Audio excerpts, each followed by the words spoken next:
got there. 10 overs remain after this over. We've tended to see 100 be a pretty consistent barometer of the last 10, going at 10 and over. USA still very much thinking of 300 plus here? I think you're thinking of getting to that 300 point, and especially with Harmeet Singh at the crease. I think he'll have a lot to say about this final 10.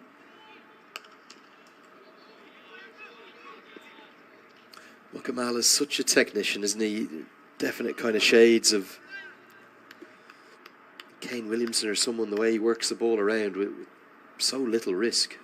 Again, he just finds good areas to score, and he's got so many options on when to go after the bowlers and where to go after him. He doesn't seem to try to force many deliveries. He doesn't try to overpower the ball. When it's back and short, he'll just pivot so nicely.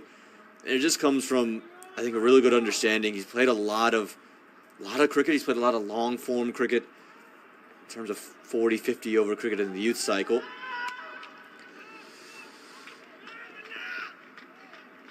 Good running, gets him for 2. Mala's got a bit of difficulty, doesn't he, getting to the ball quickly, and it shouldn't probably have been 2 there, but...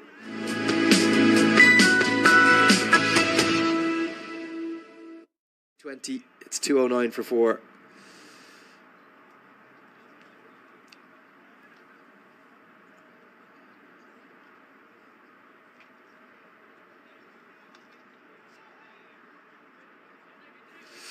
Questions continue to come in as Jermaine Lindo signals the start of the 3rd power play.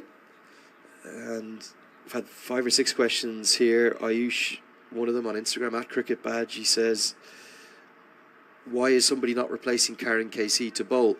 They can't. So the only way you can have a plain replacement in cricket is due to a concussion substitute. It was clearly an ankle injury. I do wonder, is it something that might change in the future? Karen KC not even on the bench at the moment. He's in the dugout getting treatment still. Excuse me, in the dressing room getting treatment. It was a nasty ankle roll that he suffered. I think we'll probably see him bat if he has to bat, but he certainly won't be bowling today. He did get back onto the field at one stage, but wasn't fit enough to bowl. You'd also think Monday's got to be in jeopardy for him. So as of right now, with the laws, the playing conditions, you cannot have a plain replacement unless it's a head injury or a concussion or a suspected concussion has been inflicted upon the bowler or the fielder or the batter, and then it has to be a like-for-like replacement. You wonder, ICC and the MCC, the guardian of the laws, are they going to look at that in years to come and say, well, hold on, if there's a genuine impact injury like this one here, Karen Casey's clearly sprained an ankle in the course of the game, should he not be allowed a plain replacement? Yeah, I think it's an interesting conversation, because if you flip that around to maybe a batter, right, so let's say, catch one on the glove and his thumb breaks a finger, can't come into bat, do you then get another wicket? Because most times you're injured, hurt. Do then you get a like-for-like replacement in that sense? So I think there's a couple of different ways to look at it. I think it's not a bad idea, but it just speaks about how far down that road are you willing to go, just given how the way cricket's played. I'm not in any way suggesting there should be tactical substitutions. Mm-hmm. And I guess the challenge for how you write the laws and how the umpires could manage it is it could be open to exploitation. A player is having a bad day pretending he's pulled a hamstring. Absolutely. Mix up, and Mala again, not with the greatest piece of fielding, but he does enough to keep it to a single. I think there's a mix-up between Mala and Kami. I think from a player-welfare perspective, it might be something we'll see in the next few years at some point. I know it's something that they've considered, but in a case like Karen KC's here, right, it's very clear that was a genuine injury suffered in the course of playing today's match. Now Irie with the fielding does so excellently that they get the single.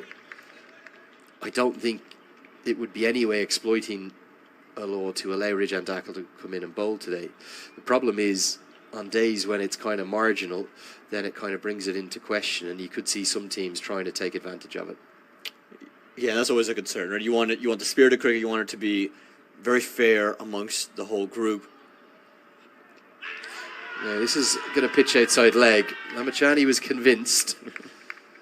He wanted the LBW decision, given his leg buys. Jermaine Lindo unmoved. Think you'll see on the replay it's pitched outside leg. Yeah, I think that's what Lindo is just trying to explain to Lamachani. Again, it is the googly, and yeah, very clearly right there, pitching well outside the leg stump. I think, again, pitching in line, he's got a case, but Lindo rightfully makes the right call to close out over number 41.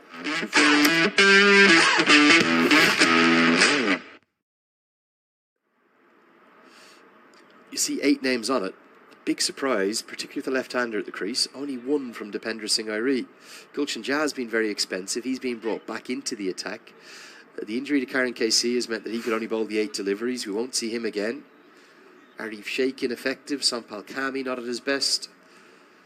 Even Lamachani, I don't think, has been particularly fluent. And Kushal Bertel both that 1 wicket going at 7 and over. Mala, the only one with any consistency, remarkably, today.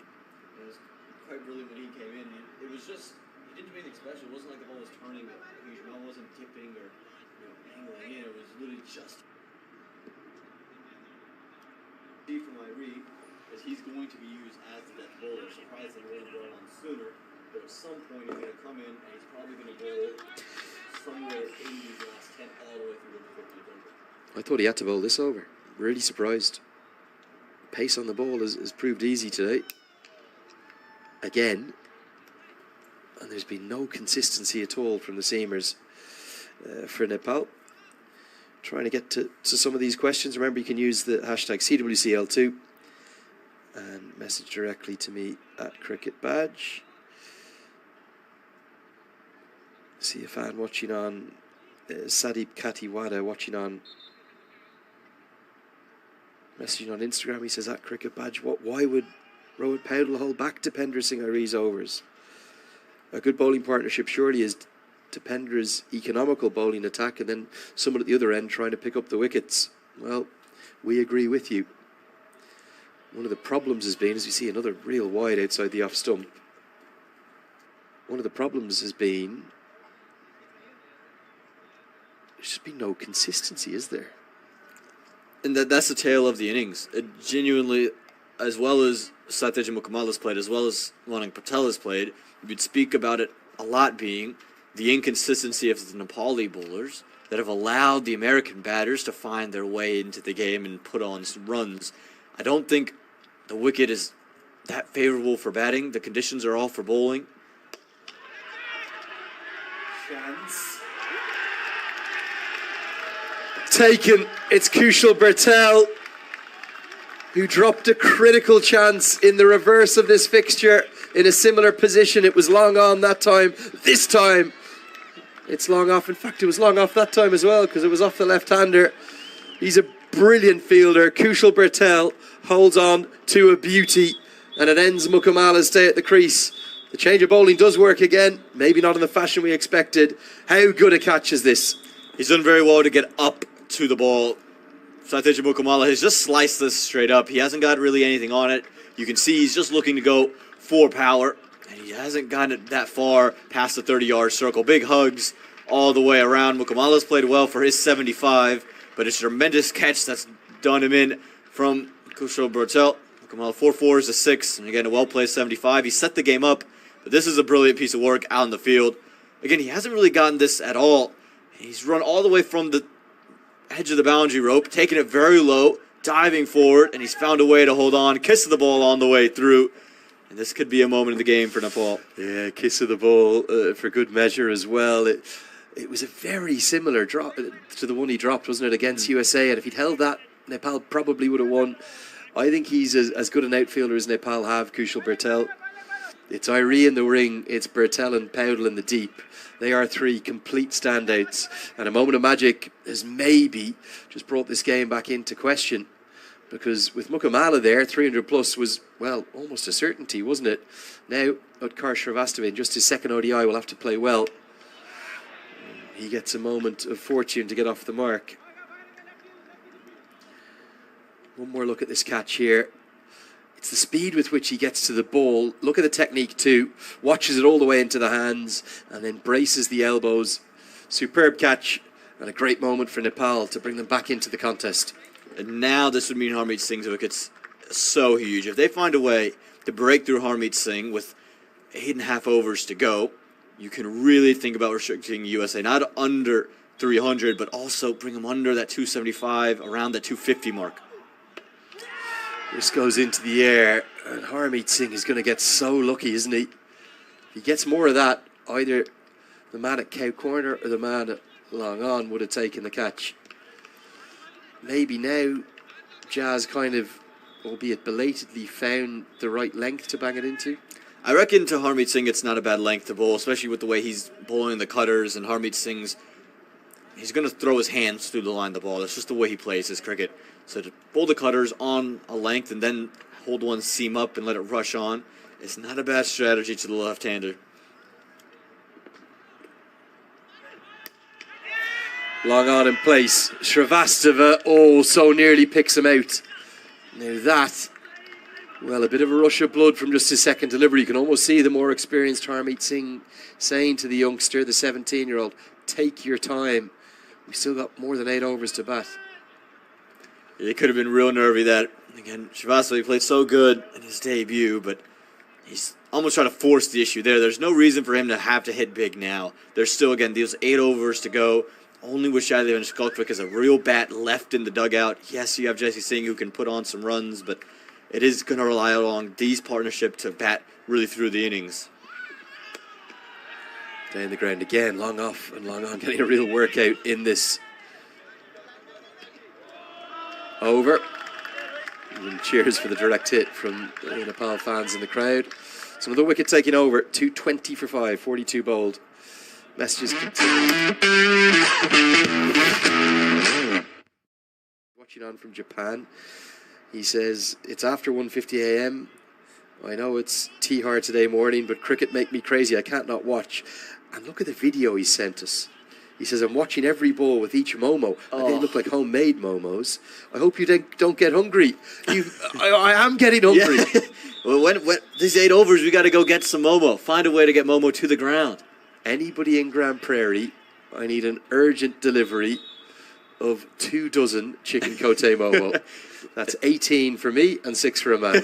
It'll work. It'll work. Lenny, actually, you took me to get my first momo after the T20 series. Were they your first momo? They were my first momo. What was the name of that place you went to? Oh, yeah, that's Peter Della Penna. He really enjoyed Everett's was good. Was it something like that? Peak restaurant. Dragged down, helped into the leg side. Irie is there, but can't cut it off. I think Rijan Dackle just got in his eye line a bit, and we're into the third and final power play, so there's 5 fielders in the deep. There should have been protection there, but a misjudgment, a rare one from Dipender Singh Irie, and it gets to the rope. Yeah, it's well done. It's another real drag down from Sandeep Lamashane. Yeah, Irie, he's usually so good. Was unable to get to that one with his left hand, the weaker hand at that. Looked like he was able to get up all right, but a good start to the over for the Americans. Googly again, better length this time.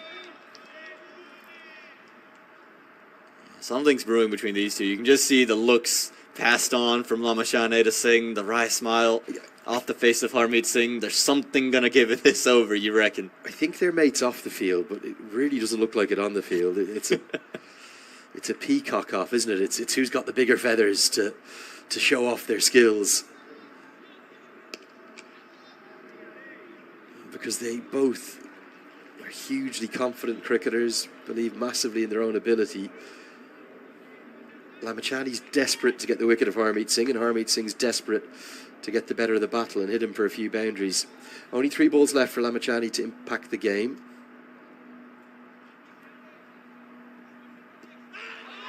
Another appeal. It's pitched miles outside leg.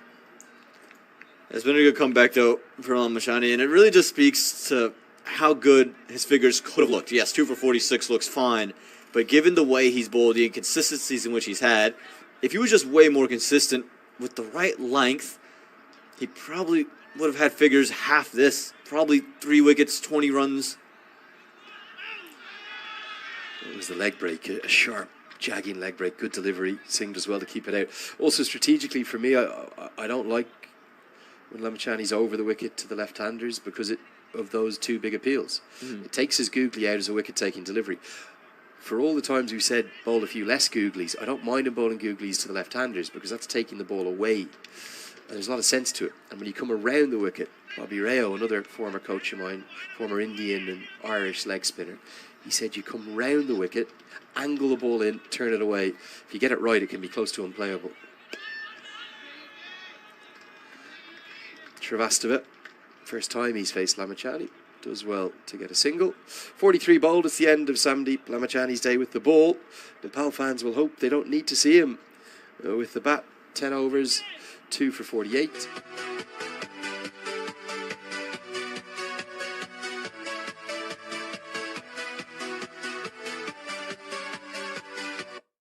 Lengths to bowl, and there were moments in the game where you felt, okay, he's starting to really apply the pressure and really turn it on, and then he'd just throw out a googly that would just slide down the leg side. He'd throw in the short one. I reckon there were too many of those real drag downs from him for his own liking, and yeah, he'll take the figures, but Nepal would have been better off had he just been a little bit more consistent. Yeah, and I think we're critical of him. Sometimes I am, because I know how good he is. And you think about his figures there, going for 48 off 10.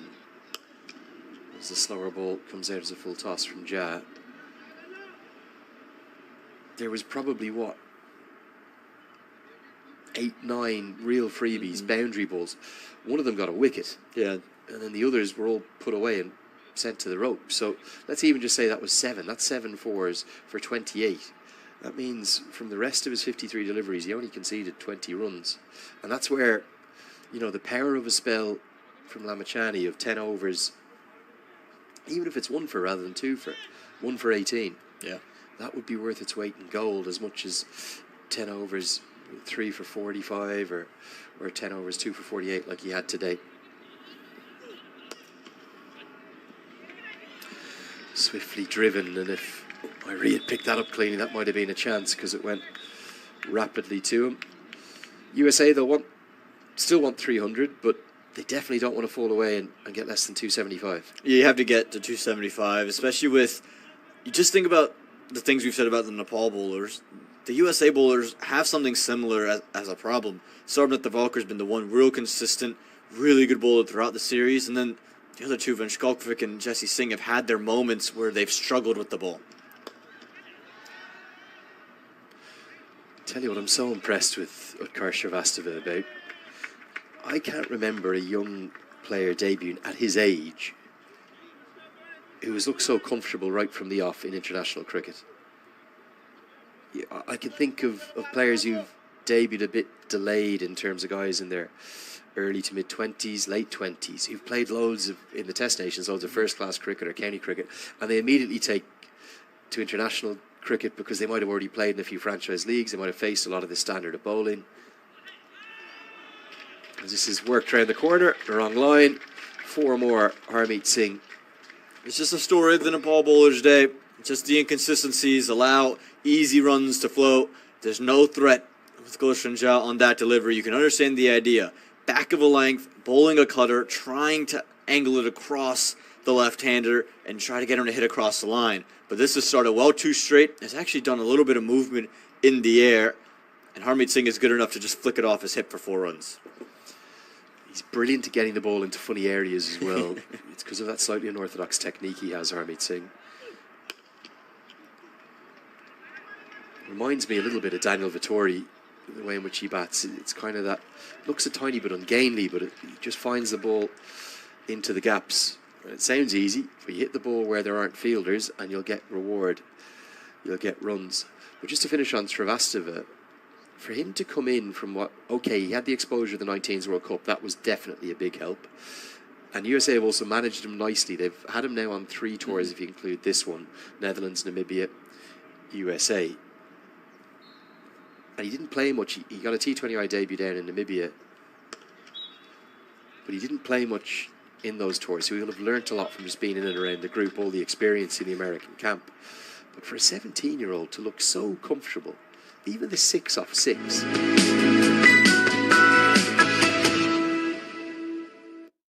3 off 10. He is just a run scorer. He's a run machine. He's so exciting, isn't he? 6 to go, 235 for 5. Well, I'll tell you, Len, you're not the first person to come and say that that's seen Utkarsh Srivastava for the first time.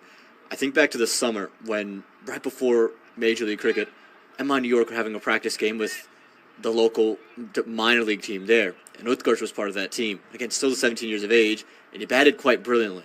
I was talking to a couple of the domestic guys who played in that warm-up game for MI New York, and they said he was hitting the ball all over the place. He didn't get through covers against all their bowlers. And again, he's only 17. It's only going to get better, but he might be in Major League Cricket sooner rather than later as an under-23 in the upcoming drafts. Yeah, really so exciting for American cricket. I know Srivastava born in India, but Mukamala, Krishnamurthy, and Srivastava came over at the age of 7, so I consider him a home-produced talent still. Still not going to be Dipender Singh Airi. Sampal Kami will maybe bowl the 3 final overs from this end, as they won't take Airi on, who's bizarrely only been used for the 1 over today. Question from Mano Gamire on Instagram. He says, at Cricket Badge. There's that American fan. Bit outnumbered there, but great colour in his shirt.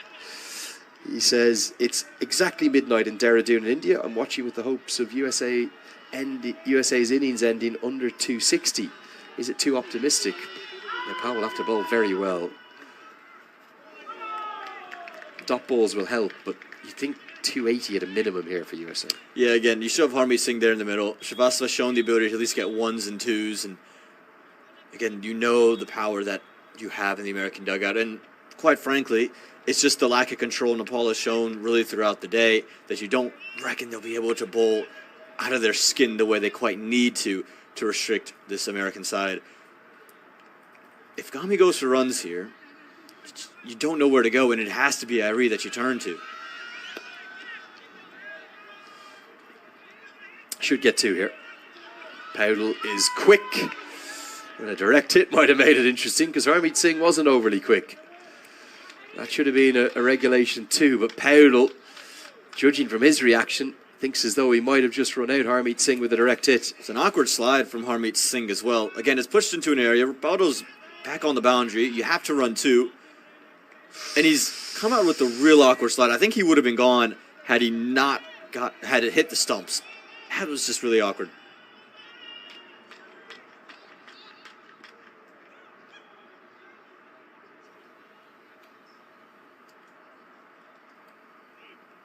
Slower ball. Srivastava hits it to long on and holds out. Anil Shah takes the catch. Good change of pace from Kami.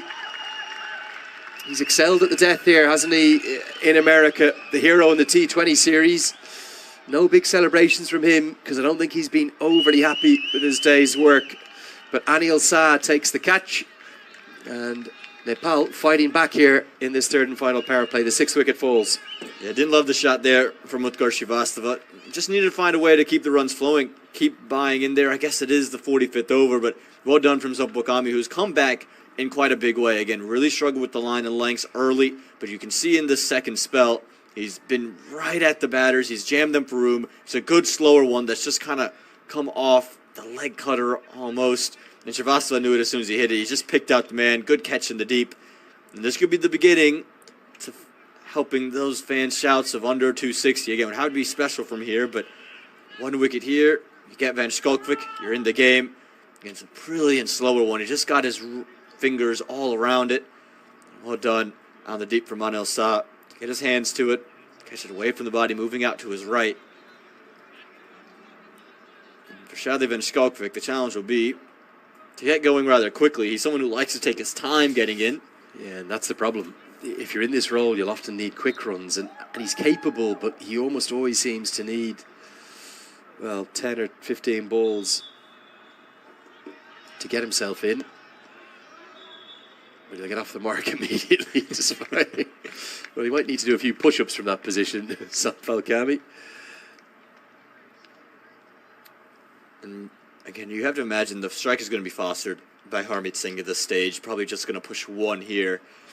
And now with 2 left-handers, Lenny, surely the next over, it's Dipender Singh Airi time. It's time for the Tiger to roar. They're just upsetting me, aren't they, by not bowling him? And you've spoken too much about about Depinder Singh Gauri. We got to hold him out.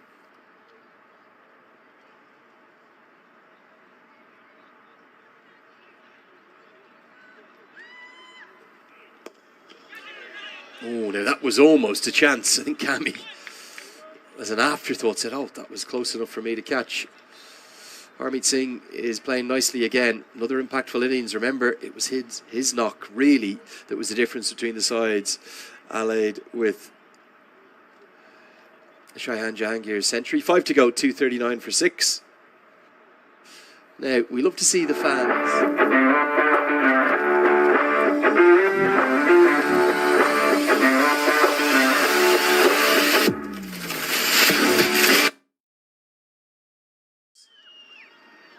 Sampal dies Bean and my mum's yelling, both hits hard. Somebody, what's the prettiest thing you've ever seen?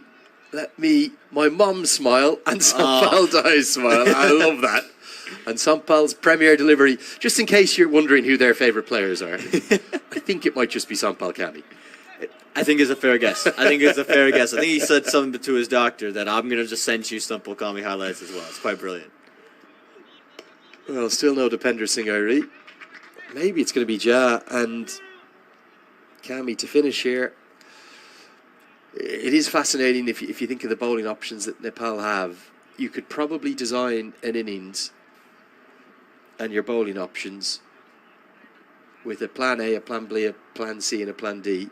And even with that in mind, you probably wouldn't get to the same results even once in 50 overs. There's so many permutations and options and variants that lead you into a position whereby here your most economical bowler is only going to bowl 6 overs in Kushal Mallet, who may not have bowled on another day. I don't think anybody could have predicted with 2 left-handers at the crease that Depinder Singh Gauri would only have bowled 1 over as late as this stage. You could never have predicted the injury to Karen Casey, but 8 bowlers used, and we've barely been able to predict a single bowling change that's occurred. It's like playing the lottery, Lenny. There's so many options. It's tough to be able to find a way to figure out how Nepal is going to go about their innings. And it's a real advantage for that Nepal side because you just have so many options to turn to.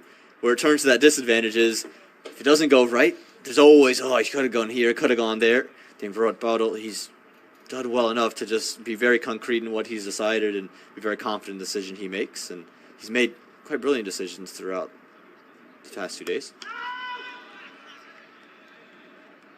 Good shot, but a nice piece of fielding from Anil Shah, teaming up with the skipper, Rahul Paudel.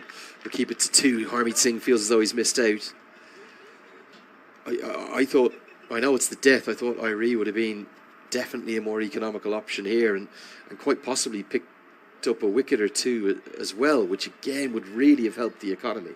And for me, it's because you know the intent from Harmeet Singh down. The last 5, he's going to look to play really big strokes, and you know Depinder Singh Gauri is apt to bowling in those kind of conditions. Runs coming from every ball now. Nepal are going to do well to keep this under 280, 290 possibly even. They've got to try to bowl to Vanchkalkvik as much as they can. Who's to come after that? Just Jesse Singh, Nosh Kenjige, Sarab Netravalkar. Yeah, that's the list. So it's all the bowlers in the group. We've seen Jesse Singh hit the 6 against Sandeep Lamashane in the first meeting between these two, and so he can put on some runs. Kenjige can find funny areas, but if USA are going to want to push on, it's these 2 men in the middle that have to stay there. Dots are important, and the more the ball can follow Depinder Singh Gauri, the better. Yeah, some fans messaging in, they can't understand why no Depinder Singh Gauri. He's a real fan favourite, isn't he? Nice to hear from Washi, watching on from India. He's watching on fan code from New Delhi. He says it's midnight here. I'm hungry as well, but it feels like the wickets are more important than food right now. He wants Nepal to win. He says, Jai Nepal, Jai Ireland. That's very kind. Ireland aren't playing today, though. Don't worry. Slower ball. Clever piece of bowling. 2 dots to close out the 45th. 2:44 for 6.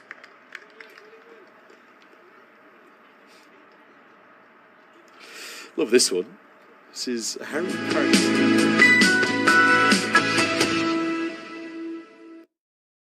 Now for Bhai Tika. just saw Sampal get Utkarsh. I'm hoping to watch the whole match, and I'm hoping also to see Nepal get their third win. It's 12:15. My big worry, though, I hope my 4G holds up on the tray journey so I can watch it all. That's always a big thing, isn't it? You got to make sure you got the internet in place to be able to watch the whole game, and hopefully we'll catch you tuning in. Let us know if you tune out and have to jump back in, but good to see everyone kind of tuning in all over the world, eh? Sagar asking, hello Andrew, he says that cricket badge, if KC is not involved today, can the substitute player bat or bowl? No. Solely for a concussion injury.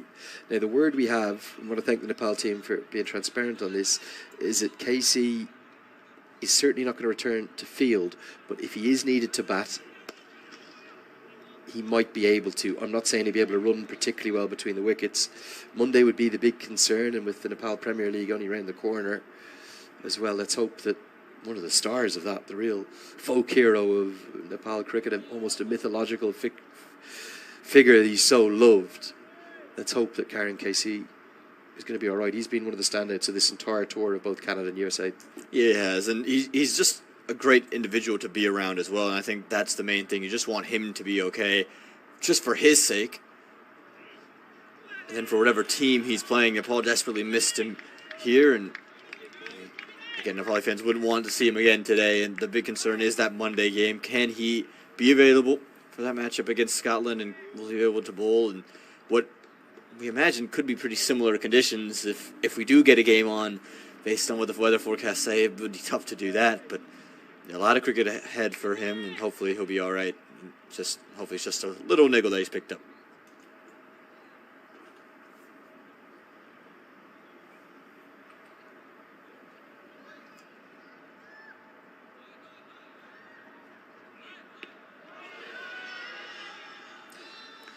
Amazing to think that the first time we've seen a bit of consistency from Nepal with the ball has maybe been in this third and final power play, where they're not using the overhead conditions anymore. They're taking the pace off and using the fact that the wicket is wearing and getting a bit more tired to challenge the batters. They really haven't been at their best today. Good question coming in here, Aman. I'm going to ask you the first part of it, and I'll answer the second part immediately. Petter's watching on from Nova Scotia up in Canada on Willow TV. He says, I'm still very new to the game, but I'm loving it. Can I ask two questions? So you're going to answer the first one. What makes a player better suited to ODI or T20 or vice versa? And am I seeing some of the Nepal players wear two jerseys? If so, why? So the second part of the question, it's cold here today. So some of them are wearing either sleeveless jumpers or full length jumpers. You're allowed to do that. Just part of the kind of the playing kit, really, to keep yourself warm. You're out there for 3.5 hours. What about the first part of that question, Aman? What makes players more suited to ODI or T20 cricket? I think specifically with the bats, it's the gears you can get into and how quickly you can get into those gears, how quickly you can score, and then what are your scoring options? Are you someone who's very innovative, you can find them 360? Are you someone who is more take your time, play down the ground, play in the V, those kinds of things? Then with the ball, I reckon it is just your ability to hit. It's your ability to change it up that makes you very helpful in T20 cricket that can almost be to your detriment in ODI cricket. Where you have more time, you can just be kind of consistently wheeling away, versus in T20 cricket, you almost have to change it up almost every delivery and keep the batters guessing. So it really is a matter of just time it takes you to get into rhythm, and then from there, how do you use that rhythm? Are you someone who uses that rhythm to stick in, use that rhythm to just keep bowling seam up? Or are you someone that uses that rhythm, then you can go variation. Total 249 for 6. It's also the skill sets you have in terms of your physical conditioning. Some batters, will be much more suited to clearing the ropes and being able to hit sixes, which are massively valuable in all formats of the game. But when you only have 20 overs, you want to hit the boundaries more than you'll be able to in ODI cricket, which is longer. There's also a different set of skills in terms of your technical abilities. In a T20, there's only one new ball, so you might not be challenged with the ball moving around as much, whereas in ODI cricket, there's 2 new balls, so you might not quite necessarily need as good a cricketing technique. Jada, continue. Looks like it will just be that one over of Dipender Singh Ari. Darsan messages in, says, hey, Cricket Badge, what about Abhinesh Bahara in ODIs? Can he be a solution of death bowling? I think he's a real T20 specialist, isn't he? And Nepal weren't able to bring in too many T20 specialists for this tour, so I think we'll see him back in T20 cricket soon, and certainly he'll be one of the big players in that Nepal Premier League. You'd be sure about that.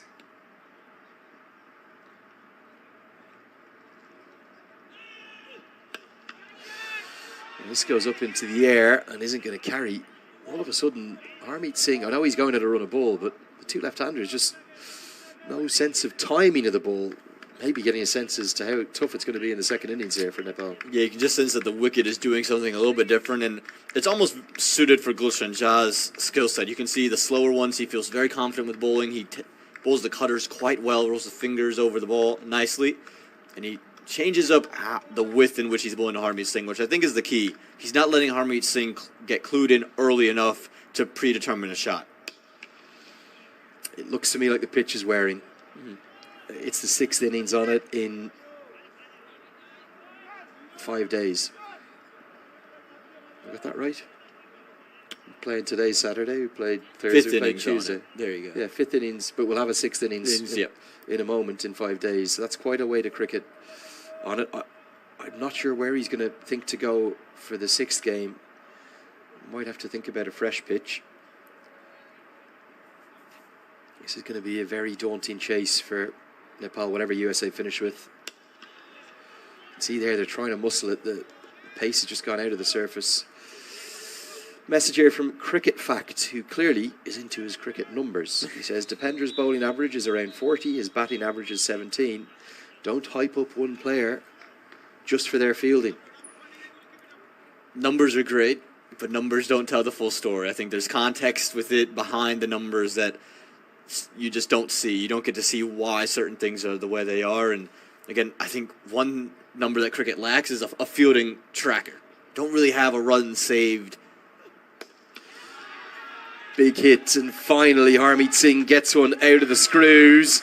And it might just be held up there in the crowd as well. Pace on from Gulshan Jha. Harmeet Singh, that favoured dominant bottom hand, gets it through it and gets it over long on all the way for 6 much needed runs. Some late momentum here for USA. And that one's really come down to the length. It's just put it right in the slot for Harmeet Singh, who's looking to go over that region. And it's just come on to the bat nice. A little bit of pace on the ball, and again, he's got so much power. Once he connects, it always is going to go. Tries to repeat the dose, but can't get anything on it. Jha's been expensive, isn't he? Gone for 71, still isn't over to bowl, potentially, unless Powell thinks of going to IRE for the last. 259 for 6. Jaydesh gets in touch. He says, hashtag CWCL2 at cricket.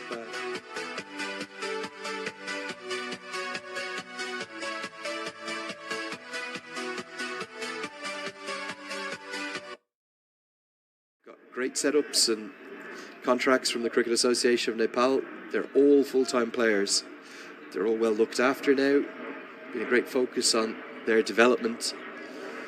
You can get homesick. They've been here since the start of that Canada tour. I think they landed in Canada around the 5th or 10th of September. Probably about the 5th or 6th of September. It's over 2 months away from home. Completely different time zone. They might just be missing a few of their loved ones back home during this special time.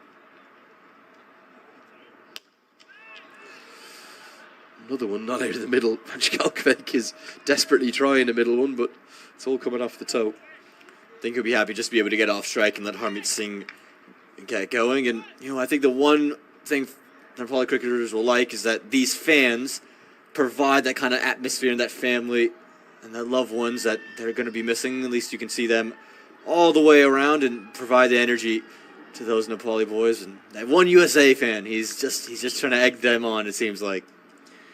I like the way he's right in there with them, taking them on. Chip down the ground. Long off is there. Dropped. Anil Shah did the hard work. It went straight in and straight out. And that could be costly. He got into a good position. Harmeet Singh just chipped it. He's had to move a long ways, but it's just hit the hands and come straight out. He's done all the hard work to get there. The key thing is getting to the position, and once you're there, you have to reward yourself. Dropped on 39. Harmeet Singh can really turn it around now.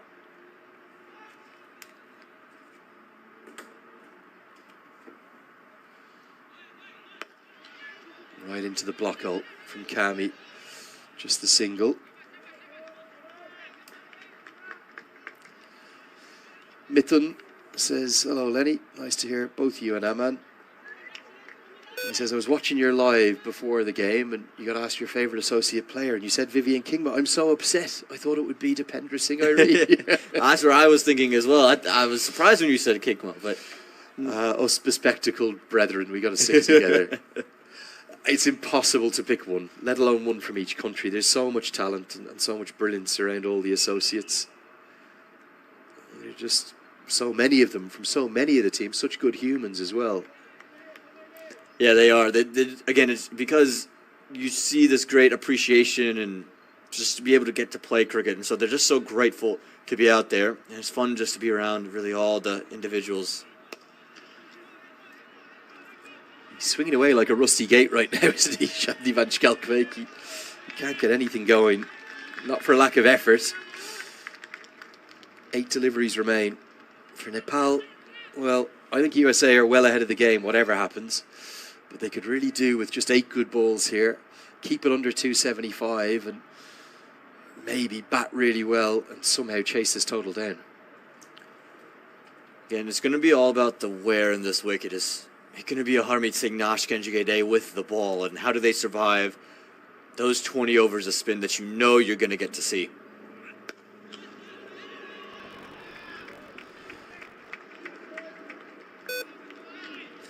You also have to think that they'll field better than USA will field. I know they've not been at their best today, but you still think of the number of balls that have gone into the deep. That I think when Nepal bat, they'll be thinking about 2, whereas when USA have been out there, it's really just been 1. Okay, 7 balls left. This should be a bit of a free hit. 2, 4 or 6.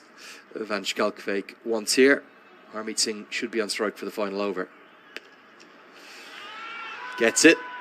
Does he get enough of it? No, it's Dipendra Singh Irene. How's he made that look so easy? Absolutely phenomenal judgment. Whilst the ball was in the air, he's looked back at the rope, not even tracked the ball, seen where his feet were, made sure to take the catch.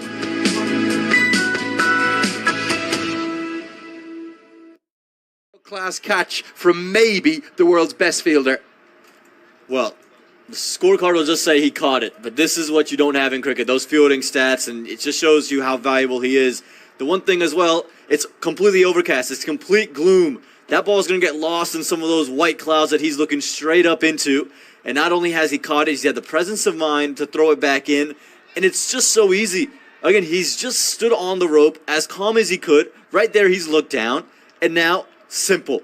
Hands up, sunglasses will fall off right there. He's come, look down, throw it up, and then the agility to use the 1 foot to keep himself away and made that ending look so effortless. He's lit up the fans, and that's why you put him in the team, because he does things like that. That's 6 runs for most fielders in the world. Incredible. Utterly incredible. We had such a good view of it here from our commentary position as well. I don't think we've got across how good that was. As Harmeet Singh hits one over the head of Kushal Bertel at long off. How's he got that there for 6? An outstanding shot. Bertel thought he was going to have a catch, but it just kept going. You mentioned the funny areas Harmeet Singh can get the ball into, and he gets them into funny ways. It's because of the way the bat comes down, almost always angled down. And he's just sliced that one. He's got pace on for the first time, and he sat back on the length. He's waited for it and just sliced it over. A lot of power on that bottom hand. Anything with pace on's got to go. It's got to beat the slower ones, the cutters from Gulshan Jha for the last 5. Yeah, brilliant shot. And this has been a fine hand again from Harmeet Singh. Harmeet Singh really coming back to haunt Nepal. Remember, he was dropped as well. It's going to be 50. 50 brought up with a boundary. Harmeet Singh is driving USA up north of that 275. What a knock it has been. batting of the highest quality. Yes, he had that life, but it's come at a good rate, really good strike rate with plenty of boundaries. And USA, they really needed this knock, didn't they, from Harmeet Singh? 3 4s, 2 6s. It's another ODI 50 for him. Yeah, quite brilliant, this knock. Again, it's shades of what we saw that first time they took on Nepal. A quick-fire 50 at the back end of the innings. And you think about without Harmeet Singh and where you were in that 42nd over when he walks in, could have easily been at a point where you don't get to 275. And he's taken to the bowlers, again, on tough surface that's just starting to wear a bit with tough bowling. He's done real well. A rare dot ball. Well, Gulshan Jha, I believe, I'm going to need to get deep into the record books to check this, but he is very much on the precipice of what I believe is going to be an unwanted record. I don't think there's a Nepal bowler who's gone for more in an ODI than the figures he has today. And makes it all the more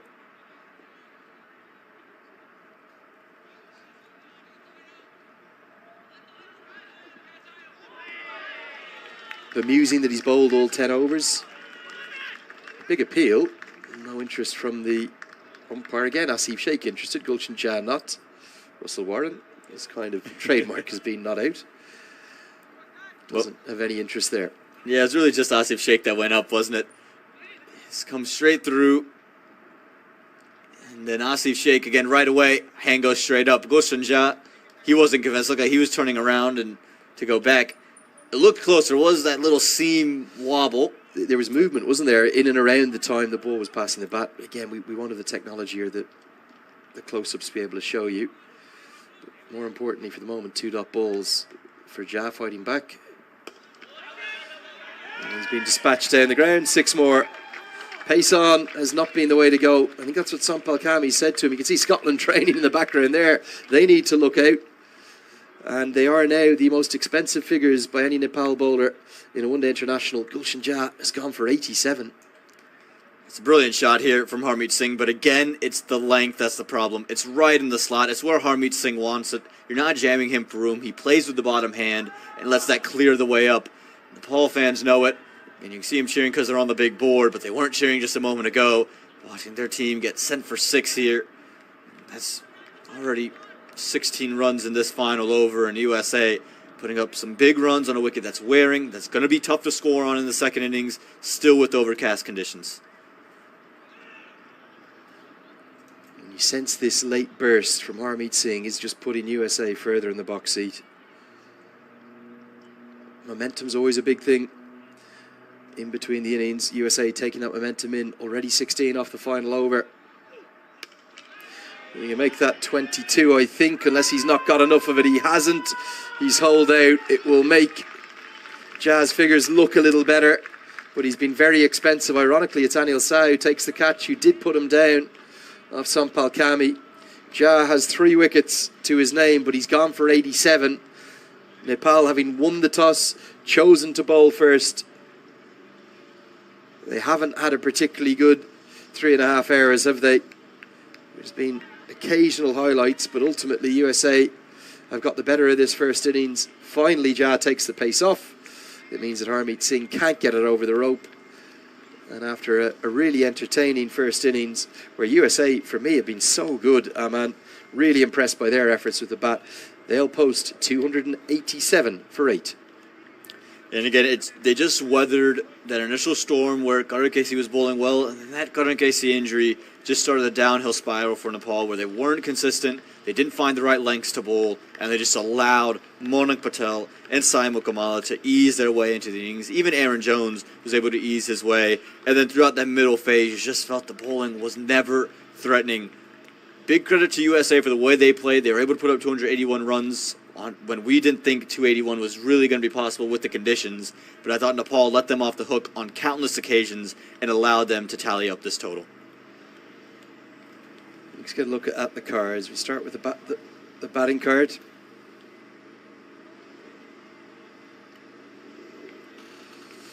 It'll just pop in a moment that Harmeet Singh was caught by Anil Shah off the bowling of Gulshan Jha. Look at that. Down goes our cherry picker as well. That's a great shot. That will. We'll just give you that beauty shot instead. The guys are rightly coming in to get their food. There is the update. Anil Shah, the catcher, did put down Harmeet Singh on what was he on about? 39. 39 at the time. So that cost arguably 20 runs, probably more like 10 because the other batters would have got something. 14 extras, 8 bowlers used. By far the biggest surprise. Dipender Singh Airi just 1 over, and for a 12-over period, 2 left-handers, or about 12 overs to go, 2 left-handers at the crease. Yeah, again, just felt that Dipender Singh Airi could have bowled more, but even throughout the options, you look at Lamachane's figures, a 2 for 48. I think they will lie to you just a little bit. Wasn't as consistent as you'd like to. Goshamala, for me, probably the pick of the bowlers. Just how consistent he was in his 6 overs. The only bit of pressure you really felt was building. 2 wickets for Sompakami, a wicket for Bertel. But really, I thought it was just a lack of consistency all throughout Nepal's day with the ball in hand. And you can see that in the economy rates. I agree with you. The only one really to do is his basics, right, within his game. He can only control what he's doing with the ball. Was Kushal Malla possibly under-bowled himself alongside Dipender Singh Airi? It has been, well, a confounding innings, one that we have found difficult to describe to your points. We've got 30 minutes to go and rest and get some food into us with all those lovely photos of the Momo you've been sending us. You've made us very hungry indeed. Don't go anywhere too far. Maybe time for a little bit of food back home, a hot drink, or maybe, since it's a Saturday night, you can pour yourself something stronger. Either way, do come back and join us in about 25 minutes time from now. Nepal, they're going to need a reasonably unlikely 282 to win.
Welcome back to the Grand Prairie Stadium. We're here in Texas, in Grand Prairie, just about, well, probably 20, 25 minutes outside of Dallas, the major metropolis that it is. And we're all set for the 5th one-day international of 6 in this triangular series. The triangulars that make up ICC Men's Cricket World Cup League 2. Supported by Dream 11 as always. It's going to be 282.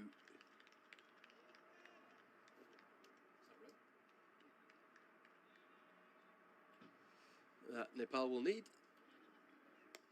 Anil Shah is on strike, facing up to Sarav Netravalkar, who's got the new ball in his hand. We see Asif Sheikh at the non-striker's end. And we see just almost a glint of sunshine after such a gloomy start to the day. A little bit nicer now, but the floodlights have understandably had to stay on. And it means that USA will hold the edge without doubt after posting what we feel is an above par total on the 3rd use of this pitch. And you can see why it's not going to be easy. That one rears up into the shoulder of Anil Shah. He has to give that a rub. Andrew Leonard here alongside Aman Patel. Promising signs already for USA. Where's this come from? Yeah, it's come really out of nowhere. Swing and then a little bit of grip in the surface. It's jumping up, and Lenny, we talked about in the first innings that there's a little bit of deterioration on this wicket, and you're starting to see signs of it. Certain balls picking up, and you're going to see other ones maybe just start to stay a little bit lower, especially if Netravalkar takes pace off. I'm curious to see how quickly he elects to do that, just given the nature of the wicket.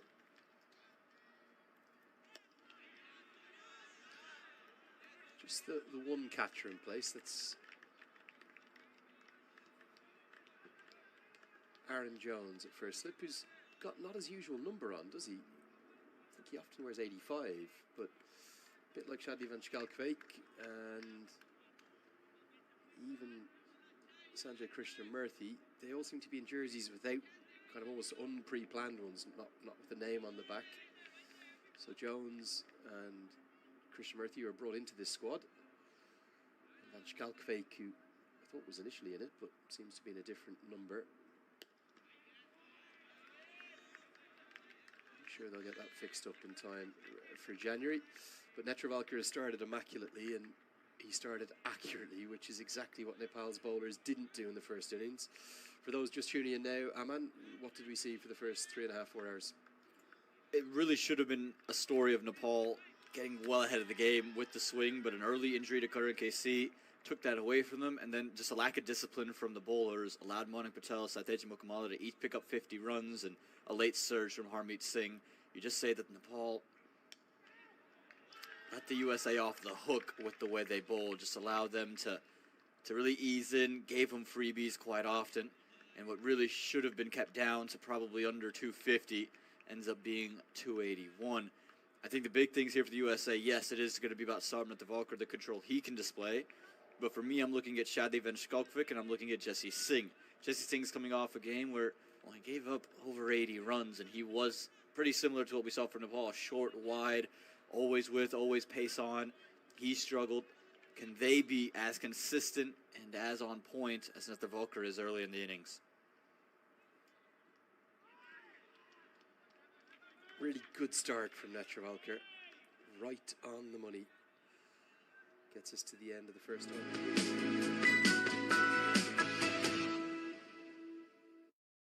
Challenge is going to be twofold here, isn't it? They'll almost certainly face 20 overs of spin. They may face more than that if Aaron Jones has a bowler. Sanjay Krishnamurthy is needed.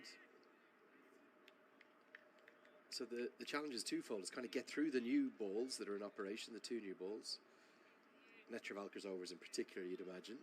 But then also, they can't allow that required run rate to get out of hand and allow those 2 very fine left-arm spinners to dictate the game. And Nepal have had some troubles against spin, and this will be the 6th innings on this particular surface, so you'd expect it to turn. So it's almost a do you stick or do you twist? You probably need to score runs in this first 10. But you're probably not going to get too many freebies from Netravalkar. Now, Jesse Singh, after a chastening day the other day, he's going to take the new ball. Also, interestingly, he's had a change of ends. I think he bowled all 10 from the other end 2 days ago. No gully in place. It might have been interesting if there was. He's a pretty resilient character.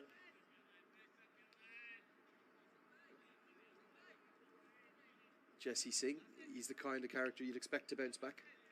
Yeah, he's a fighter. He's going to want to bounce back and put his impetus on the game. And again, a lot of USA's hopes are going to rest on Jesse Singh. And I think Nepal are going to go after Jesse Singh. This could be a day where Jesse Singh picks up wickets because they're going to know the two left-arm spinners are going to come in with the deterioration of this wicket. Saurabh's going to be Saurabh Nathurvalkar. He's going to be so consistent. He's the real X factor. He's the wild card and will really sway the game. Nicely worked away. Now, I know this is a cast iron too, but this is something you should keep your eye on in this chase. Watch how Nepal run between the wickets and watch how they apply some pressure to USA's fielders. Yeah, it's going to be very key for them, the running between the wickets, just because, again, you don't reckon that it's as easy to bat on this surface and hit through the line, especially, again, if the spinners come on, there's going to be probably a little bit more spin than we've seen. If the cutters come out, the running between the wickets is usually so good, but ever so more important with the runs on the board. Yeah, misfield. Was right on cue. Pressure applied on the fielder. And it's going to cost 4. No more than a push.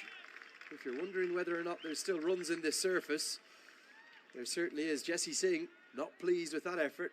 Might be the youngster as well, Shrivastava. He's completely misjudged it, and it runs away for 4. Brings the 12th player into play in a big way. Nepal's fans will outnumber USA's here today by a distance. Yeah, again, it just looked like Shrivastava just ran completely around it, maybe expecting it to continue to spin backward a point. But, again, those little things are going to add up here for the USA, and kind of uncharacteristic for Shrivastava. He was so good in his debut. Bowls it. Straight through, bowls him. And Singh strikes back, and he gives it the big celebration. That's the movement that we expected throughout the day with the kind of grey, overcast conditions that we have. And Singh, well, he might have just conceded a boundary that should have been a dot, but he strikes back from the very next ball. Asif Sheikh is gone early.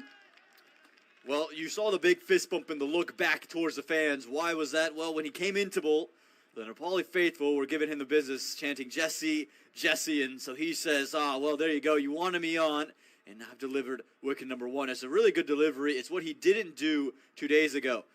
He's pitched it on a good length, right outside the off stump, angled in, and it's just beaten Asif Sheikh through bat and pad, picks up that first wicket, an important first wicket for USA. We've talked about it. He's the X factor in today's game. You know what you're going to get out of Harmeet Singh. You know what you're going to get from Nashkan Jagay. Saurabh's going to be good. Can Jesse Singh consistently do this right outside the off stump and swing it in? It's just that trademark Jesse Singh angle, isn't it? And look, he's given it the shh to the Nepal fans and points at them, gives it the big celebration, maybe playing the Ali Khan role a touch with that pantomime villain. And it's going to bring Kushal Bertel to the crease early. Back at number 3. The Kushal Malla experiment has ended after just the 1 game. Makes a bit more sense to get Bertel in. Well bowled. You are going to get good reward with the new ball. That's a solid leave outside the off stump. Jesse Singh, all of a sudden, he's got his tail up, doesn't he? You can see him just running in with way more confidence today versus how he did against Scotland. Against Scotland, again, someone with a very long run-up, was almost finishing 2 steps after he delivered the ball. He just kind of ran out of momentum. Today, you're seeing him run and finish through the crease, and there's a little bit of extra pace on Jesse Singh today. Still not at his quickest, but you can see it's much quicker than what we saw against Scotland. He's not trying to just let it go and let it swing. He's trying to bowl quick and use his angle to his advantage. Gully into place now too. 2 straight this time, but mid-wicket will do the fielding. Mukamala. So wicket taking over. USA have that early incision that they wanted. As we get a look at the dismissal, definitely went off the surface. The angle, yes, but then that wobble seam that's become so prevalent in the modern game goes straight through to middle stump. And I'll leave you to describe the celebration, Aman. Well, he's just giving it back, isn't he? He's playing that Ali Khan role to to perfection, I guess. And a little bit of bite, a little bit of energy, and Jesse Singh's full of it. You can see he's brought it out today. That early wicket is huge, I think, for his confidence. And you can see what it's done for the fielders inside the ring for the USA. Everyone's now up, they're chirping around, especially with that misfield from Shrivastava. You just felt maybe you could have slipped, and this will be fun also. He's just stationed right behind them. Nosh Kenjige there at backward point, probably one of USA's best fielders. Aaron Jones, a fine fielder too. He's in that slip area. See, served Netravalkar, can't you? He's a thorough professional, and I know I'm saying that about a man who works a full-time job on the West Coast. You have to admire his kind of temperament, his focus on what his role in the team is. He doesn't offer much of the bat. He probably isn't the strongest fielder in this 11. He's in this team to bowl 10 important overs. He really just knows his own game so well. Yeah, and I think that's the big thing. He knows the type of bowler he is. He's not confused in the fact that he knows he's not bowling upwards of 135 into the 140s. He's probably going to peak out around 125. That's where he's going to operate.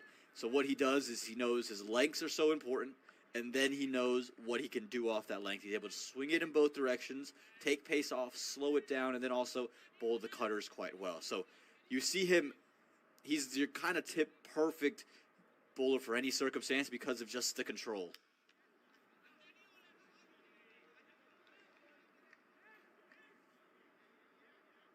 Can be really difficult for Nepal here.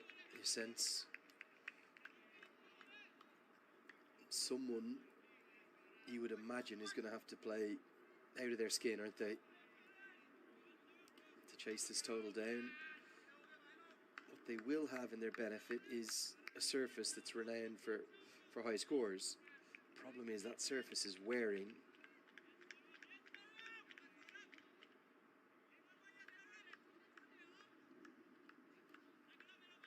And it's getting probably more and more difficult to bat upon as the day will go on. So who's it going to be, Aman, for Nepal that's going to stand up and get, like, if they chase this total down, it'd be unlikely you'll see 3 or 4 or 5 50s. You're probably going to need to see one big inning. Someone's got to get 100 plus. And I reckon Kushal Botella has that in him. I think he's going to have the ability because of just how good he was in the T20s. He's figured it out a little bit. Batting at number 3, he looked very good against Scotland the other day. I think he's someone who can just stick in, bat time.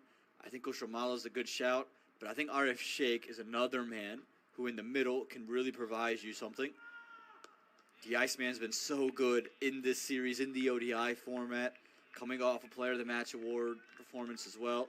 I reckon if you can just find one or two bats to support Arif Sheikh in the middle, whether that's Patel, Mala, or even if it's Rohit Paudel down the order, I think you're probably going to be all right if you're Nepal. Give yourself a chance to win this game.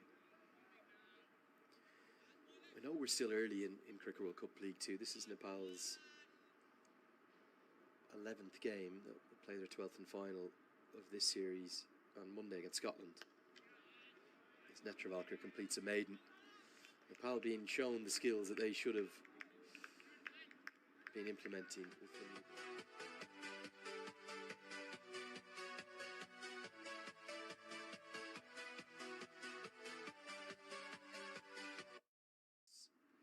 Cricket World Cup League 2. That belongs to Rohit Paudel, the captain, with 96. If you're wondering why Nepal are struggling to win games, that 96 was actually in a losing effort. The next highest score after that, Kushal Bertel's 66, then Paudel is a 60. Asif Sheikh has got 2 50s, as does Anil Shah. As Jesse Singh delivers a real beauty, that's right on the money. Arif Sheikh also got that 50 the other day to go alongside his brother. And Gulshan Jah got a rapid 50 off 35 balls up against Oman. But that makes it just 9 scores of 50 or more in the now 11 innings, including this one. and the highest score of those has been 96. The only other team yet to make 100 in this series of the 8 teams, well, actually there's 2. It's Oman and UAE. Vishnu Sukumaran made a 97. But if you're looking for a demonstration as to why they're struggling, you've got to capitalise in a way that Brandon McMullen did, in a way that Shaihan Jahangir has done, in a way that Saiteja Mukamala did down in Namibia. You get in, you've got to go big. And the surface here at Grand Prairie is good enough to do that. Yeah, and I think the big thing is if one bats through and is able just to stick in and take the pressure, it just eases everything up for the rest of the order. And I think the USA is a big example of that. Think about Shaihan Jahangir's 100 against Nepal. What was Manik Patel able to do in that match? Just sit there. Wasn't a fluent 50, but he got to 50 and he played a lot of delivery, spent time in the middle. And since then, the 250s to follow were fluent, were shades of vintage Manik Patel. And today, Saiteja Mukamala took his time alongside Manik Patel, and Mukamala was a little bit out of the runs. Took his time, let Manik Patel take the bulk of the pressure. Once he started to get going, you could then see Mukamala find rhythm as well. That's what's been missing for Nepal. The big score not only helps that one individual, but the teammates around him. The other thing Nepal have is that the 12th player in their favour probably got, 500 or 600 fans in all around the ground. The sports bar and grill is full to capacity over the far side there. It's the kind of day you'd probably rather be inside than outside. And the fans are still coming in, all dressed up in their Nepal shirts. So they've got to find a way, don't they, to ride on their 12th player, use them to kind of get in on top of USA a touch. Every run will be cheered in the chase.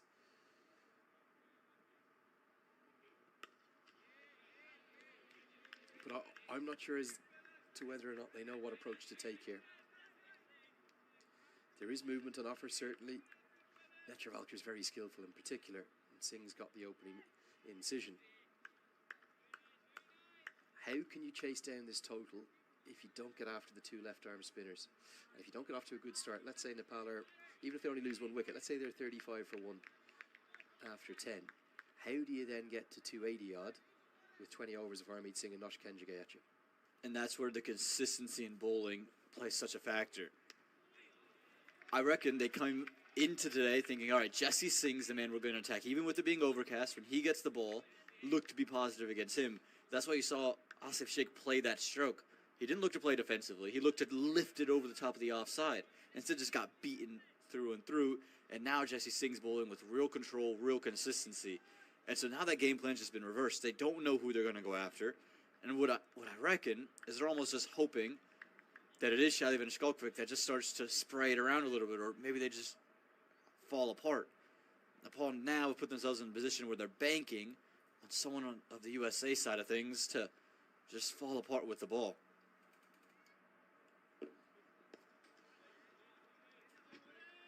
Four overs bowled, 11 for 1.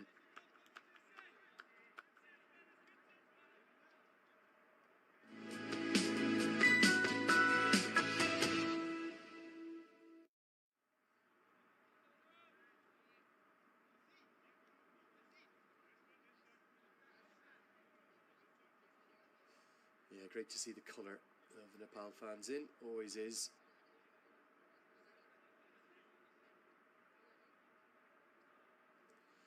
And, well, what have they got? Maybe a little bit of the, looks like a samosa there maybe, from the Sports Grill and Bar.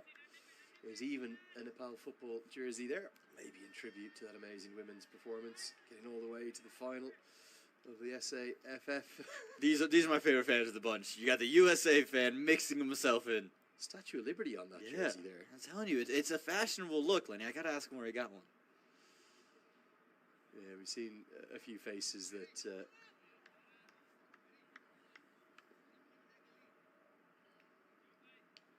some fans that are repeat visitors as well. We've seen a few of those faces before. Edged and doesn't carry. Jones is very deep there, isn't he, for Netravalkar's pace? That's not a defensive shot. He's pushed at this, this should have carried. He's far too deep. It's a genuine edge, and it's not the first time we've seen a ball fall short. The first time came off the shoulder of an Osah. And you can see Jones there. He just took 2 steps forward, and I still reckon he's probably a touch too deep as well. Something we've missed, and I'm sorry, unless you mentioned it right at the start. Madank Patel doesn't have the gloves on. Shaihan Jahangir has the gloves on, so it's been a change of keeper. Your slip position will always be set by the keeper. The keeper's the one responsible for it. They're almost level here. I think they're both too deep. Netravalkar is not express pace. That should have been the second wicket. Instead, Anil Shah gets a real moment of fortune. Look at how deep he is here. He's at least 2 or 3 strides behind the wicketkeeper. And it's, again, you're absolutely right. He's poked at it, and it's not even come close to getting to Jones. It's taken a bounce very far in front of him. But for me, okay, you can blame Jones, yes, but that lays with Jahangir. Jahangir had to be, he's still too deep. He looks like he's facing a bowler bowling 135 kilometres an hour here. And as a consequence, the slip and the gully are too deep. Now, big shout out to this man. You might notice that he's got the AirPods in and he's got the phone in front of him. You see there at the front, just on top of the edge. He's just realised, yes, that's right, sir. Dharam Shetty, we're talking to you right now. He sent me a message on Instagram. He says, at Cricket Badge, I'm watching live here at the ground from Grand Prairie, but I'm listening to you and Aman commentate. I can't miss the commentary when it's going on in the live game. I'm loving the action. He says, I'm in front of a big screen wearing a cap. He says, oh, there I am. I'm on that screen. I'm on this screen. Come on, give us a wave. It might be delayed because I think the Willow TV feed will be a 15-second delay. Let's see if he can give us a wave. We need a camera on him at all times now to see what he's doing. Look at that setup. That's a dream Saturday right there. Coffee, bottle of water, AirPods in, commentary on the phone in front of you. And he's got the jacket if he gets cold. What more could he need? He's loving every second. Very good afternoon to you, Dharam, and thanks a million for messaging in. He's waving now, but he's waving now when he's not on screen because the message came through. Give us a wave. Great to see you, Dharam, and that's something they do really well at the Test matches in England. Actually, you can. It's not. You don't have to go onto your Willow TV or your Sky Sports as it is in England. You can buy the headset and you get it. It's actually synced live. Yeah. So it's a kind of in venue only. It'll only work there in the venue, and you get the commentary as it's happening. And you can kind of sometimes hear fans laughing if there's a joke or cheering along with what the commentators are saying. Brilliant from Netravalkar again. What an over. 2 from it. 13 for 1. Yeah, again, the consistency that was lacking with the Nepal innings with the ball. Netravalkar has found it.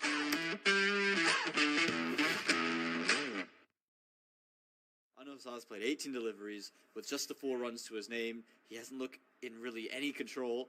And you can just start to see a little furrowed brow across the board from these fans before they saw themselves on the big screen. A little concern starting to weep into these Nepal faithful.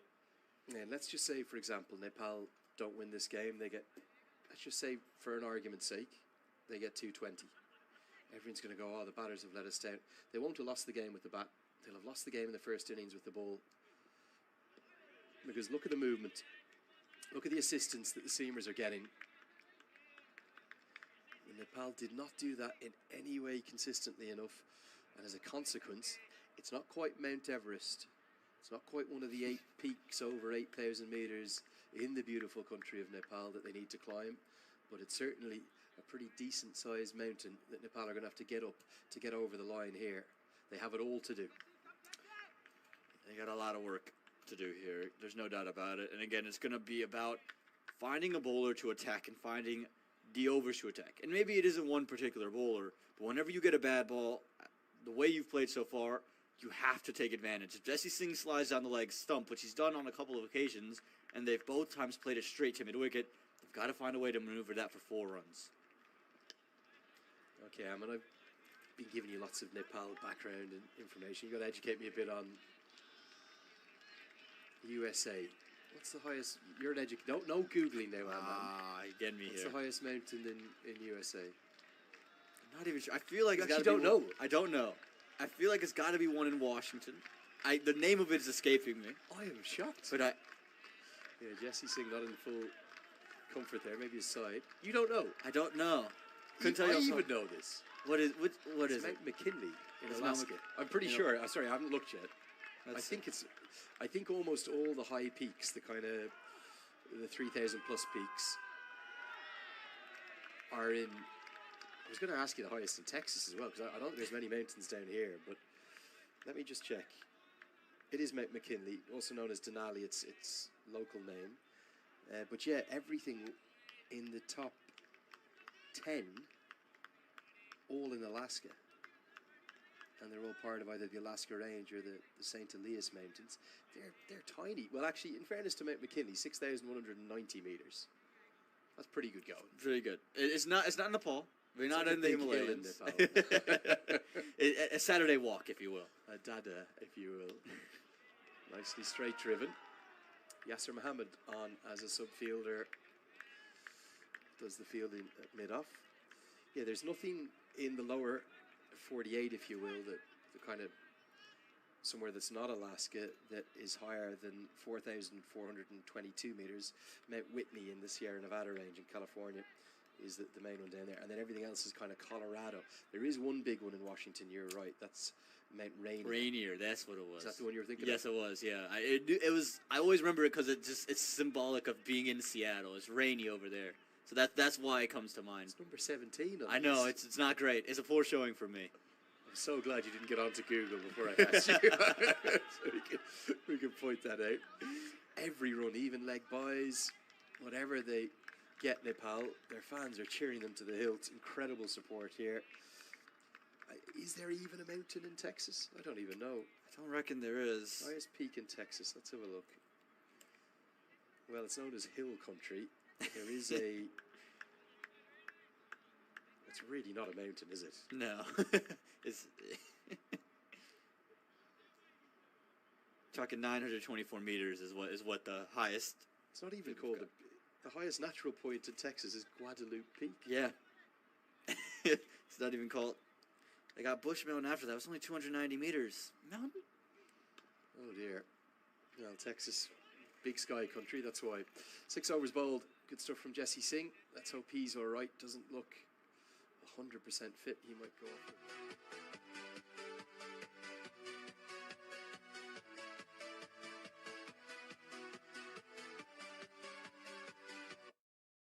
Right now, where this series is at, USA heavy favourites in this contest right now. Still time for it to change. If they win, they'll go top of the table. With everything that's gone on in the last 2 weeks, although it's been an exceptional year for American cricket, we'd be pretty satisfied with that, wouldn't they? Yeah, and I think it carries some momentum into 2025, into January, when you have that next stage of the Cricket World Cup League 2.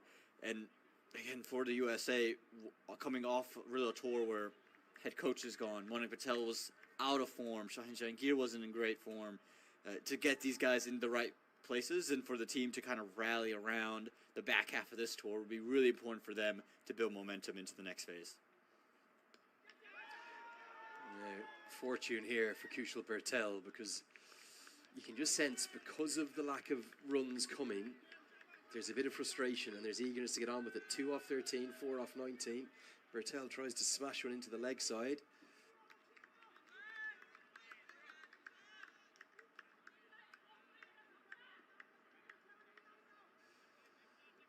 So that brought about the errant shot. Lucky to survive. Yeah, and again, it's just, I don't think he's picked the right bowler. I don't think Nether Volker is going to be a man that you're really going to be able to get after today. There's going to be swing involved, and then off the surface, he's going to be able to do a lot with the wicket just starting to deteriorate.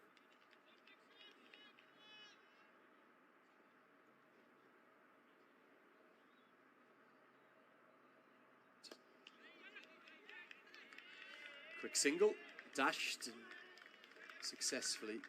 Just down in front of our commentary position here, Aman, at sort of it's a wide fine leg. Jesse Singh, I think it's Alicia Green, the USA team physio on the left. And who's that on? Well, we can't tell with the hood on. Might be Milan. Is it Milan Kumar? That is Milan Kumar. Okay, so that might be our first clue. That would mean that it's Andreas House that's been ruled out of the squad and officially replaced by Aaron Jones. Yeah, again, no official announcement, so it is speculation, but Midland Kumar being here almost answers the question for you. But Jesse Singh seems to be holding on to his side, his left side, so that wouldn't be the one in his bowling arm. It's the opposite end, so it might just be on the pulled through, finishing the run-up. He might have just gone a little bit heavy on that left arm. I think Alicia Green just said to Jesse, they're watching us. You can't escape us, guys. We see every piece of the game that's going on. Yeah, a little bit of magic worked by a USA team physio. And hopefully Jesse Singh will be all right to continue. It's a nasty injury. If you've never done it, a side injury, it takes a long time to recuperate. Bertel getting himself in a tangle here, 3 off 16, Sa 5 off 20.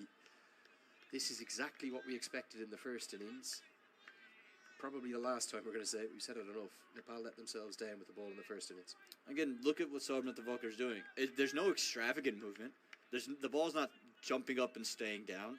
He's been consistently on middle and off stump, on a length, and just trying to swing the ball just a touch here and there. This is what Good KC started with doing, and he was effective.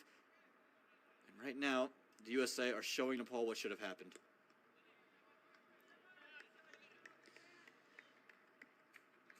There might have just been a little bit of naivety as well in terms of maybe not having bowled in conditions that helpful.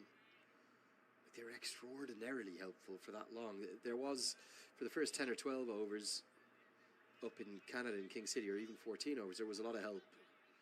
But it was also a different kind of surface. If you bowled poorly on it, you weren't necessarily going to get punished in the way you would here, because of that up and down and lateral movement that there was. So that, allied with the absence of Karen KC due to that injury, has just kind of proved too much for Nepal to...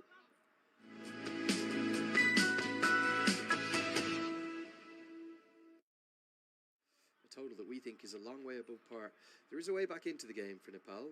They're going to have to bat well, probably maybe see off one more over of Netravalkar, and then start to try and change gears. I'm not saying from the first gear that they're in now through to 5th or 6th gear, but just get into 2nd, get into 3rd, start finding 1s and 2s, and start putting some pressure back on America's bowlers. And again, I think they haven't done quite well enough with putting the bad ones away or putting them into areas to get 1s and 2s. We talked about the USA with the bat early on, how this is probably how we thought they were going to go about their business. The reason Nepal can't do a similar strategy is just because the spinners are going to be so much more effective in the second inning. So you have to find a way to at least tally up runs leading into the spinners, so you're not too far behind the required run rate to where now you're forced to take on Harmeet Singh or forced to take on Anash Kanjia. I also just want to thank an American fan who's got in touch. We're talking about those highest peaks and explaining to me that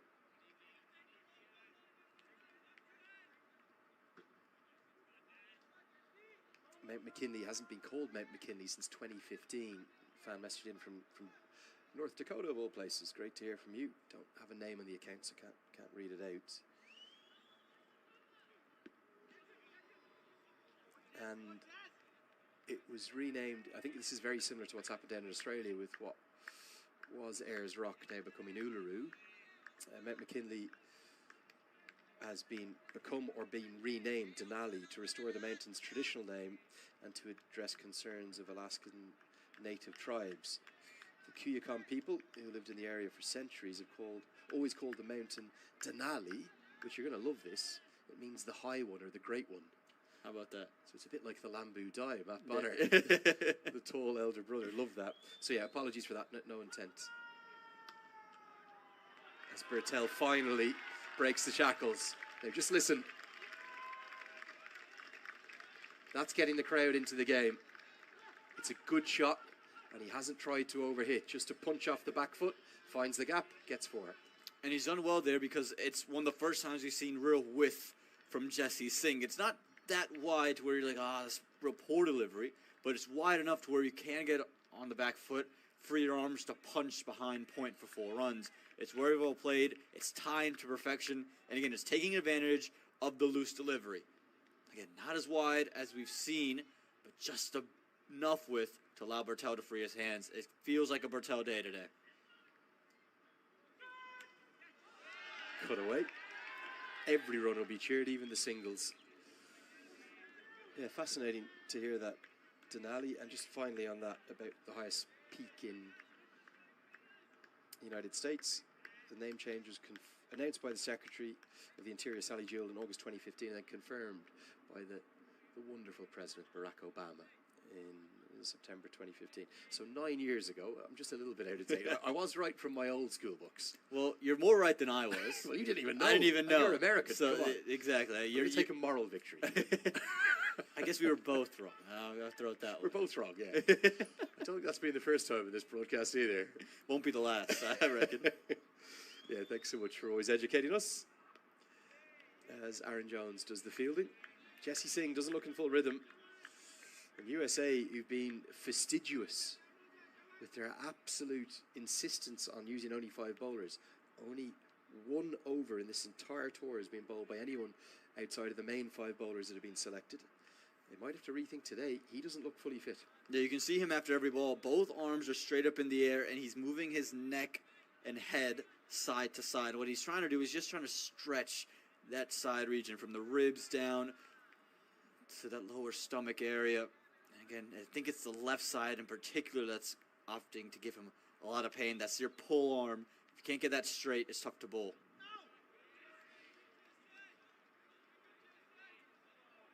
And there he goes again. Again, that stretch coming out. He's bowled a decent over. There's a good finish to it. Nepal will take it, though. 7 runs from it. 8 overs gone. 24 for 1. And Jesse Singh, that'll be a storyline.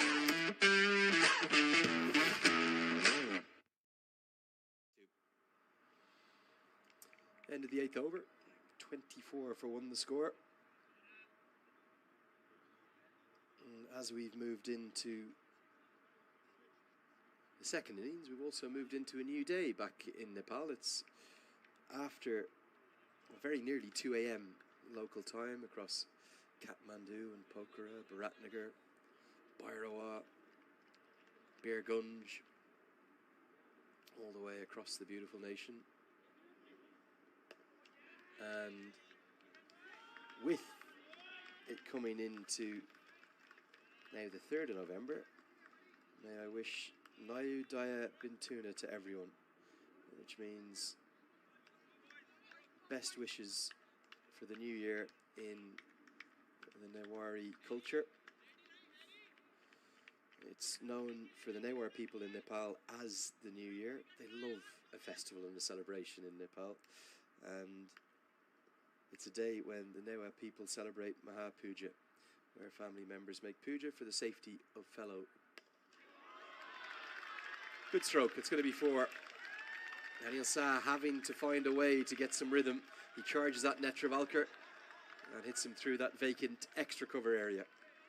Yeah, well done. Good use of the feet from Anil Sah. You could see him in Netravalkar kind of battling out in the previous couple of overs. He was standing deep in the crease, trying to play late. This time he's used his feet. He's attacked Sarab Netravalkar, and he's used that vacant cover region to find 4 runs. It's good intent early on, especially with Jahangir not up to the stumps. He's taken the slip out of place. He's brought sweeper cover in. And this is what a little bit of intent will show. That gully's been shifted around as well. And these are important counter punches for Nepal and Anil Sah.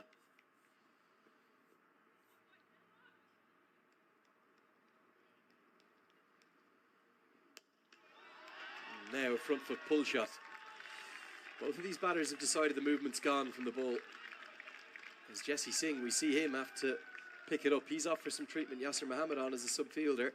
This might be the last one of Netravalkar for the moment. As Nepal just starting to get their fans into the contest. Really good this. Again, use of the feet, down the ground, and then he's just looked to pick up the ball into a vacant mid-wicket region. That fielder was there. That's Yasser Mohammed, who's since been moved around to backward square leg. Really a fine leg. That's where he'll remain. It's good recognition in the field, and it's good recognition, again, with Jahangir back, you can always attack Netravalkar down the ground. Pulls his length back cleverly. Netravalkar always does that well. Yeah, I was just explaining that it's the same. Aman, tell me if I'm right in Hindu culture. Then this is kind of a new year after Diwali itself. Yeah, it is. The Diwali is almost like your New Year's Eve, their New Year's celebrations, and then you get into the new year. Sal Mubarak to you, Lenny. That's what we say down in my part of India, Gujarat. That's what they say, and they stretch it around North India. Love to hear it in the American accent. It varies, right? A little bit back and forth. How is your Hindi? It's not bad. Okay. You fluent? Enough. Fluent to get by. Wouldn't say that I'm... You could tell that I definitely learned it here in the United States and learned it bits and pieces, but... Pigeon Hindi. There you go. It'll be enough to get by and enough to be able to make conversation and get me through situations. It is amazing to think of... America's become such a popular place, isn't it, for Indian students and tech workers and people just making new lives. And so you'd love to know how many Hindi speakers there are in the United States. It'd probably be in the millions. Be very close again because India's so big and there's so many different.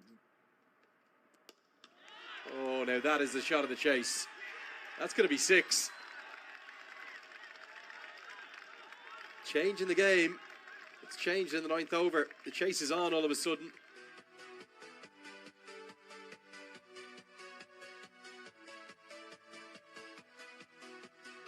This time he stayed in his crease, touched Fuller, but that's just a shot of pure class. He's noticed the swing is cut off, it's gone, so he's just able to play through the line with his hands. He's timed that to perfection. What an over that is. You don't get too many runs off Nethervalker's overs. He has an economy range at 6 in ODI cricket. I think lower than that, actually.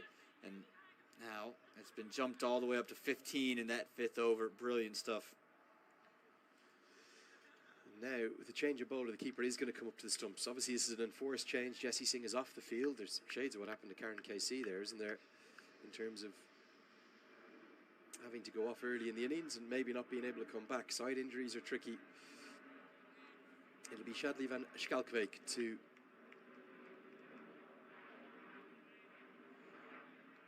become the first change in bowling. He'll bowl the 10th and final of the first power play. You're wide down the leg side. Good glove work from Jahangir. Tell me about this position Aaron Jones is in here. Man, it's not a gully. It's not a first slip. It's kind of a 3rd, if not 4th slip. Is he saving a single there? Is he trying to take a catch? Well, I think because of the intent you're seeing from Sai and Bertel, it's just for that big flash outside the off stump. It's almost that fly slip position where if the ball does go quickly out to his right, they're just hoping he can be able to get out there and dive that for that delivery there. I think they reckon if it does get a touch fuller and Bertel looks to play an expansive cover drive and edges it, in that position, they reckon Aaron Jones has the best opportunity to make a play on the ball.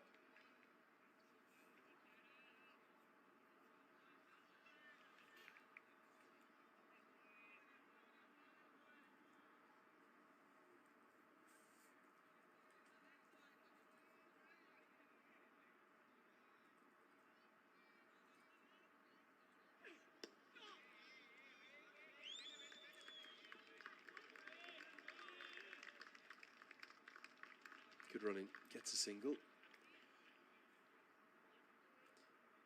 The majority of this contest between these two today, Aman, may be decided upon the 20 overs of left arm spin and how Nepal play that.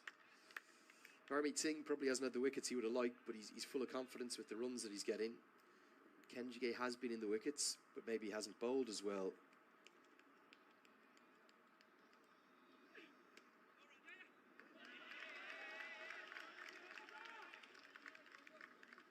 As he would have liked.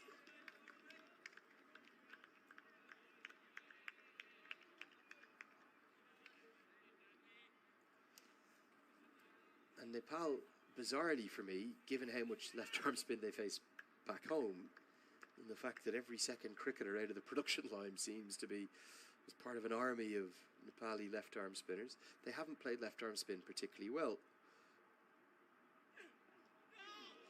And that's just missed. Only really misses the off stump on height. So much of this contest could come down to those 20 overs that'll predominantly be in the second power play.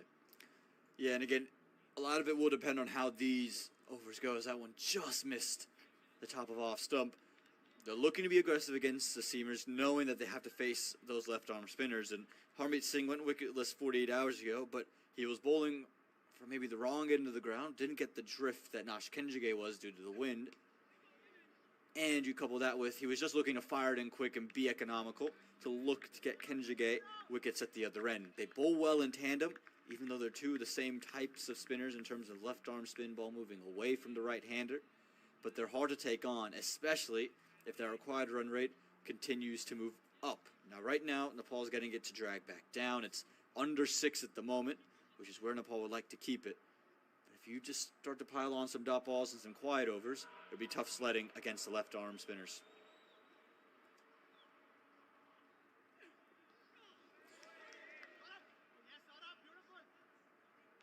Somehow evades the stumps again. Okay, gets us to the end of the first power play.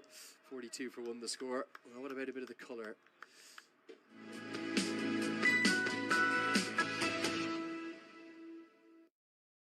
there. Lots of smiling faces on show. There's lots of the cricket jerseys, various iterations of that. There's a joy and an exuberance and a love for the game here in Texas, and much of it is coming from the fans of the men in the red and blue of Nepal.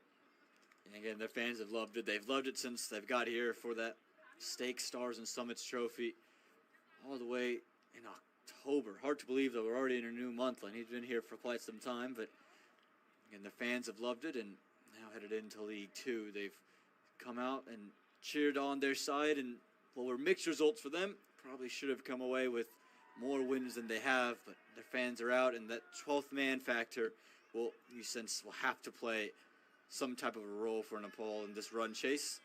As there you go, power play comes to an end. Nash Kenjige gets the ball.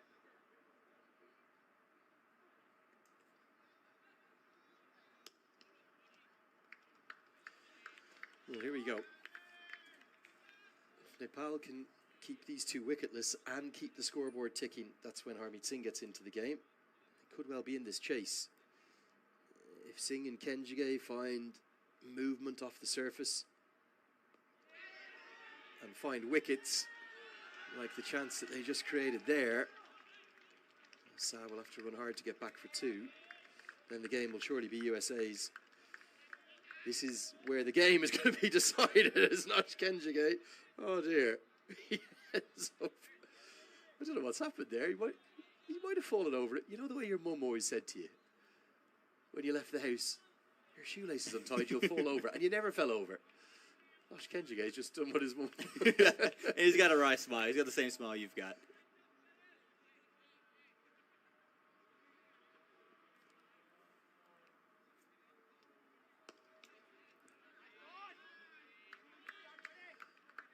No harm done. Just maybe. And that's why we're able to joke about it, actually. Nothing really happened. He just had a little tumble, made sure that he was still upright.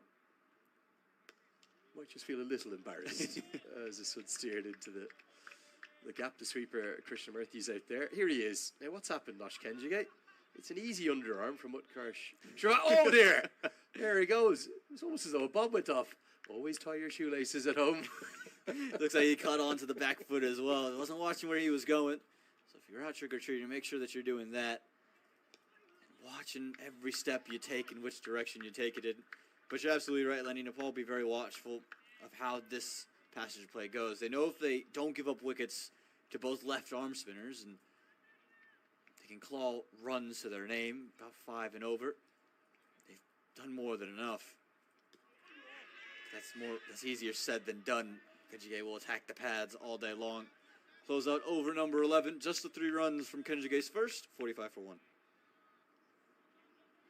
Yeah, just a replay to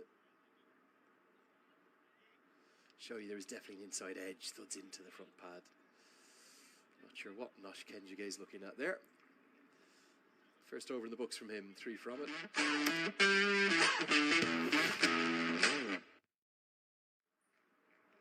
Look at the comeback overs of Netravalkar in his second spell. The 10 across the board of Van Schalkwyk, and then whatever remaining 6 of the 5th bowler, which could be Jesse Singh, but if he doesn't recover from that side strain, well, where the other over is going to come from, they're going to be the ones that they'll target to get them more than a run a ball that they need, which the required run rate's now tipped over.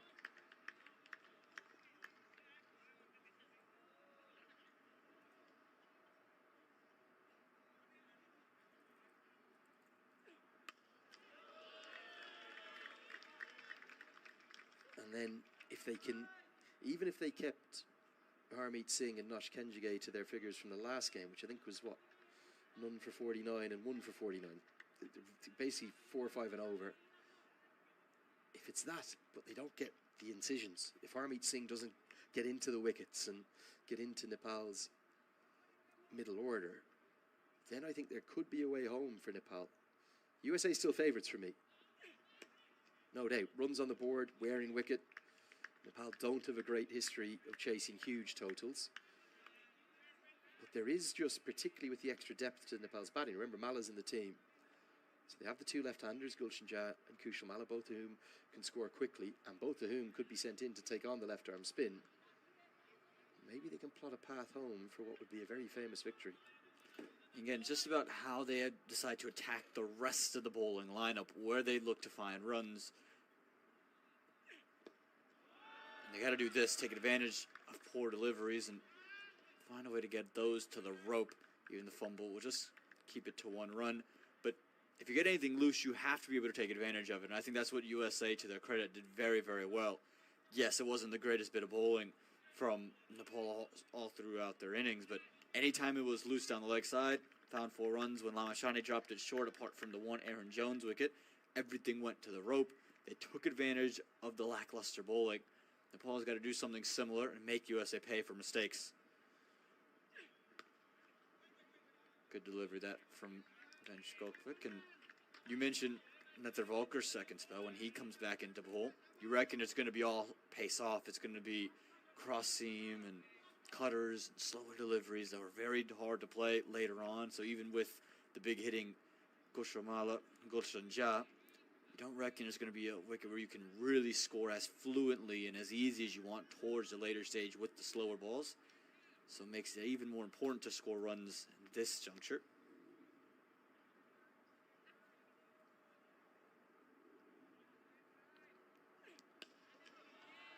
Good diving stop. Aaron Jones is a good fielder. There's a key position there at extra cover. That's probably 4 runs saved. Yeah, again, very similar to what we saw saved from Deepinder Singh Airi in the first innings. There's a sweeper cover, but would have had to move a long way to his right, and they've since moved Aaron Jones from Van Skolkovic's first over out of that fly slip position into a cover. So almost daring Anosah to try to play to third man with the ball being angled in. It's good attacking cricket.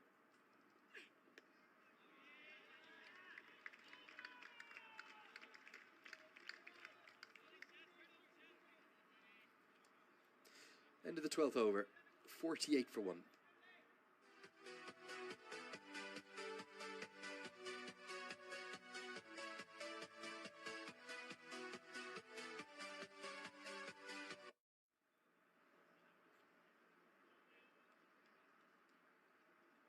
Can you not hear him?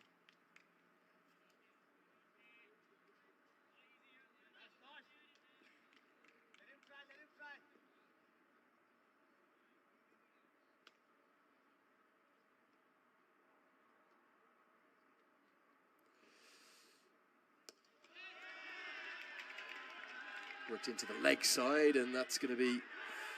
Oh, it might be 4. Well, that's what the fans are indicating. And now Harmeet Singh is as well. He's trod on the rope. Well, that's really a free 2 runs for Nepal to bring the 50 up for Nepal. We've talked about the running between the wickets, ever so important for Nepal, and this is another phase in the game where Nepal bests USA in the field. Nepal saves runs, USA, they can tend to shoot themselves in the foot.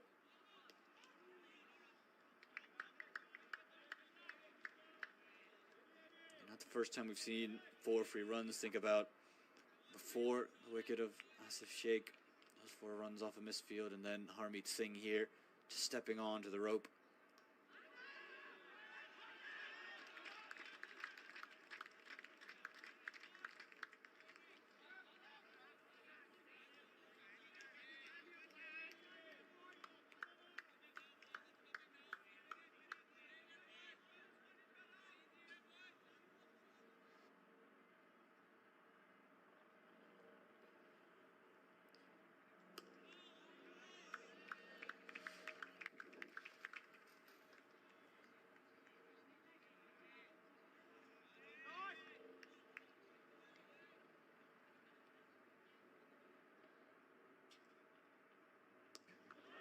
Power sweep from Bertel.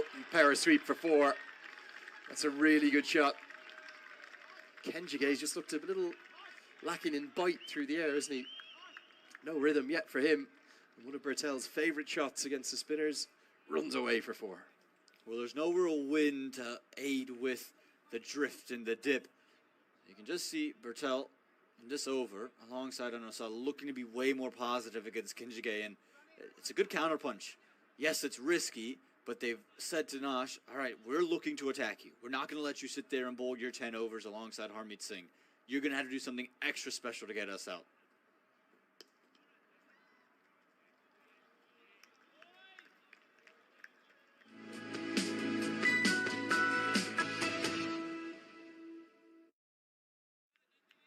Close of the 13th over. 2 boundaries come from it. 9 runs from Kenjige. Second is 57 for 1.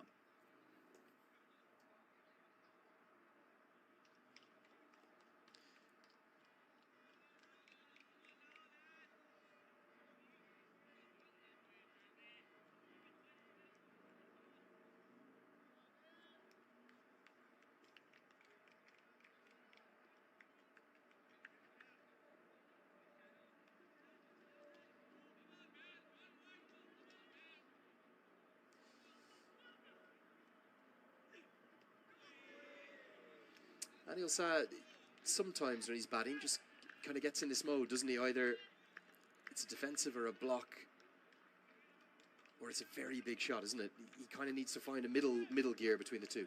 Yeah, I think there's room to be aggressive, but you also have to understand that not every ball you can put away to the boundary. It's actually what ended up being his undoing against the USA that first time. He got to his 50, really untroubled, and then just tried to hit every ball for 6. Came out against Scotland in a similar facet.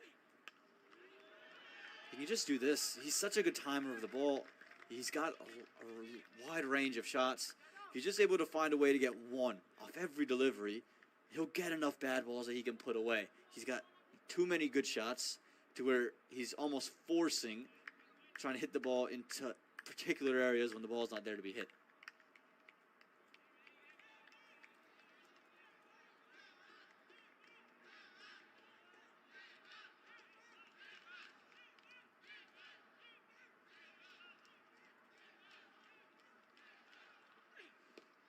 First chance of Nepal from the crowd. Must be funny for the America players to be here on home soil. Very much to feel like an away game for them.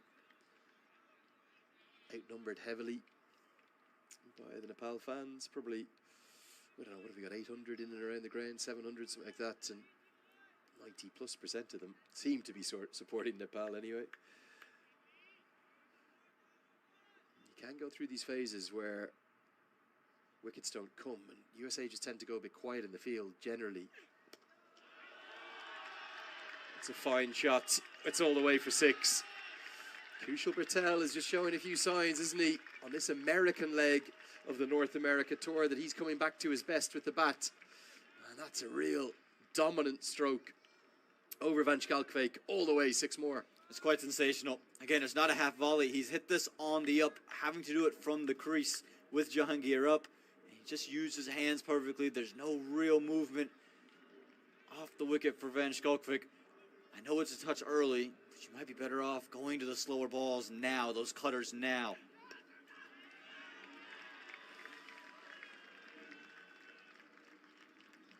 I can promise you when everyone arrived at the ground, and I would include both teams in this morning. Toss was at 9:30 a.m. It felt like it was 9:30 p.m. It felt like it was the end of a very grey and dreary day. It was heavy, it was cloudy, and it was really dark. And then when the floodlights went on, it almost kind of lit up, almost like it was into another day.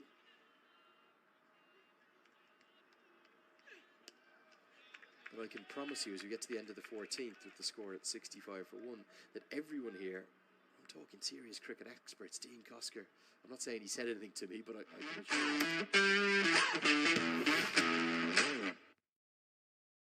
Played all that county cricket for Northants.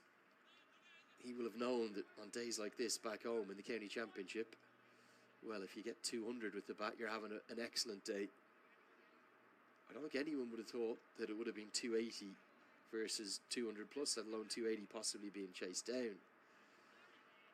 But the batters are just coming into their own, Anil Shah and Kushal Bertel. This partnership is now worth 57 from 74 deliveries, and it's going to force a change in bowling with Harmeet Singh coming into the attack.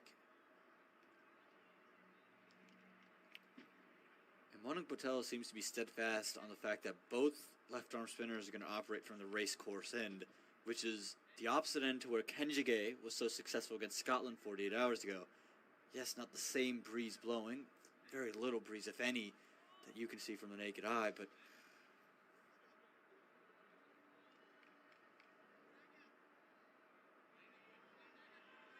they're just intrigued as to why Harmeet Singh and Nash Kenjige have both been deemed to bowl from this end. That's personal preference or a thing for Manik Patel. Don't know if this is intentional, but Harmeet Singh has made Kushal Bertel wait a long time to face this first delivery. Used to always love watching Shane Warne do that. And good news for American fans, because Jesse Singh has just this very ball sprinted on and clapped hands, tag teamed in and out with Yasser Mohammed, who's gone back off. Maybe an indication he'll be okay to bowl his remaining 6. Remember, he was pretty economical in his first 4 against Scotland a couple of days ago, and then the last 6, well, they travelled the distance. Good diving effort. And it's this captain himself who's got to get his body on the line. That's 4 runs saved again. This is what we were talking about with Manik Patel. When Andres Kels was here, and even with Shane Jahangir, with the amount of keepers in the team, Manik Patel's so good in the outfield. You reckon he gives you your best bet in the field. Yet again, phenomenal stop. It's hit straight to him, but he's very steadfast right there, able to keep it down. Really good work out there. And now look at Jesse Singh, though. The one thing you're concerned is that he still doesn't look 100% with this side. He's still messing with himself, trying to find any bit of comfort with the way he's just swaying side to side. Hands were lifted into the air. Just something to watch if he comes back in. But again, Manik Patel, so quick in the field. Those are back-to-back deliveries that he's taken.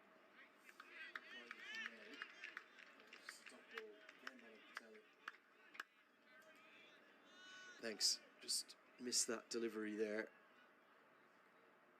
Manik Patel does the fielding again at mid-wicket, and it's just a single from Harmeet Singh's first. You would imagine he'll probably bowl 10 pretty tight overs yet again. Can he find the wicket? So that will be the key. 15 bowled, 66 for 1.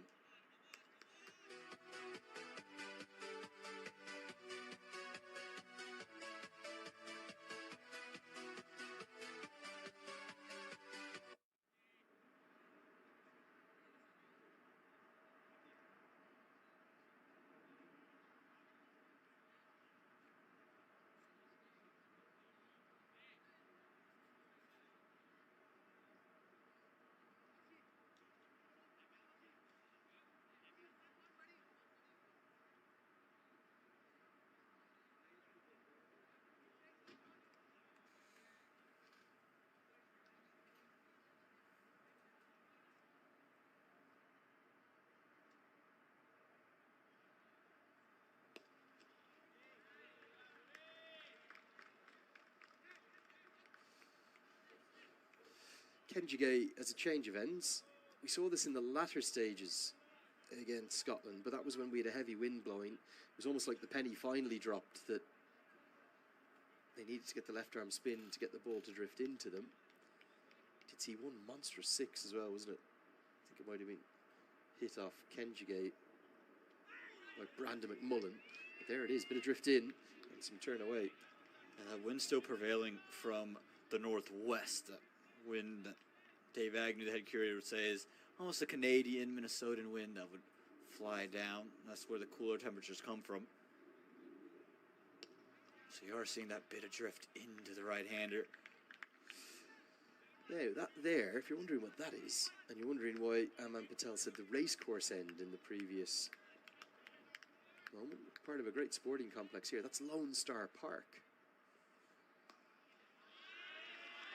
swept away for 4. Great shot because he's got it a long way behind square. Only one man out in the deep square of the wicket on the leg side, and he's right on square. Sash shuffles outside his off stump and gets it well behind square. Good stroke, 0 risk for 4. This is impressive intent against the left arm spin, particularly Kenjige, that they're trying to take on. You can see them looking for scoring options. They're not going to let Kenjige just go about drifting the ball in and just playing with a straight bat. They're manufacturing their scoring options and doing it without giving up much risk. Now a fish outside the off stump. No slip in place, interestingly, despite there being some turn on offer.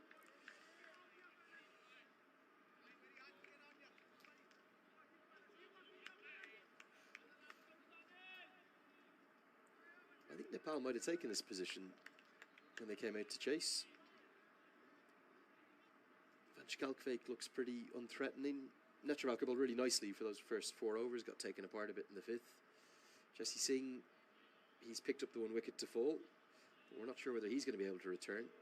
So these 2 left-arm spinners, they hold the absolute key for USA to defend this total. As this gets us to the end of the 16th over. And again, USA's over rate, really good. One thing they've got right all through.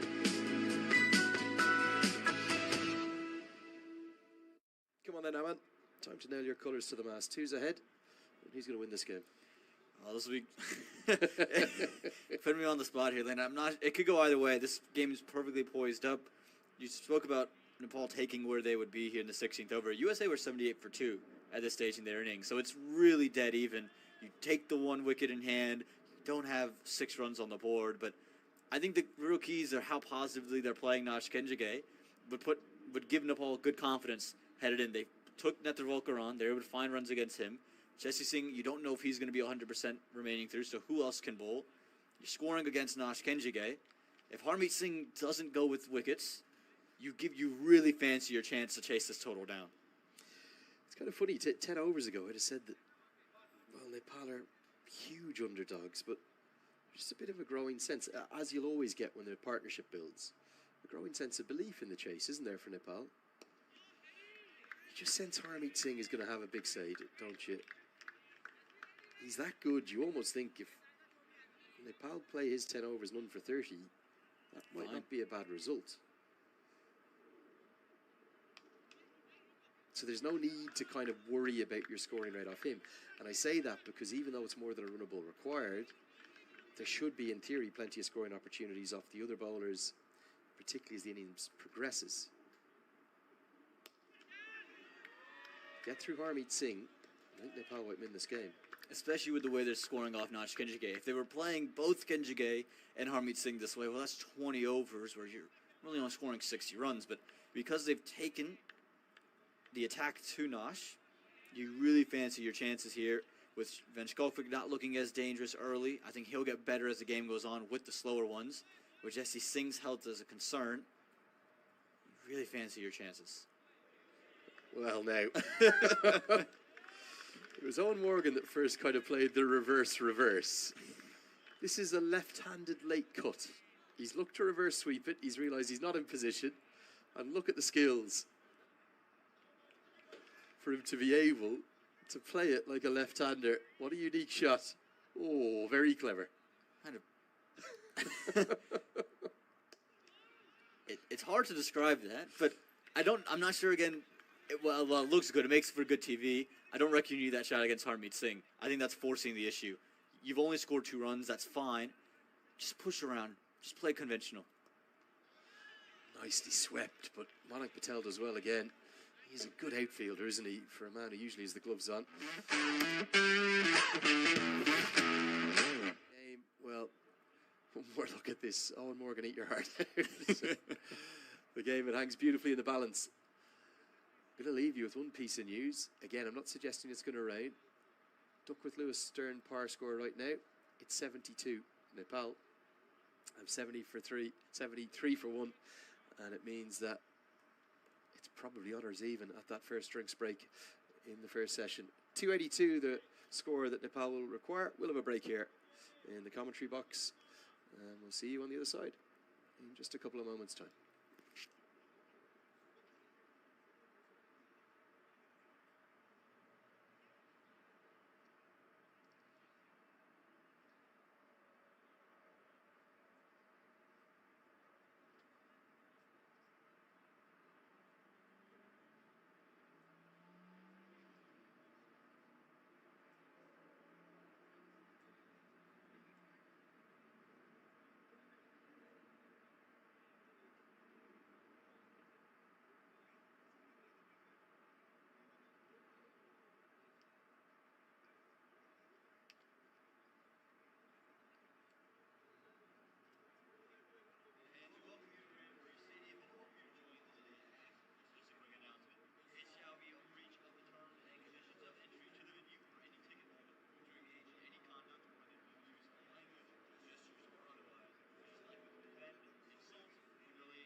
Time for the second session of the chase here, and you're very welcome back to the coverage. You're watching us live from Texas. We're at the Grand Prairie Stadium. Nepal need 282 to win. Got a good partnership that's building up nicely between Kushal Bertel and Anil Sah. And you've got the company of me, Andrew Leonard, who has Aman Patel alongside him in the commentary box, as I have throughout the series. It's been great to have you with me, Aman. Really enjoyed it. Good afternoon to you firstly. Good afternoon to everyone watching, or good evening, or even good morning back in Nepal. Have we got another thriller in our hands? The last USA-Nepal game went all the way down to the penultimate ball. Shadli Vanchkalkovich hit a 6 to win it. Is this destined to be another classic between these two sides? It almost always seemed to be hard to separate. Yeah, good afternoon to you as well, Lenny. And yeah, it seems to be destined to be that way, especially with the fans starting to trickle in, and they're getting worth the price of admission. That's to say the least. And again, the way these two teams have gone at it, they're evenly poised at this stage, which we didn't reckon would have been the case headed into that first strings, but Nepal has fought really well, especially with that early barrage from the USA. And taking notes from Scotland, weather the storm and your time will come. Yeah, and also, I don't think USA's fielding's let them down yet. Actually, it's been good. It's held up, with one exception, Shrivastava in the second over. But they do just have this habit, don't they, of going a little quiet in the field. And that can make it feel like, particularly when the Nepal fans are in on top of you, that they're even further in front.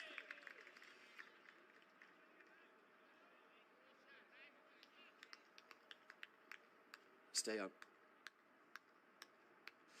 And Shadli Vanchkalkovich just down below us. He's having a lot of fun with these fans, isn't he? Different kind of relationship to the one that Jesse Singh was having with them. A charismatic guy, and I think he loves playing in front of fans. You've seen him be really good since he's come over to America. Yeah, incredibly personable. He wants to interact with every single person around him. He's always got something kind of...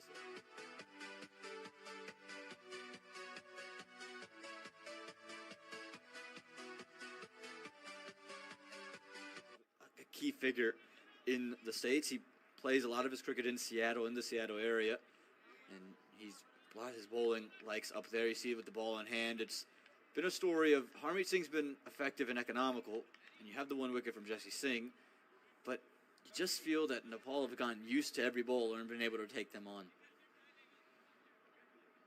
They also, just see in that graphic, Madank Patel just continues to only want to use 5 bowlers. Seen a change in the field. Uppkar Shrivastava taken out of long on and put into cover where he was so good in his first ODI. Part of the reason for that is Harmeet Singh wanted the taller man, Vanchkalkovich, at long on.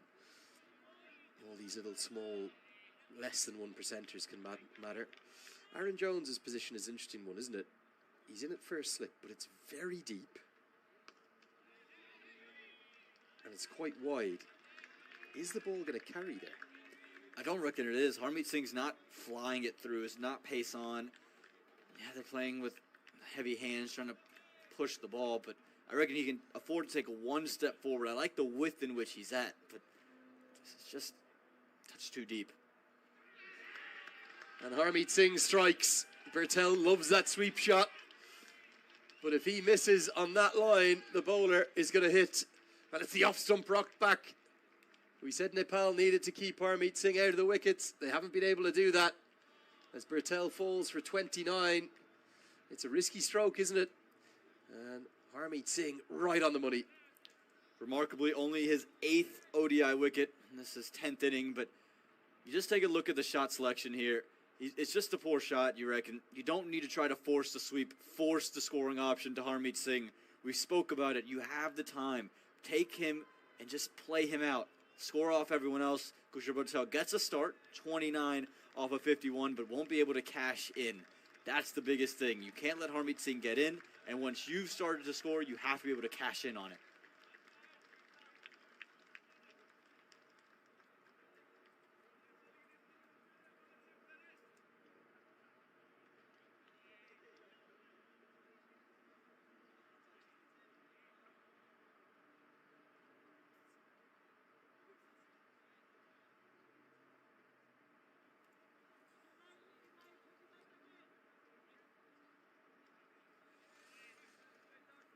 Kushalmala to the crease at number 4. Not the captain, Rob Powdell, yet. Big day for this young man, isn't it? He's got lots of little scores of late, but nothing too substantial outside of that one knock in the T20s. He's had very high career strike rates early in his career, and his game's just evolving a touch, you sense.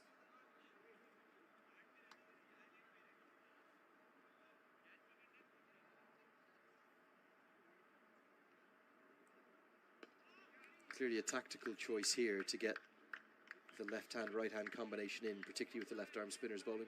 Yeah, and you expect them to kind of bowl in tandem here with Nash Kenjige at one end of the ground and Harmeet Singh from this end. So just to try to throw off line and length, and Kushalmala can take the attack on. But again, like you said, the way he's added to the game, just to be able to stick in, hold himself together, and then push ones and twos, I think will be very important, especially to Harmeet Singh. I think that tactical plan has been to take on Kenjige, but Singh you don't want to give away.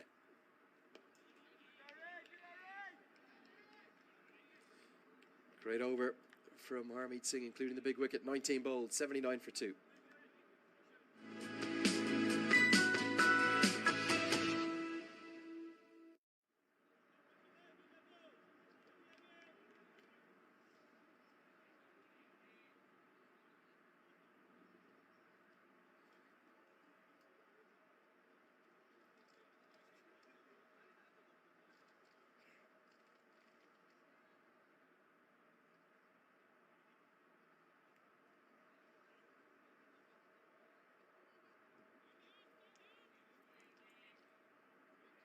New man with the ball.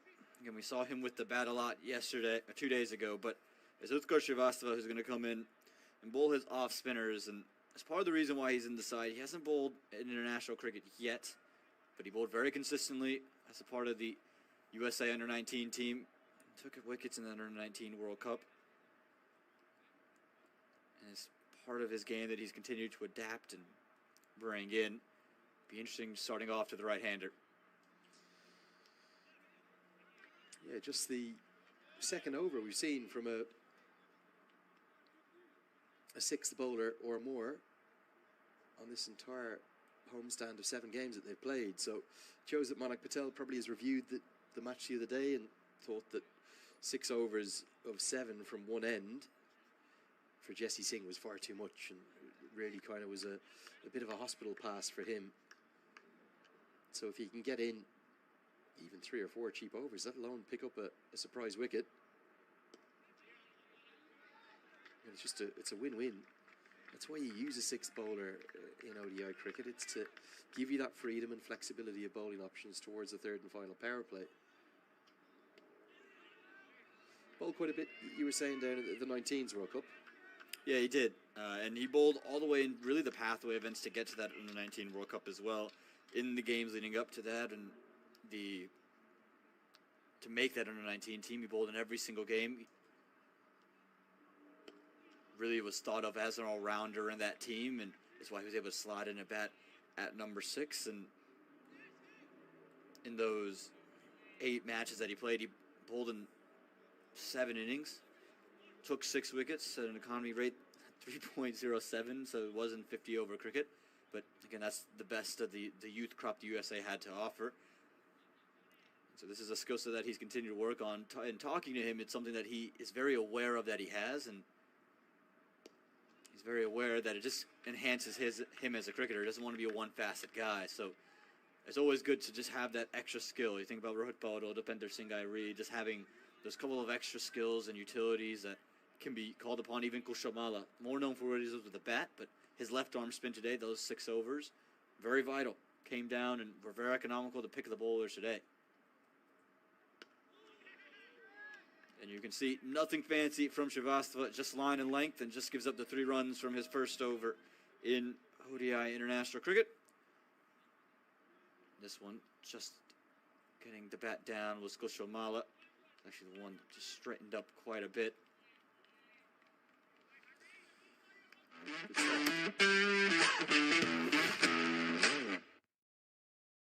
Country's cause hugely.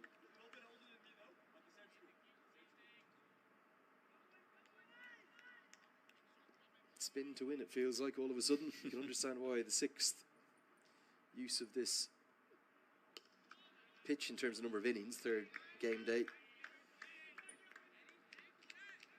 Now for me, you could see the attempt from Kushal Bertel to get the scoreboard going.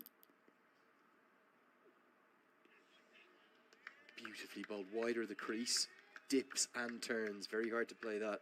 Good glove work too from Jahangir. Bertel's attempt to get the scoreboard going was to go to the sweep. Sa and Mala need to find a way to prevent the number of dots that are being bowled all of a sudden, as they just stack up, and also find the occasional boundary. Right now there's no signs of either of those things happening. And this is why giving your wicket to Harmeet Singh in the middle of his spell is such a big deal. Because you know things are going to be tight and consistent. The runs are going to be hard to come by. And now you're trying to get Kushalmala into the game, trying to let him feel himself out, whilst the scoreboard pressure is starting to mount. This is why Kushal Bertel couldn't have afforded to play that sweep. Stack up these dots. Well, we said Harmeet Singh would be a big factor. He's bowled 4 overs here, the best part of. He's got 1 for 4.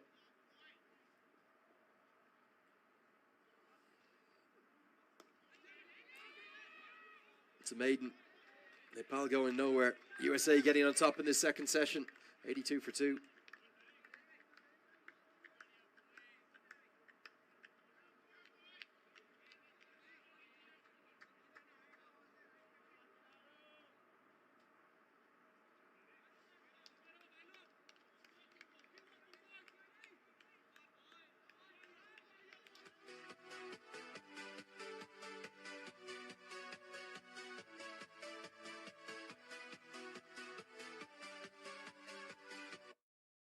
Now it almost makes this over if Srivastava one you have to score off of, or at least find a boundary or 2 just to ease some of that pressure.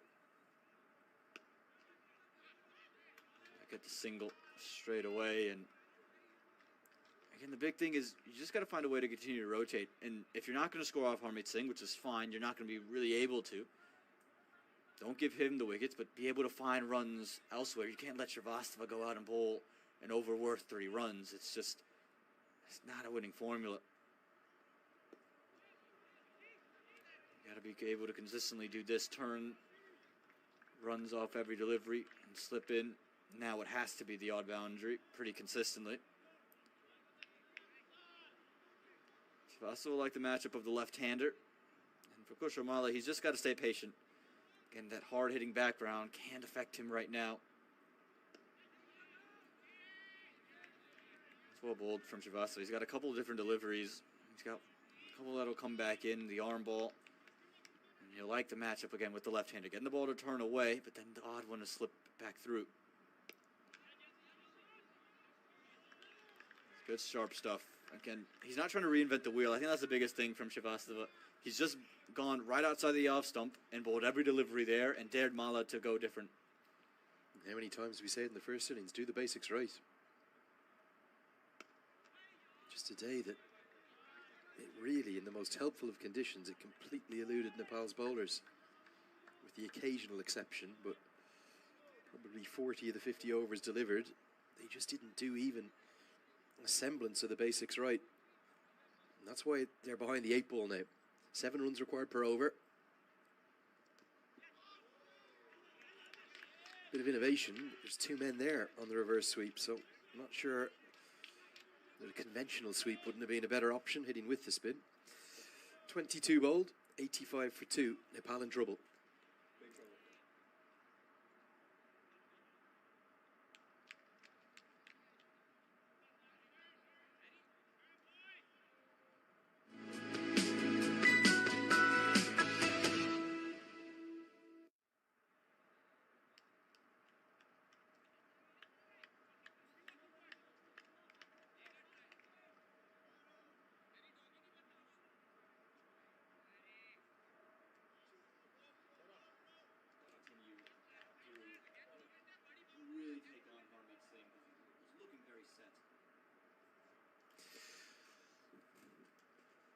have to do something better here, don't they, Nepal, just to find a way into this contest.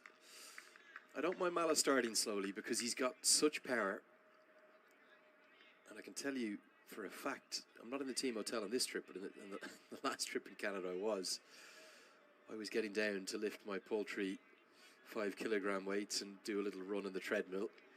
Mala was pounding out big numbers. He himself and Karen KC, look at the size of Kushal Mala. Monster. And they're the two in the team that are probably stronger than anyone, and it's no surprise, alongside Dipender Singh Ari, as Russell Warren shows why he used to be a keeper at Northants, good hands, as they're the biggest six-hitters. So I don't mind him, even if he just, let's say, gets to 10 off 20 or 10 off 25, he catches up so quickly. But it's about himself given a chance to do what he's been sent in to do, which is to take down the left-arm spinners. Now, long on is in place, but there's nobody in between.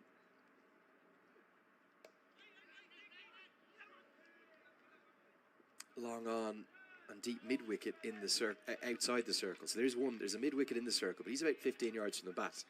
So you'd imagine that hitting with the spin, kind of either there or straight down the ground, where there's probably, 40 yards between long off and long on, but it might be 60 yards between mid-wicket and long on. But that's got to be one of the real boundary options for Mala. And you'll have to take some risk. It's just a case of when you start to take that risk. I'm not suggesting now, maybe bat for 3 or 4 or 5 more overs, but then 1 boundary, 2 boundaries, 3 boundaries starts to change the game. So it's about building that innings, a little bit like we said, Sandeep Lamachani earning his way into his spell. Kushal Mala's got to earn his way into his innings by getting the pace of the wicket. Isn't a huge amount of turn. It's not sharp turn anyway, just a bit there for the spinners. Just got to pick the right length and go after. Might be Kenjige as opposed to Harmeet Singh when Kenjige comes back in. 23 bowled, another tight over from Harmeet Singh. 89 for 2.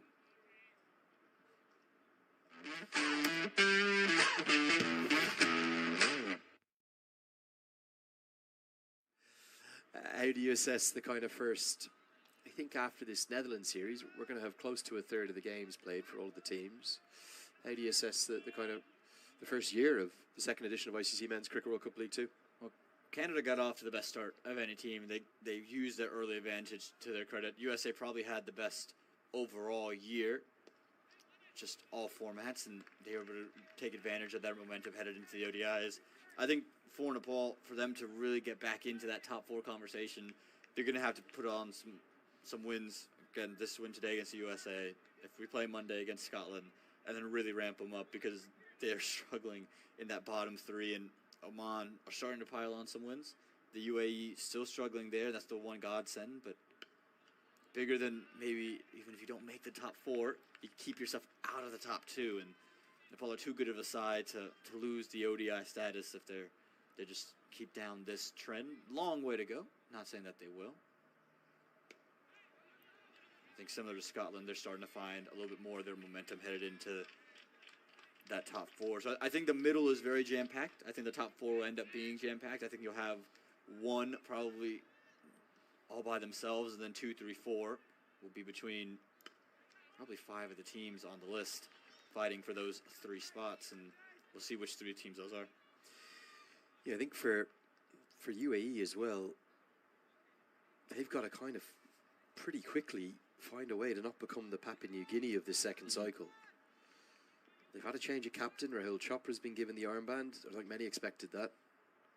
I was reading Paul Radley's piece, that the fine writer that he is for the national newspaper in the UAE, about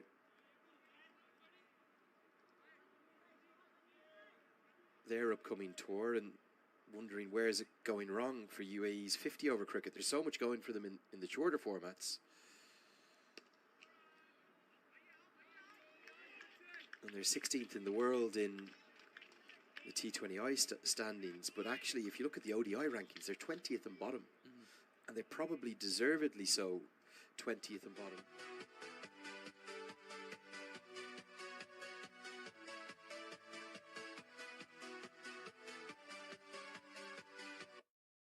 50 over cricket. There's so many short formats. Just one more look at the points table here. So they've got to find a way to not be cut a gulf at the bottom. But equally, Nepal have to find a way to not be stuck in the bottom two with them. So that's why these two games, I know we're over 2 years out from the end of this league, but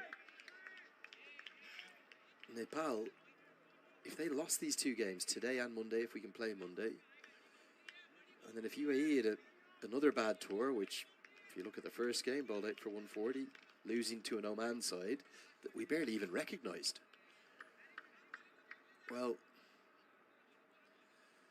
ODI status is on the line, funding is on the line, so much is on the line in this league. Cut away for 4. A little bit lucky Kushal Malla here, but he does get his first boundary. It was at a catchable height, but it went right between the two men. Was this good placement, or was this a bit of luck? I think a little bit of both. I think he's definitely tried to play it behind point, but it's definitely gone more uppish than he would have liked to, and just bisected those fielders. He'll take it here, Nepal. Need any bit of runs you can get, especially because Srivastava wasn't able to bowl, and he's only give up the 8 runs in his 4 overs. You can't allow Utkarsh Srivastava to come in for the first time and do that.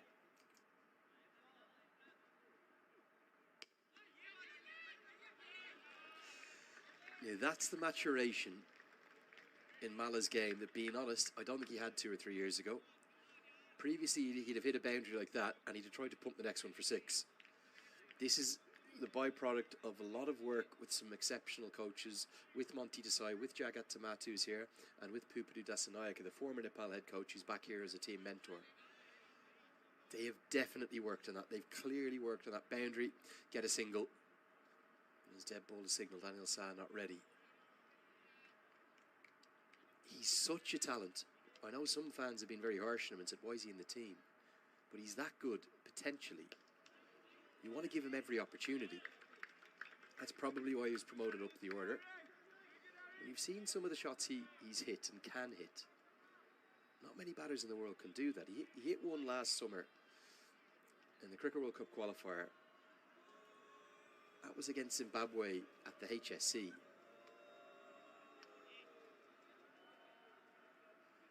a few boos ring around the ground. No idea what's going on there. The HSC's main grandstand, I think it's about 35 rows high. It's massive. Malla hit one. I don't think I was actually on air. I think I was in the green room with Ian Bishop at the time. He hit one up to about the 30th row of that 35th. And the two of us were talking at the time, but as soon as the ball was hit, it echoed around that wonderful venue. And Ian Bishop goes, who's this boy who's just hit that? And I said, well, Kushal Malla, mate, I think I said he's a freak or a phenom, and he's a bit of both. He is an X factor, unlike many young cricketers I've seen. I'm not saying he's the finished article, he's not. But I love the faith that Monty Desai is showing him.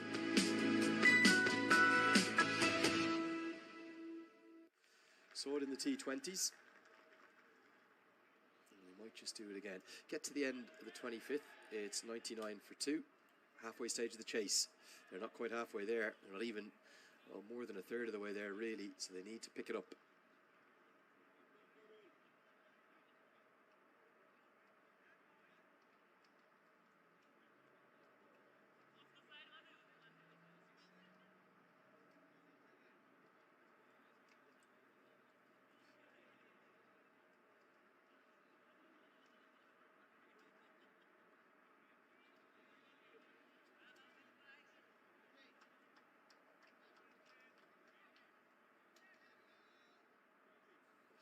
Going to be a change in bowling. Now, this for me is a sign that Manik Patel doesn't want to have to bowl Jesse Singh too much at the death. So he's going to go to him now. Do Nepal try to shift gears here and start to attack Jesse Singh? You got to attack somebody, and if Jesse Singh is slightly wayward, whether that's due to a slight niggle or just lack of rhythm, you have to take advantage. And Anil Shah, for me, who was 40 off of 56, has since, in the next almost 20 deliveries, has piled up 8 runs. He's got to shift into the next gear, and Jesse Singh's the bowler to do it against. That's the 100 up. And I think when the fans see the big screen, probably start to cheer. God, look at that. Even converting some local fans, aren't they? She is Floyd. She is does the ground announcing here, doesn't she, for the MLC? She did. She was also here for the World Cup, the MC for that. Yeah, she was all over. Taken in by the Nepal fans a bit, enjoying the... Well, she was surrounded by them when Nepal played here for sure. So I think she got her jersey and she converted into a Nepal fan. Why not? There's worse teams to be rooting for around the world. Yeah, too right. Particularly, I suppose, if you think of all the Texas Nepali community, you know, the number of them here. What's the shape? We want 6, I think it might be coming from the crowd, or either we want 6 or we want sing. Maybe a bit of both from the Nepal fans. Interesting to see Shrivastava taken off. Would you have kept him going? I reckon you probably could have snuck one more in there, just because, again, the spin is working. These two haven't found any real rhythm. I just think you're just trying to keep Jesse Singh out of the death for as long a period of time as you can. You probably will have to bowl a little bit, but you don't want him bowling majority in that last 10 and headed into the 26th over. I think one could also felt I'd probably sneak in an over of Jesse Singh if he's not feeling 100%, while these two are still low on rhythm. I can sneak him in now.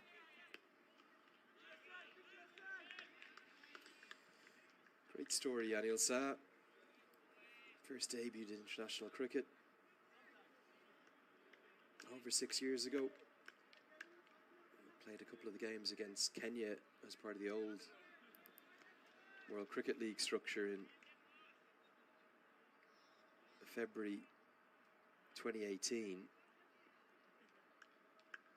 And then drifted miles out of contention after a handful of appearances, and really, I don't think many thought that he was going to get back and get another chance, but then a prolific domestic season this year has guided him back into national team colours, and he gets to another 50 since he's returned.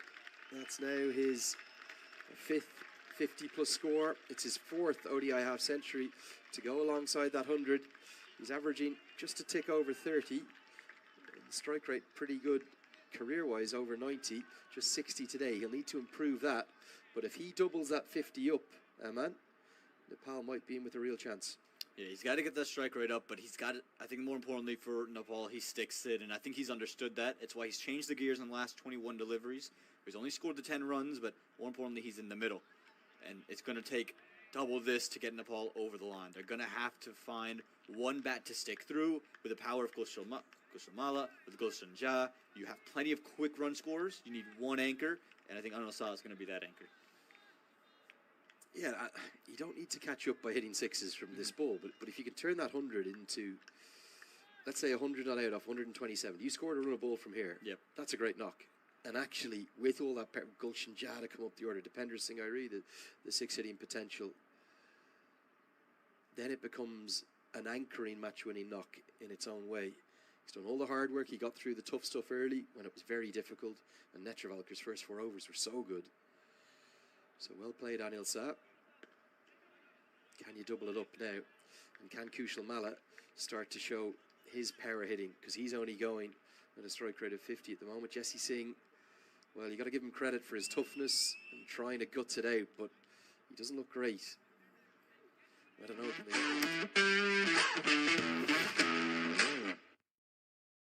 That's what's going to have to happen as the 26 comes to an end, 102 for 2.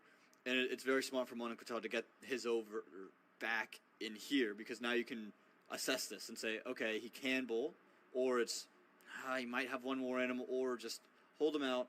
He's done for the tour. Let's just go Utkarsh from one end. We have Nash, we have Harmeet. We'll let Shadley Van Skalkvik and Sarabnet Devalkar bowl in tandem at the death. And then if you need an extra bowler, you can then go Sanjay Krishnamurti as your extra spinner.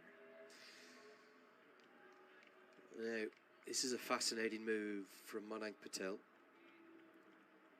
He's taking Harmeet Singh off, not because he's not bowling well, quite to the contrary, because he wants to preserve 4 of his overs.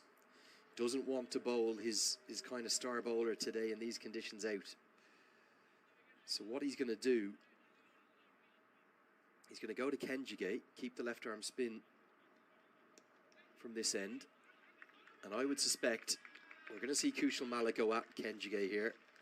I think it might even be this over. I don't think it's going to take long. He's a different kind of bowler to Harmeet Singh. Mala. It's a matter of time, isn't it? There's a ticking time bomb out there. Pyrotechnics might be coming.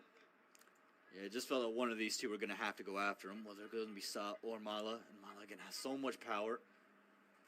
If he gets the ball turning back into him, Nash has to be very careful with his length here. Don't want to be too wide or too straight. And you can see there, he's basically just bowled that into the surface as quick as he could. He doesn't want to toss it up. He knows if he tosses it up, most likely, the end result is the Chinese lantern display at the racecourse end of the ground is having some damage done to it. But it shows the amount of scouting these days that's done on players. In years gone by, he'd have walked to the crease, he'd have got 3 floated up to start with, he'd have hit 3 sixes. Now they know about his power. Not too sure about this field. Man for the right-hander. Just gives a single into the leg side, really, doesn't it? But look at Mala, almost flexing his bicep, saying, Nosh, I'm coming after you. Again, you just expect it to be short and quick and dart it in. So Mala might just try to get creative, whether it is to move a little bit away from his stumps, give himself room to play over cover on the offside, or shuffle all the way across, looking to almost pull. Again, Kenjige goes into the surface. He's not going to get much full, is he, Mala? Because they know what he's trying to do. He's got to start. I've heard him speak about how he feels like he needs to count to 10 or 15 in his innings, just in terms of the number of balls, just to get in. Anil Shah goes for the slog sweep, doesn't get it. Jesse Singh nestles underneath it and holds on. Big moment in the game. Anil Shah gets to 50 and gives it away. Credit to Kenjige, absolutely, but it's a tame dismissal. And just as Nepal trying to get moving, trying to go through the gears, they lose their third. Well, you knew one of the two of them, Mala or Shah, were going to take on Kenjige. You just didn't think the matchup was for Shah to do it. He had to be the anchor. And he's just hit it straight up into the air, trying to play that sweep that was working so successfully off the bat of Kushal Bertel earlier in the innings. But again, he's just miscued it straight up. Jesse Singh's done really well to get into a good position, take the catch, much to the delight of the American fan right behind him, who's up straight away. So I got to 50, but just threw it away, 52 off 80, and that strike right now looks a bit worse because he wasn't able to cash in on all the work he was able to do. Again, he was 40 off 56. It took him 21 deliveries to score the next 10 runs, and then he threw it away 2 runs later.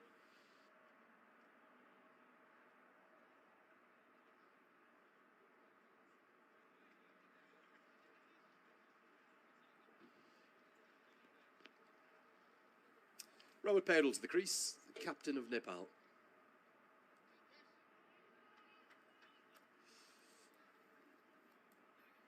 Well, he's the man with the highest score of this cycle for Nepal. That was the 96 in a losing effort against USA. That was in the first innings. It's going to be very different in the chase, but he may well need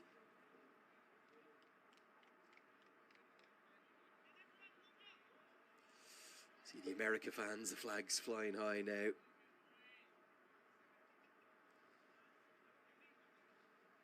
Very different to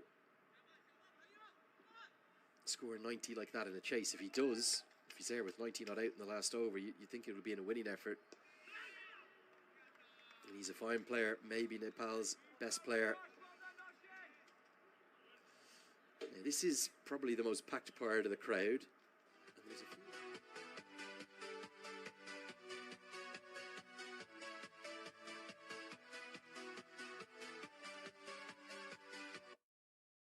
Shot right from the players' tunnel as well.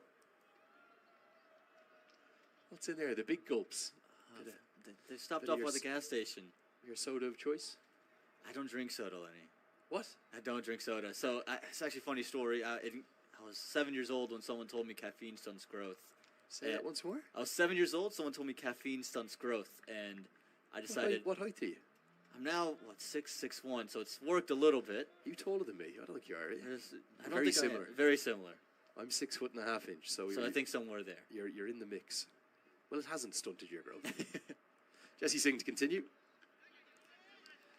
Nepal in trouble again. They're going to need something special from their middle order. Specifically these two, and maybe then Jan, Dipendra Singh Airi to come in. Remember, Arif Sheikh, of course, the player of the match from the last game. He's still two to come. So whoever told you that is really, well, he's saved your dentist a lot of money. Yeah, hasn't he? Yeah, I got rid of the caffeine and the sugar, so it's worked out. It's worked out quite nice. It doesn't take a bit of guessing, though, to pick your favorite soda out of the bunch. I think there's one in the fridge next door, isn't there? Oh, it's got my name on it. It's one of the title ICC sponsors, so I can say it, Coca-Cola. Definitely one of my vices in life. We all have some. I do adore a Coke. And certainly, the more I get to know about you, I mean, I know I've known you a long time, you are so clean. You must have some shortcomings or some shortfalls. I'm sure you're there too is. Perfect. I'm sure if you ask my parents, there's something in there as well. you must never tidy your room, or you must never do the dishes. To be fair, my room is a little bit of a mess. That is fair. That is fair. Well, my mother, I know I shared this with you. I didn't share it on air, but my mother wants to adopt you from listening in. She's been watching on back home. Parents always watch all the coverage back in Ireland, particularly the Nepal games. Adopted another two Nepal fans. A little bit like she is Floyd. We saw her earlier. There is the new USA Cricket CEO. That's Mr. Jonathan Atkinson there. Atkinson on the left. Not sure who he's with. He'll have been probably a little bit nervous having lost the toss this morning. I think he flew in early today, and probably pretty pleased with his team's efforts at the moment. There he is, just seeing himself on the big screen.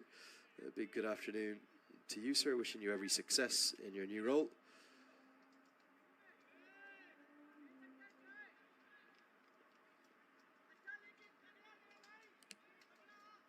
As USA Cricket look to capitalise upon the success of that World Cup.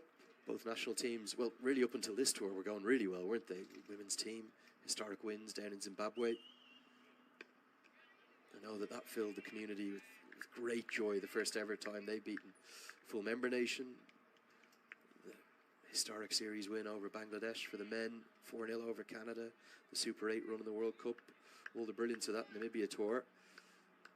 It just feels as though it's obviously Stuart Law's been dismissed in this time. He's moved on now. In the middle of the series, the 3-0 defeat in the T20s, and then just the one win in the ODIs. It feels like for all of those reasons, this game's it's as important for USA as it is for Nepal. It's a momentum thing. You don't want to head into 2025 having all those kind of negatives around the sweep in the T20 series, and then only pick up one win on home soil. That's going to be the part that's really going to stick home. So a second win on home soil just gives you that little bit of momentum that you breathe a little bit, saying, okay, things are all right. It's not great, but we can build into the right steps. And then I suppose from I know he's only interim head coach for the moment. Vincent Vinay Kumar. Yeah, Vincent Vinay Kumar, the former Ranji Trophy player from India. And then we see the assistant coach come in, Usman Rafiq, who was playing down in Zimbabwe at the Cricket World Cup qualifiers recently as last year, was actually in the squad against Canada, I think, earlier in the year too. But they'll be able to make the case, well, hold on. We've lost two. We didn't want to lose two at home. But both those defeats were to Scotland, who are one of the best sides in the associate world without doubt. As Jesse Singh bowls a really good over, just one run from it. But he's still not moving.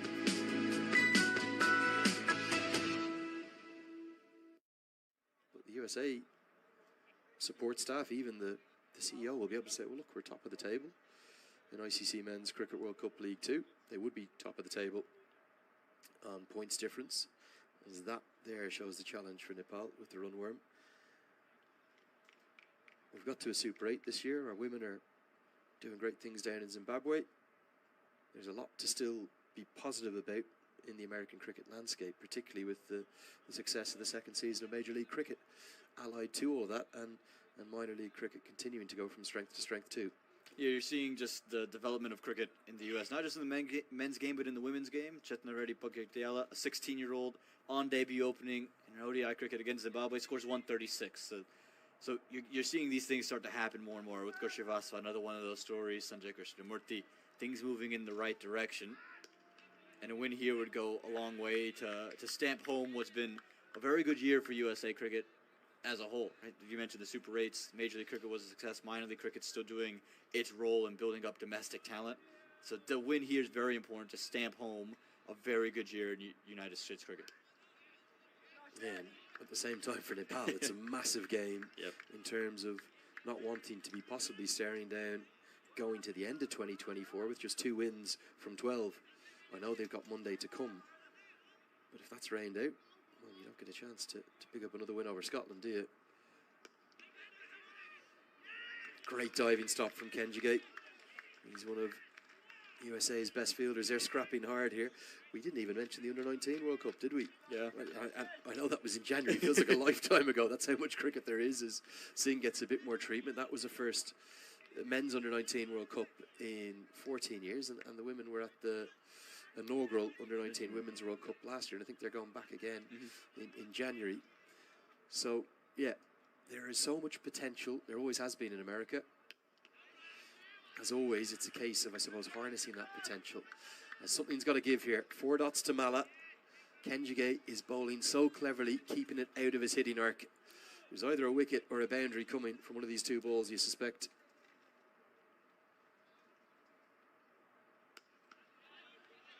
It'll be a single.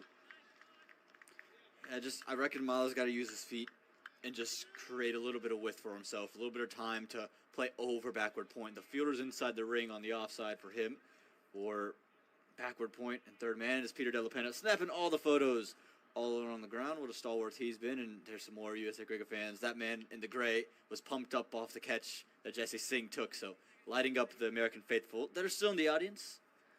Little USA corner down there. 3 America fans amongst a sea of Nepal ones. That's why the crowd is so quiet right now, because nothing's going right for Nepal.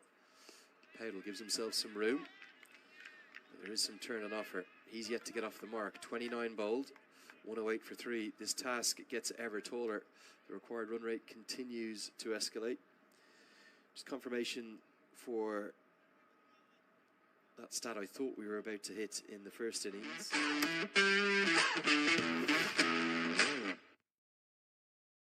For Nepal in ODI cricket goes past the 2 for 85 that Sampal Kami took against Pakistan.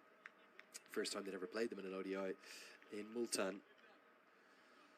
You do wonder, just press the wrong button there, hopefully we'll get the right scorecard up now. Just want to get a quick look at the Nepal batters to come. You do wonder what order these remaining batters are going to come in. Will it be Dipendra Singh Arya next, or will it be Arif Sheikh, who's the player of the match 4 days ago? Or could it be Gulshan Jah promoted up the order, particularly if it's the left-hander that gets out?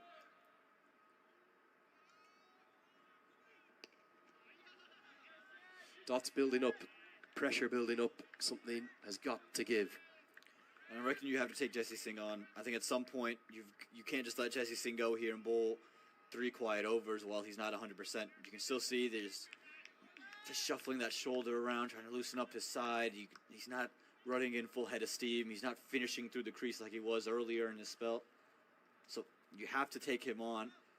And I reckon Arif Sheikh is the man, really regardless of the situation in which a batter gets out. Just because he's been in such good nick, very positive, and he's able to score at least the singles and doubles rather quickly, and he used his feet quite nicely to every bowler when he won that Player of the Match award. So for me, I think Arif Sheikh would be the man I'd send in if a wicket were to fall. For Kushal Malla, though, you've been in the crease, 35 deliveries. Jesse Singh's the man you have to attack. You can't let him go quietly. Particularly with that side strain he has. Get after him. Too many dots. The angle causing problems for Malla. Big shout out to Phil Melky, who's watching on. As always, one of the USA super fans. When I described Texas as big sky country, I didn't mean literally. I know that that's the official motto of the US state of Montana, and I know you're only pulling my leg. The thing I didn't know is that the official state motto of Texas is friendship. It is friendship, yeah. That is something we learned in AP US history class. Didn't know that. Quite like that. Quite simple. It would describe the state pretty well from all the interactions I've had since I've been here. Been very friendly everywhere we go. Everywhere. No matter which side of the ever-growing political divide, as we sit on the precipice of, well, maybe the most important American election in the history of the country in, 4 days time on Tuesday. But yeah, wherever you sit, red or blue, I think Joe Biden has been using it the most, but whoever said it first, there are no red states, there are no blue states, we are the United States of America. That's certainly very apt here with all the hospitality and friendliness we have been shown. So friendship is the motto of the state of Texas. And there's great friendship between these two sides, but there's also great will to win. Nepal in big trouble. And they're going to take on a single that would have seen Kushal Malla run out by a mile. It was panic really, wasn't it? The pressure had been built up by the dots. Patel did the fielding. He did it well with one hand, but the throw was well wide of the 1.5 stumps he had time at. And Kushal Malla had to look back at Rohit Paudel, but Rohit did the right thing. He was telling him no, and Kushal Malla was just adamant straight away. And even if he was to go full head of steam, he was never making it over there. Manang Patel misses out, and it's just pressure building up onto Kushal Malla. It's getting into his head. He's looking to find runs, and he's not able to play his normal, natural, free-flowing game. And they've bowled well to him. They've taken it out of his hitting arc. He hits full deliveries and he murders them, but he isn't able right now to find a way against anything back of a length or on a good length. And it's piling the pressure onto Rohit Paudel, who's yet to get off the mark as well. Credit to Jesse Singh. Remember, he was flayed around the ground for a really expensive spell. He's battling through the pain barrier. You've got to respect what he's doing here, no doubt about that. And I think Manang Patel's trying to just get through his overs whilst the going is good. Could Patel have maybe picked that up and John T. Rhodes it Supermaned it onto the stumps? I reckon a fully healthy Jesse Singh might have been able to get over there. Manang Patel, though, could he not have got the dive in? Too far away, maybe. I reckon he's just trying to get there so quickly. I think because he saw Malla take off straight away, he's gone for the throw. I think had he seen him pull up, he might have just opted to try to get there directly. Would have been close either. Would have probably been gone in either front.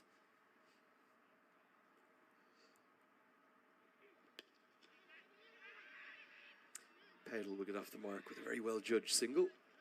But there's so much work to be due still for Nepal. 30 bowled, 110 for 3. Jesse Singh continues to look in agony. You can look at some of the wickets we've seen. This was the first one. Jesse Singh just finding a way through Asif Sheikh's stroke and a big celebration. And Harmeet Singh also castling the stumps before the third dismissal, which we don't have here, which was Anil Saz, which was a very tame one. Nepal are right up against it here. They're just finding no fluency at all. Yeah, and again, at some point, you have to look to score runs. The required run rate is just getting out of hand. It's up towards 9 now.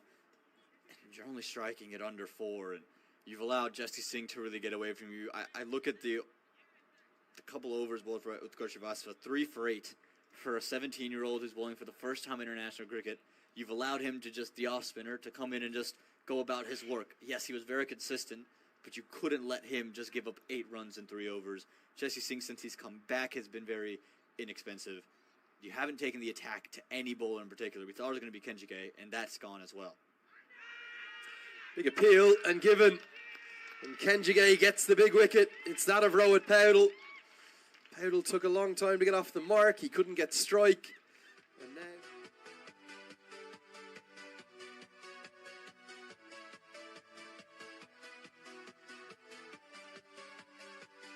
Don't score against the bowlers you're supposed to score against, then you're forced to score against the best bowlers. This is Kushal Malla struggling to get off Jesse Singh, and that's built the pressure that's caused that moment where you saw Nash Kenjige get Rohit Paudel.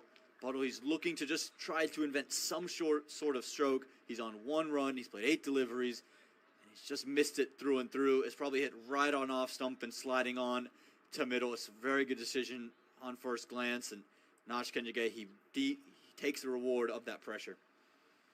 Russell Warren really is given nothing unless he's been absolutely certain. And finger went up quickly too. Get another look at it here. Probably actually hit the back shoulder as much as anything, isn't it? But the question's going to be on height here, isn't it? It's impacted in line, certainly. I know he's a long way down, but it's a strange one. You can be, if you're wondering about the law, you can be leg before wicket off any part of your body, barring the gloves and the wristband of those gloves, and the bat, of course. So the glove is the only part of your body you can't be LBW off. You could even, in theory, be hitting the helmet in front of the stumps if you ducked into a slower ball or something. Arif Sheikh, it's going to be in at number 6, the Iceman. Oh, he's got an awful lot on his plate this time. He played so positively the other day. He gets off the mark immediately.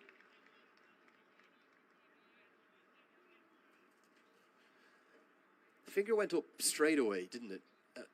And I think we'll see it again after this delivery. I agree with you in terms of the line. The question will just have been on the bounce. Now, we don't have a side on camera, so that's not going to necessarily be able to be demonstrated very well, but it has probably hit him up on the kind of back shoulder, has it? Going up. We'll get another look now. As Mala does get a single down the ground.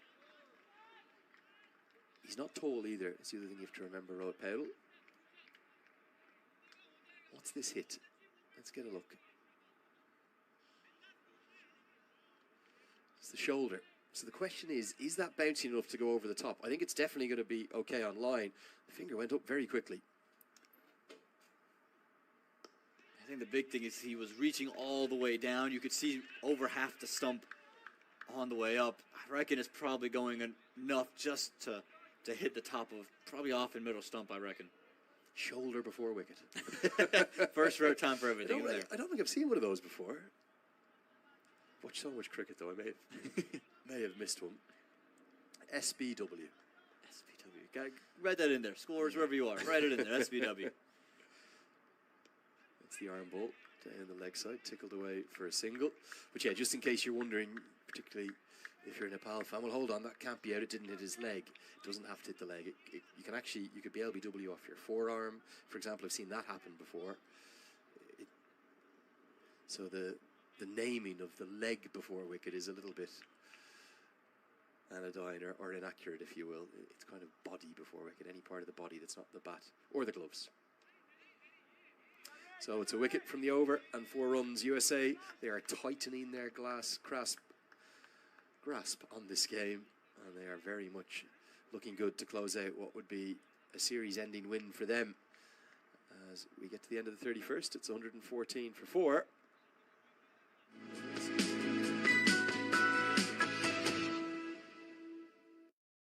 going to be Yukkar Shrivastava who'll return to the attack.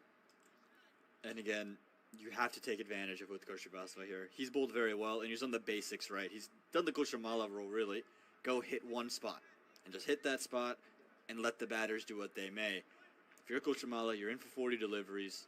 Yes, it is the ball that's going to spin away from you, but you have to find a way to score against it.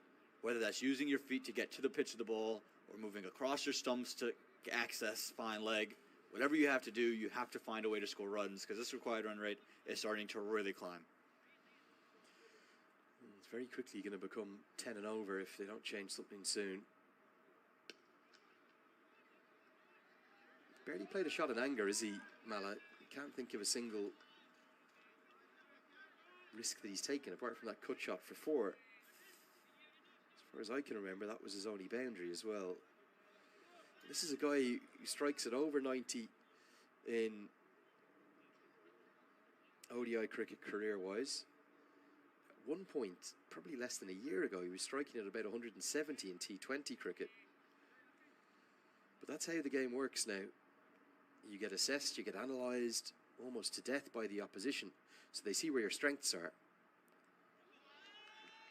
The reverse sweep comes out straight to the man. So if they know your strengths and the opposition refuse to bowl to them, then you've got to evolve your game and find other ways to score. So you think of how good he is to full deliveries. Mala needs to find a way to score not from really short ones but from length deliveries, whether it's to give himself some room whether it's to target another part of the ground. But there hasn't even really been any shots in anger from him. And now that's a shot of authority all the way for 6. Much more like it. And it's Arif Sheikh, whose career strike rate's the polar opposite, in the high 50s, early 60s, who's saying, we've got to start getting moving here. I'm full of confidence, and I'll get off to my first boundary, the maximum. And again, it's good intent. Use of the feet. It's what he did against Scotland to get player of the match.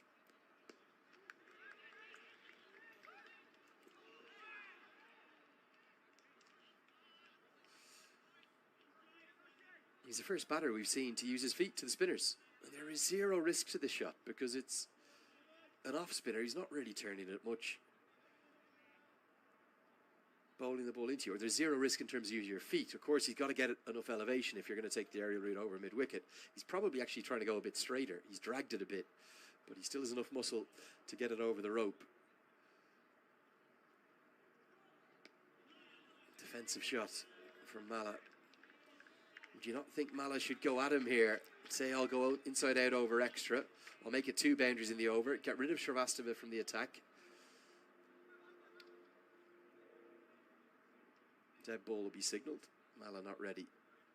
There might have been a word from Jahangir. He apologises. Yeah, Gushamala's got to pick it up here. Again, whether that's to go over cow corner, where there's a long on, if you can get it away from him, you got 4. But even that's full. That's full enough for him to be able to slog sweep. He plays that shot so beautifully. You go over extra cover, but he's just instead played 1. Guess you get 9 because of the Sheikh 6, but you could have had 32 bowled. It's very nearly the perfect score for a cricket commentator. It's 1, 2, 3, 4, 4. Just missing the 5th wicket. It's one we always look out for in the commentary box here, so you can say 1, 2, 3, 4, 5 as you're calling the over. Nosh Kenjigate will continue. He's into his 8th. Well, you do wonder when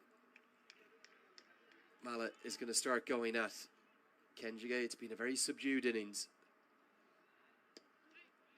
Every shot is a check down shot, isn't it? Not one of any aggression or intent. Unless Mala's saying, I know we can get 10 and over off the last 15, or the last 14. Yeah, we're perplexed. They're behind by 44 on Duckworth Lewis Stern. They're looking in all sorts of trouble. But Arif Sheikh might just be the man to start to get things moving. He's going at everything. You can see it's very different. I know he's only been in there 7 balls. Yeah, and again, it's about the intent that you're seeing on display. Sheikh is trying to push 4 runs. Wow, we've seen from Gushamala, he's willing to just let the game go by. Oh, that's a great shot. He's not going to get 4, but it could be. It's a mix-up. It's a real mix-up. Mala's going to have to go back here. And he does get back. Oh, dear. Well, that kind of shows the headspace that Kushal Mala's in. Complete miscommunication. Arif Sheikh was a bit slow to turn. There probably was 2 if they both went immediately. They almost ended up at the same end. There's probably 2 on offer if you're off quick, because of the fact that Mukamala had to move well out to his left. You see that par score there, 169. They're well below that. And Gushamala on strike now. The keys are, again, what is your intent to score? You can score 10 and over from the last over. We've seen Scotland do it, but it was a different surface. The surface is now 3 innings older. I don't know. I don't think it's going to hold up in that same facet where the slower balls are going to come on to the bat nicely.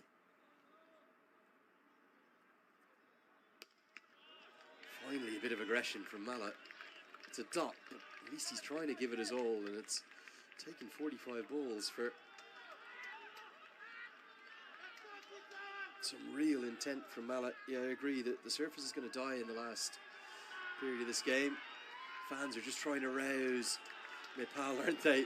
Giving them a big cheer. Put down. It's almost as though Kenjigate didn't see it.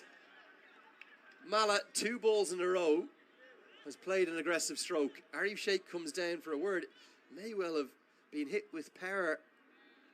Might have even drawn a little bit of blood out of Kenjige. This is going to be a great angle. Yeah, Kenjige didn't see it at all. And it's come off the hand straight up onto what looks like the jaw, the right jaw of Kenjige. You could see his head straight away turn towards mid-wicket. And then at the very last instant saw it come. It's a big moment. Given a life on 23, looks like Kenjige's okay, which is important. But you give Goshamala a life, you could grow to regret it.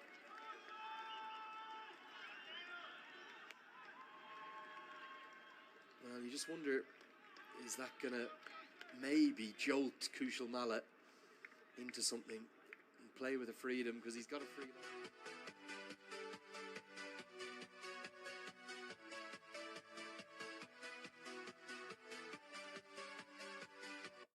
Better looking, a little Little battle scar. Little battle scar. Always got told that, didn't you, when you got hurt in a sport? Your mum would say to you, don't worry. I love that. You might have to go off here, actually, just to get that patched up. Russell Warren saying, can't have blood on the pitch here, you're going to have to go off. And that might take him out of the next over, which would almost sort of force a change. Waving to the physio. Is a subfielder going to come on? Because that would take Kenjige out of the attack, most likely. Looks like, will it be... Where's Yasser Mohammed? Or is he going to stay on? Because he wants to keep bowling.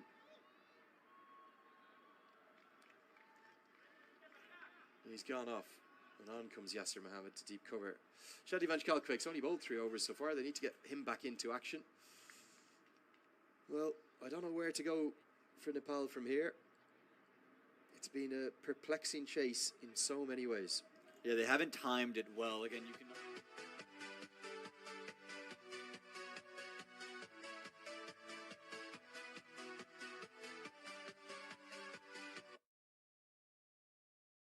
being built up, not taking advantage of bad deliveries, and now the run rate's way up on a surface that's dying out. Runs will be hard to come by in the last 10. You had to do work early. Lovely fluent drive from Arif Sheikh, who has just come to the crease with intent. We haven't seen any intent from the non-striker's end. Mala's been given a life. Would you like him just to really throw caution to the wind and start to have a go at everything? There's still batters to come. Have a go. He doesn't need to go and play rash shots. He doesn't need to force it, but play through covers. Go play over the top of point. If it's full, look to hit it down the ground. You've seen him almost just be content with tucking it away for one. That's not going to cut it now. Going to run a quick single, throw well wide stumps, and all of a sudden, just from a couple of bits of intent, there's a bit of pressure back on USA. Just a 2 and a 1, nothing that's really changing the game. USA still miles ahead of it, but getting the fans into it. Malla, you feel like someone needs to shake him and get him into action. And say, we know how good you are. Come on, it's time for you to show it. Look at the fans there. Look at the little fan in attendance. He's not facing it right now. He's too nervous to watch. But that's what Arif Sheikh does. Again, he came in against the Scotland game, scored a half-century through intent, got the game back, and you could see just found a little bit of rhythm, put pressure back on Scotland. He seems to be doing something similar to the USA. Now can Malla capitalize? The fans are behind him. Arif Sheikh is behind him. He just has to get some runs behind him.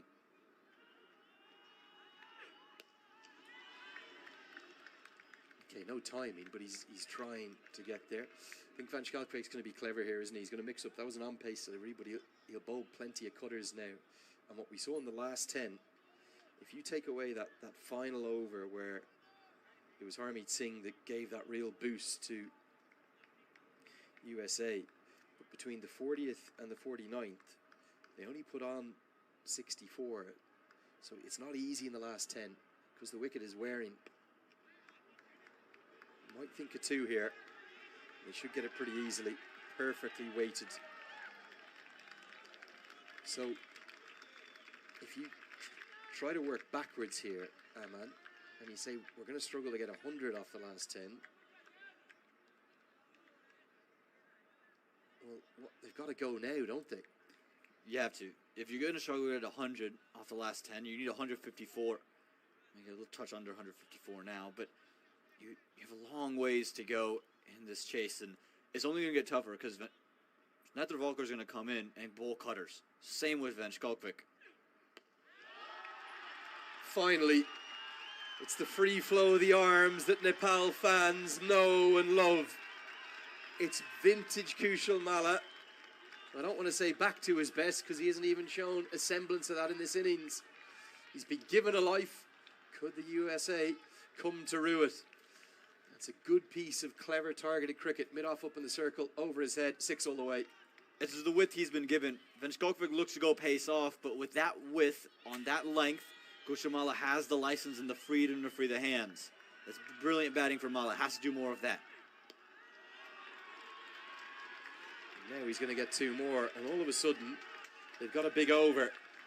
And listen to the noise around this place. You'd think it's close to capacity. We've only got 700 or 800 in, and they're loving every second.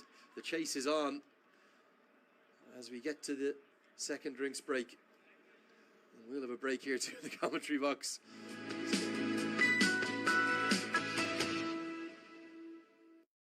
be able to predict where it goes either. Don't go anywhere too far. It's 138 for 4.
Well, what a game we have on our hands here. Thank you guys for sticking around and joining us in this ICC Men's Cricket World Cup League 2.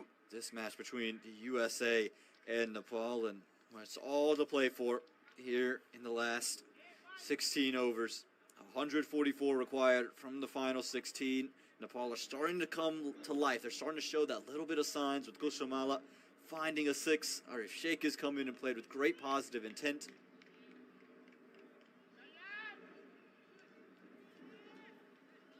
USA are right now for the first time in a while scrambling 4 options.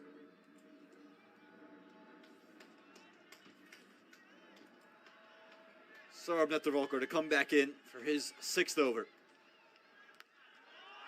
That one's hit away. Fielder has work to do with Sanjay Krishnamurthy out in the deep. They'll get back for 2 quite comfortably in the end. Good running. This is big moment in the game for the USA. They bring back the strike bowler in Nether Volker.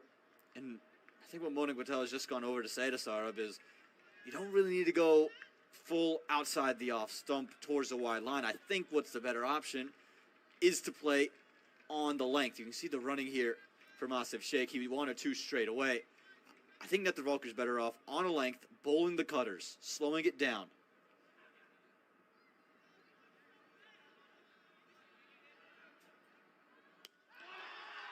Picked up, pulled away, and that's the biggest of the day. Where has this come from? Arif Sheikh, he hit a 50 in the match against Scotland, and he's picked up where he's left off. That's brilliant. And I don't think there's much wrong there from Nether Volker. The Nepal fans love it. It's a cutter on a length. And Arif Sheikh has just sat in his crease, picked it up, and dispatched it for 6. Well, what is this we're witnessing? Arif Sheikh 2.0, is it? Never really had the notoriety or ability to clear the ropes with real ease. He's been known as an accumulator, a guy who's very good in clutch, difficult situations. But all of a sudden, this game has just changed again. What a shot. Almighty strike from Arif Sheikh. And he's gone. Fuller, and a great catch by Nosh Kenjige at backward point. It flew to him, it went so quickly. 6 and out for Arif Sheikh. His little cameo comes to an end. You can't fault the intent, but how many times has Nosh Kenjige done this for the USA? Pulled together a pretty fantastic catch. Again, clever piece of bowling. He went slower, wider, and that was just flashed away. But Kenjige's gone upstairs. It's almost looked like what Garrett Wilson did on Thursday Night Football for the New York Jets. Again, it's always rising on him. He's done quite well to get upstairs. Very quick delivery, and look how much it means to him. You can see the big celebration come out. The USA knew this was the danger man. And 6 and out. Have Nepal let this game slip away yet again. 21 off 13, a nice little cameo. But now, have to find runs from somewhere else to Nepal. Yeah, Arif Sheikh. Very short, but very sweet, wasn't it? 21 off 13. Here comes Dipender Singh Airi. Well, we were totally bemused by his lack of use with the ball. On a wearing wicket, with 2 left-handers at the crease, he somehow only bowled 1 over in the whole innings. He'll come in, number 45 on his back. He'll need at least that many runs to give Nepal any chance here. Man, we've spoken a few times about the memes that go in and around the huge fanaticism that attracts this Nepal national team. Got the great nickname, the Cardiac Kids, which I think sums them up beautifully. And that meme with the graph of the "we are back" or "we are so back" at the very peaks of it to "we are gone" or "what's going on." It's never been more over. Never been more over at the bottom. Where are they on that graph? It seems to have been pulsating up and down again through this entire contest. Well, really, through the last 2 balls in the wicket of the 6th, there's never been more back, and now we're so gone. It's never been more over. It is a roller coaster of emotions, isn't it? As again, it goes to the backward point fielder. Kenjige does well.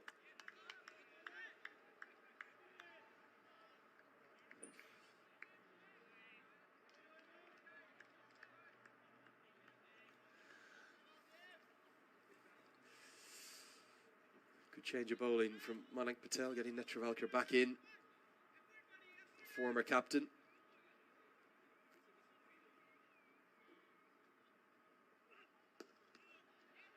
And as we so often see, a wicket just stems the runs. 3 dots. 15 remain, 146 for 5. Nepal are only just past the half.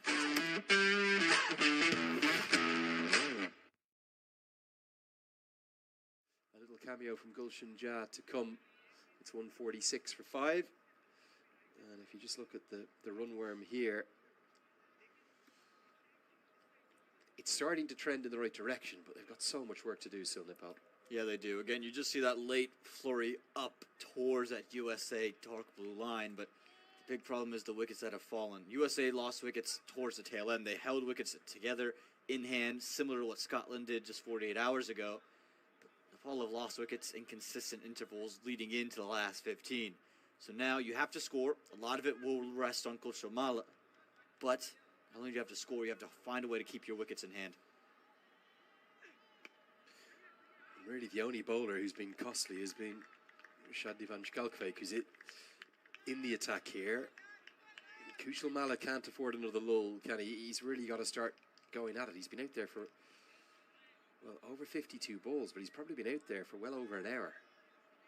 And what he's going to get is back of a length or on a length deliveries. USA aren't going to pitch it up to him. So he's got to find a way to innovate himself into run-scoring opportunities, whether that's to attack Van Schalkwijk with his feet or sit in the crease. Great lengths again. All these dots are a byproduct of clever bowling in terms of plans from the American side, but also then clever execution. And it wasn't as though Nepal didn't know where to bowl to USA, but just that they couldn't actually execute that, it seemed like today. Yeah, it's half and half, right? The planning's got to be right on, but if you don't execute the plan, your plans will never work, and that's what Nepal have experienced throughout the ODI leg of this tour. They just haven't been consistently able to execute. Bit of width on offer, slashed straight to the man and taken.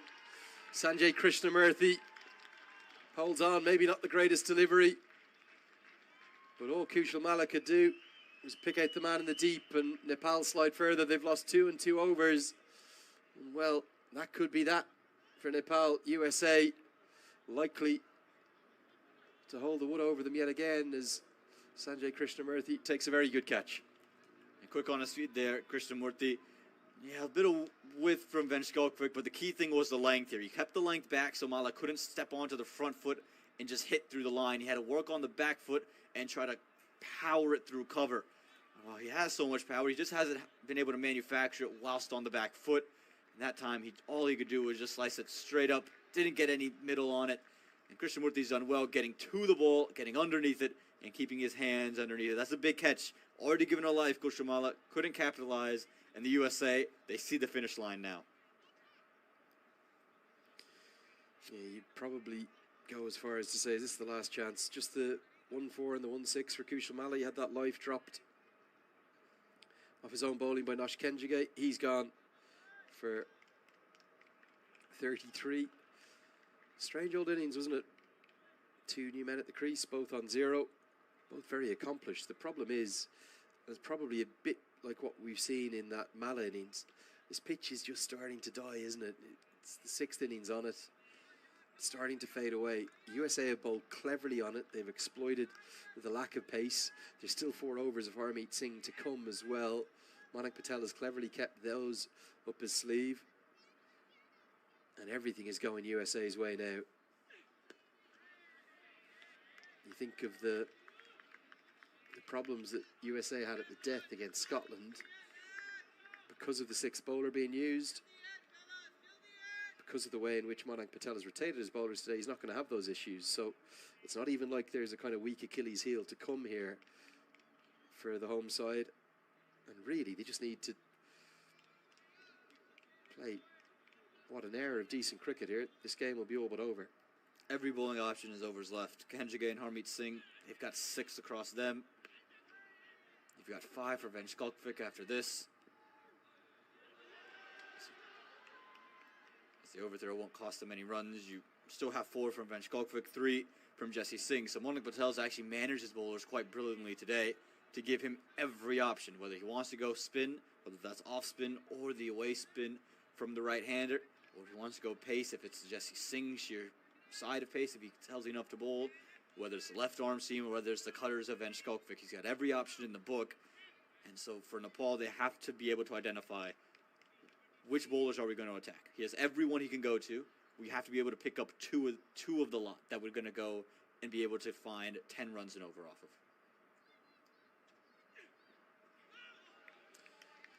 Yeah, whatever happens from here is Van Schalkwijk completes a great over, just the 1 run from it, and the wicket, the big wicket of Kushal Mala, 147 for 6. Whatever happens from here for Nepal, I think naturally.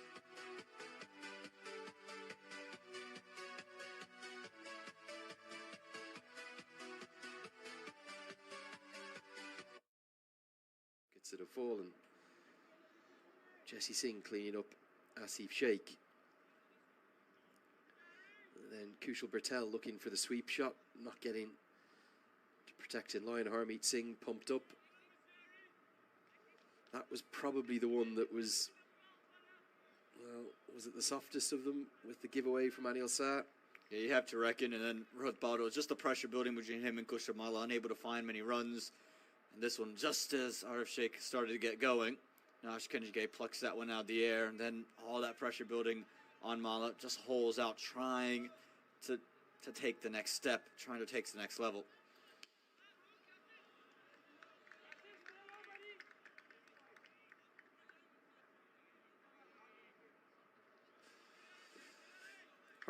Harmeet Singh returns to the attack. I'm not sure they're going to get too many runs off him. But yeah, the natural inclination of Nepal fans will be to look at the batting performance and say, oh,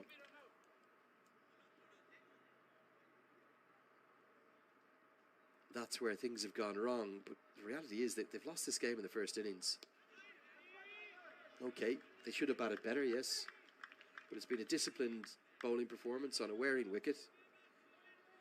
And Nepal historically haven't had huge success at chasing down large totals. They've chased down 287 twice in their history.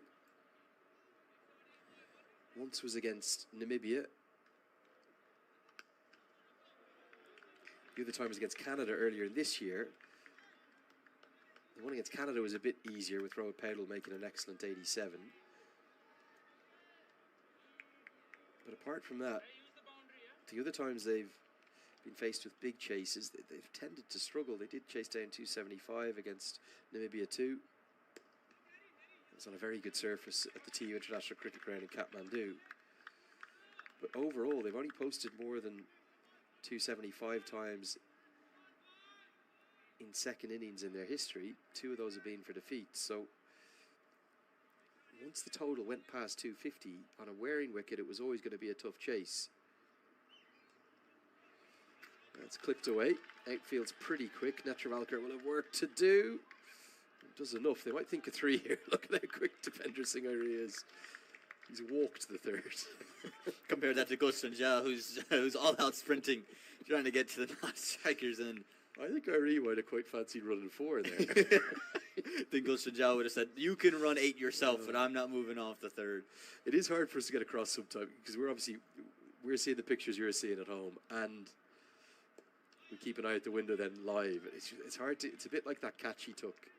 Again, you want to see all of it on your screens at home. But just the speed of everything he does, it's almost blinding. 37 bowled, 154 for 6. But I think in the post-mortem of this match, should Nepal come up short, it looks like they're going to. I don't think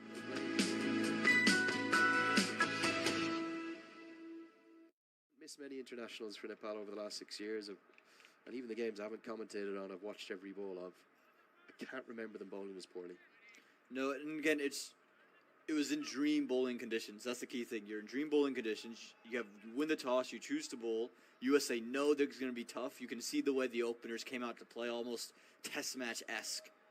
And then you just let them off the hook, sliding down the leg side, wide towards the off stump, short balls, just everything was sporadic. And you compare that to the USA, who've been so consistent. Now, this is something that Nepal will always say, yeah, we've done a great job. And it's much to the disappointment of Monik Patel, who just had to flick the ball up, because Depender Singh Airi has made that a comfortable 2. How has Airi got 2 there? they were wondering whether they get a single, because it's only just evaded the bowler. And he's been that quick that...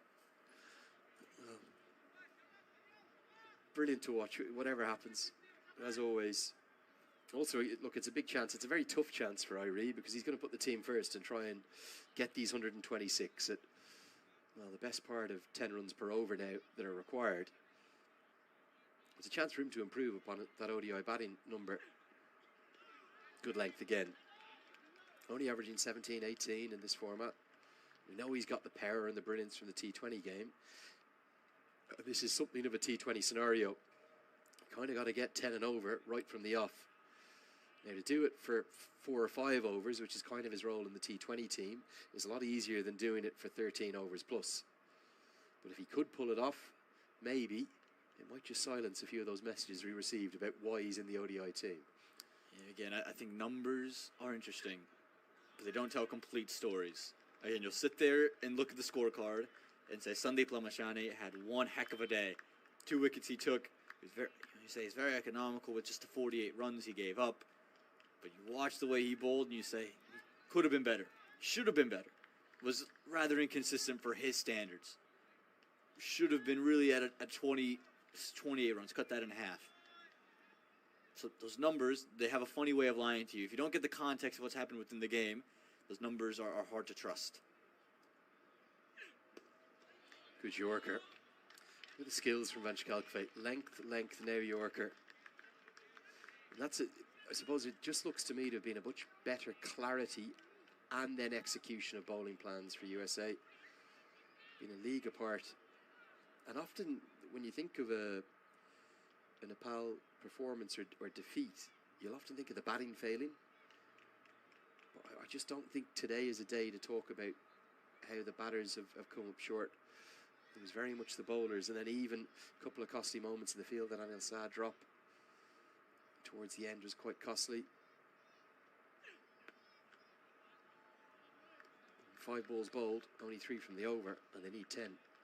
Yeah, I get you have 2 new bats in the middle, but you've got to start finding ways to just get one. I thought there's, again, it speaks to the discipline of USA. Absolutely, they've been very good about being on a length, but I just felt that Nepal didn't take advantage of every loose delivery that came about.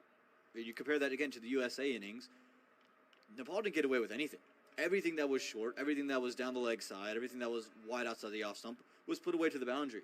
They made Nepal pay for every single loose delivery, versus even when the ball has been slightly too full, it's just been hit to the fielder. And a little bit of shape away as late as the 38th over. Nepal fans are desperate for something to cheer. They're not getting anything. To say the least, it's 157 for 6.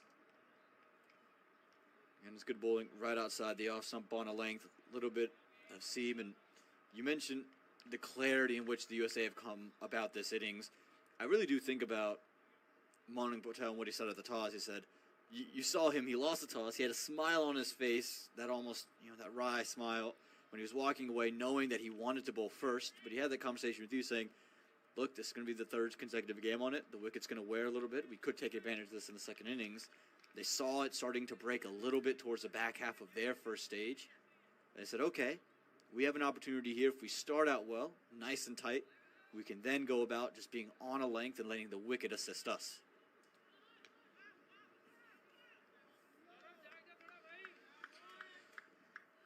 So Harmeet Singh to continue. He's got 3 left, including this one.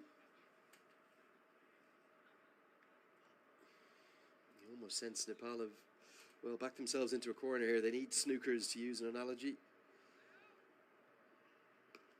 from another sport. There's no sign of boundaries coming with any consistency.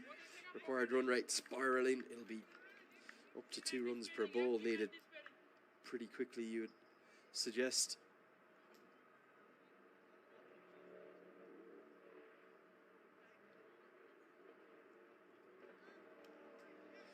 This one's slashed away, but Netravalkar well positioned to keep it to just the quick single.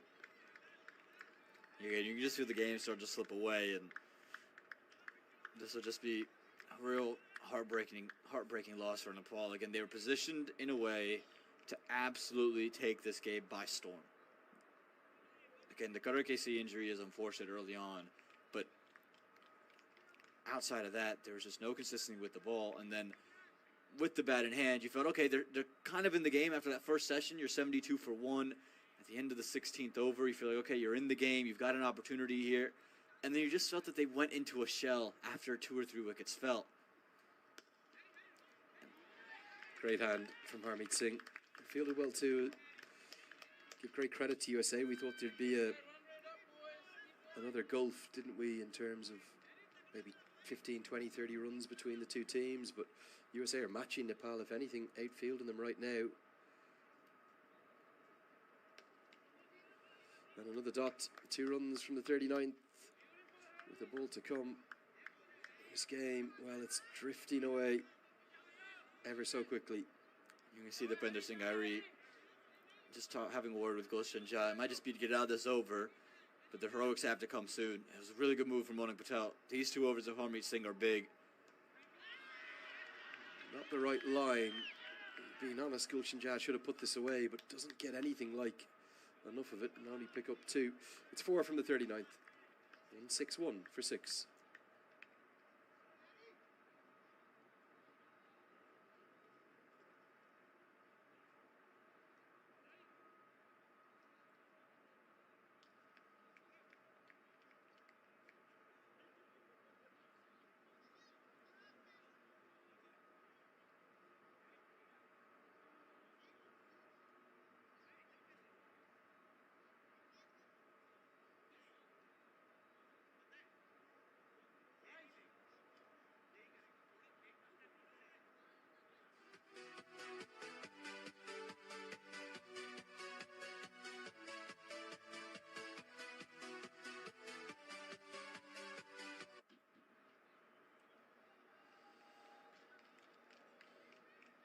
Yeah, we said that 100 might be tough to get off the last 10. Unless something remarkable happens in this over, it's going to be more than that Nepal will need in the 3rd and final power play. We still have players capable of clearing the ropes here at the crease.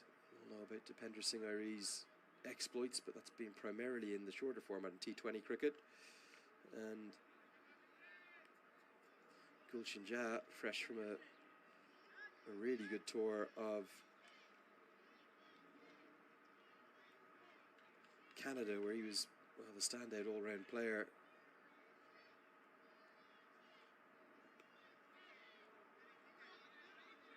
But USA are just really impressing me, Aman, with their discipline and how they're doing those basics so right. And coming off a game 48 hours ago where they didn't do those basics well at all. They really struggled to hit consistent lengths and consistent lines. They gave freebies away.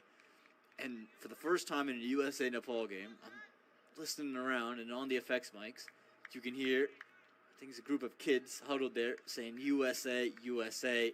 And it just shows you the shell-shocked nature of the Nepal faithful that have lined up here in Grand Prairie, that have been screaming all day. They're out of words for what's happening in the middle.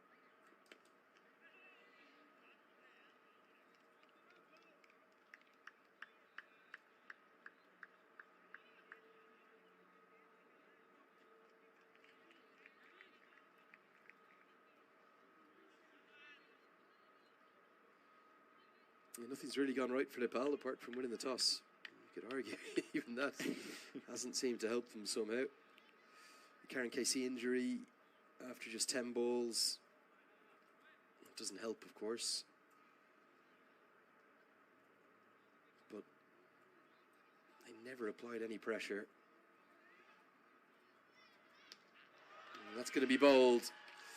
Gulshan Jha looks for the big hit to cross the line of the delivery. The top of middle stump's a pretty good place to operate. Sarav Netravalkar has a second. It's clever bowling, seeing that Gulshan Jha is coming to the off stump, looking to hit. So what does Netravalkar do? Throws one outside the off stump and then gets it just to cut in off the surface. So Gulshan Jha just plays all around the ball in the end. He's played the line that he outside the off stump, thinking he's going to be able to access it. Instead, it's just gone on with the arm. It's well bowled from Netravalkar. You can see the fist bump from Shahin Jahangir. They know this is most likely the final nail in the coffin. Just 12 runs for Gulshan Jha. No boundaries to his name. In Nepal, all our hopes walk off with him.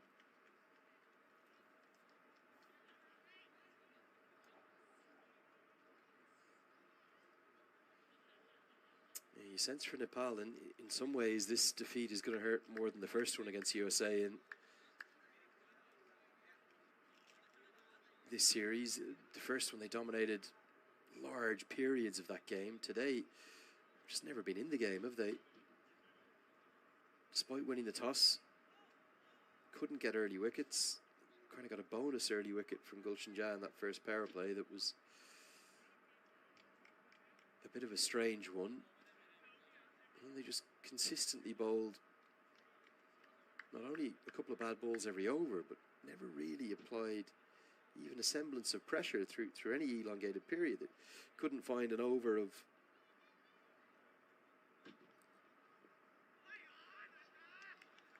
even a couple of balls in a row building up pressure. So many loose deliveries. Very unlike them. They're usually pretty disciplined as a bowling attack.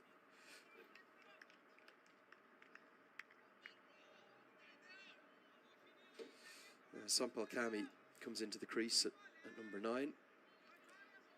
Yeah, I think a lot are going to look at the batting today and say, well, why haven't we shown more intent?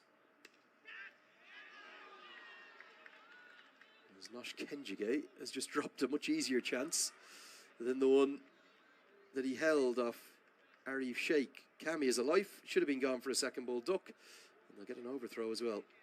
Don't see this too often, and for Kenjige, he's dropped 2 in the field. Just came onto him very quickly, and he couldn't quite believe it. You saw him take a look at the hands, then look up at Sarvan Tavulkar, and then for the ball. He's so exceptional, the backward point, puts his hands up, so that's on me. And it doesn't feel like it's going to cost any amount of runs, but shocked to see this out of that man, Nosh Kenjige. But yeah, you mentioned that. Most will look to the bats, but it's been about the ball. The other thing about this loss that separates the first loss against the USA won the toss, elected to bowl first on what are better bowling conditions. Were able to use that to their advantage. They were in the game. The 40th over comes to a close, 165 for 7. Today, you win the toss, you get all the conditions to go your way, and even then, not only did you not win the game, you were never in the game. It felt like as soon as Carter and KC had to go off, the USA were ahead the game and never let up. Yeah, I don't think you can take Karen Casey's injury and say, oh, well, that's why we've lost the game today. Yes, he's probably been the pick of the bowlers throughout all of the tour of Canada and USA. Across the 12 games, it feels like he's, 15 games if you include Monday's match between the... I'm going to get my maths right. It is 15, isn't it? 4 ODIs, 4 T20s in Canada. There you go, there's 8. Okay, 4 ODIs in due course. Yeah, it is 50. Okay, we're back. We're so back. We are so back. But it just feels like he's taking wickets every time he's bowled. I know he hasn't. He's had a couple of wicketless holes in there, but 2 or 3 for every time.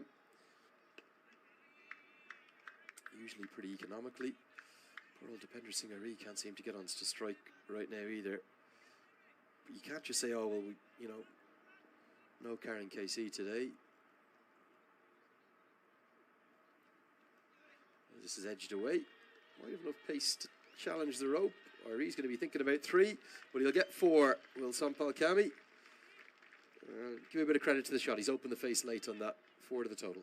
Showing some fight. That's all you can do here for Nepal. You don't want to just go belly up and roll over. Instead, they're just chipping away. They're not going to get to this total unless there's a miraculous innings here from Sampal Kami, which then would make that drop that Kenjige had ever so more important. But you can just see that little bit of effort, that little bit of just showing, hey, we have some fight left in us. I think that'll do the Nepal faithful well.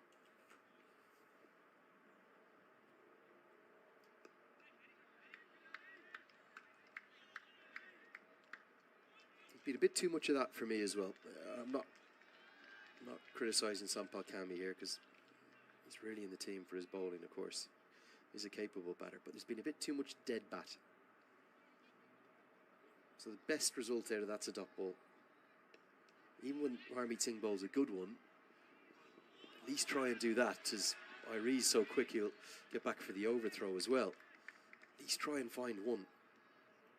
The dot ball counter's been through the roof as we see a lovely glow around the ground now because a bit of sun is just greening us from the distance, and God, paints the most beautiful picture all of a sudden. On what was a colorless day, now it's all bright and vibrant out there in the middle. Tell me the Arlington thing again. What did they say about the Texas Cowboys Stadium? Well, there's a little retractable roof. And when the roof is open and the sun is straight up, there's a nice big rectangle that goes on from the 40-yard line to each 40-yard line. Nice rectangle.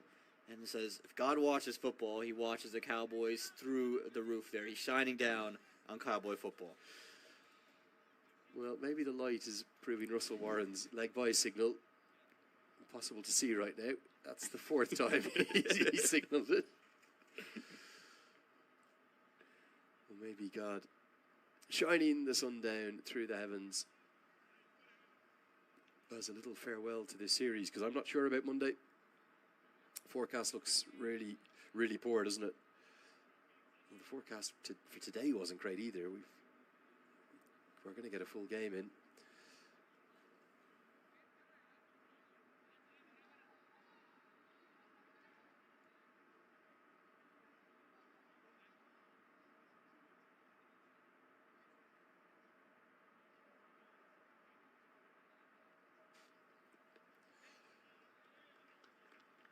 Netravalker worked away for a single. Cammy gets to double figures. Finally, Depender Singh gets back onto strike. Hasn't faced for 3 overs.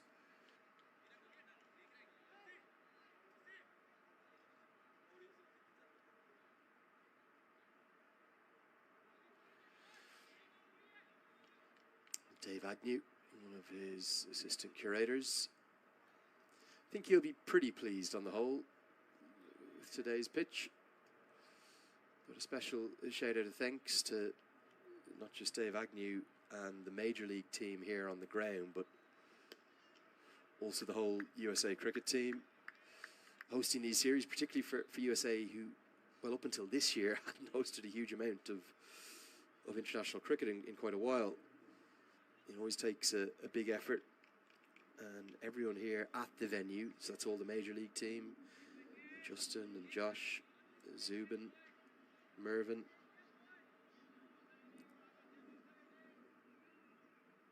all of the curation team under Dave Agnew, the head groundsman,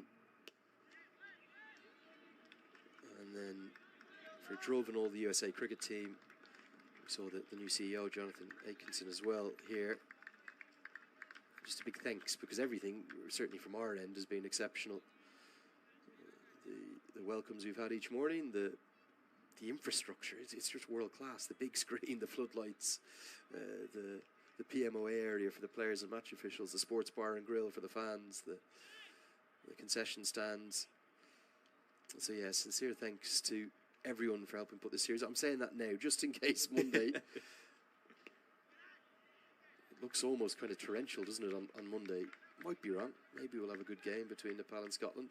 But yeah, sincere thanks from me, from you, Aman, and from Umair and all our production crew for making this series such a success. Yeah, it's been brilliant to be here, and every day they're hard at work, whether there's a game or it's an off day. They're always looking for opportunities to improve and do great work. And for Dave and his team, they haven't been able to really prepare that third wicket that they wanted to. It's been a long haul with the end of minor league into the T20s, now into the ODIs. It's first ever ODIs played at this venue, so it's been a lot of work to get it done. So it's just a big hearty thank you from everybody here and our production crew to everybody who's made this whole thing possible. And again, big thank you to everyone who's come out and enjoyed the cricket. I mean, it's been quite brilliant. It's a long day if you do come out to watch some ODI cricket, but they've enjoyed festivities, and they've added some life that's desperately needed at some of these sporting events. Forgot about David White, of course, as well, from the Major League Cricket team. Vishnu, and indeed, in terms of the in-venue team, Hassan here too, with the PA. Some questionable music choices from him at points, but well, after he's day come one, around. After day one, he listened to you. He got his way over there. Wasn't sure where we were going. This game just drifted along, sadly, to an inevitable conclusion for Nepal fans. Manik Patel knows his side have done enough. Just need to hold their nerve. It's 104 to win off 48. Boundaries just not coming. 42 bowled, 178 for 7. For Nepal, take a look at this points table. Even though they beat Scotland a couple of days ago, or 4 days ago now, there's not a lot to cheer, is there, in ODI cricket right now for them? No, and again, this is coming off a clean sweep of the USA in T20s. They were in red-hot form. They had found rhythm at this venue. And right now, they're going to be firmly planted in the bottom two, especially with the other matches of Cricket World Cup League 2 happening over in Oman. They're going to be firmly planted in second place.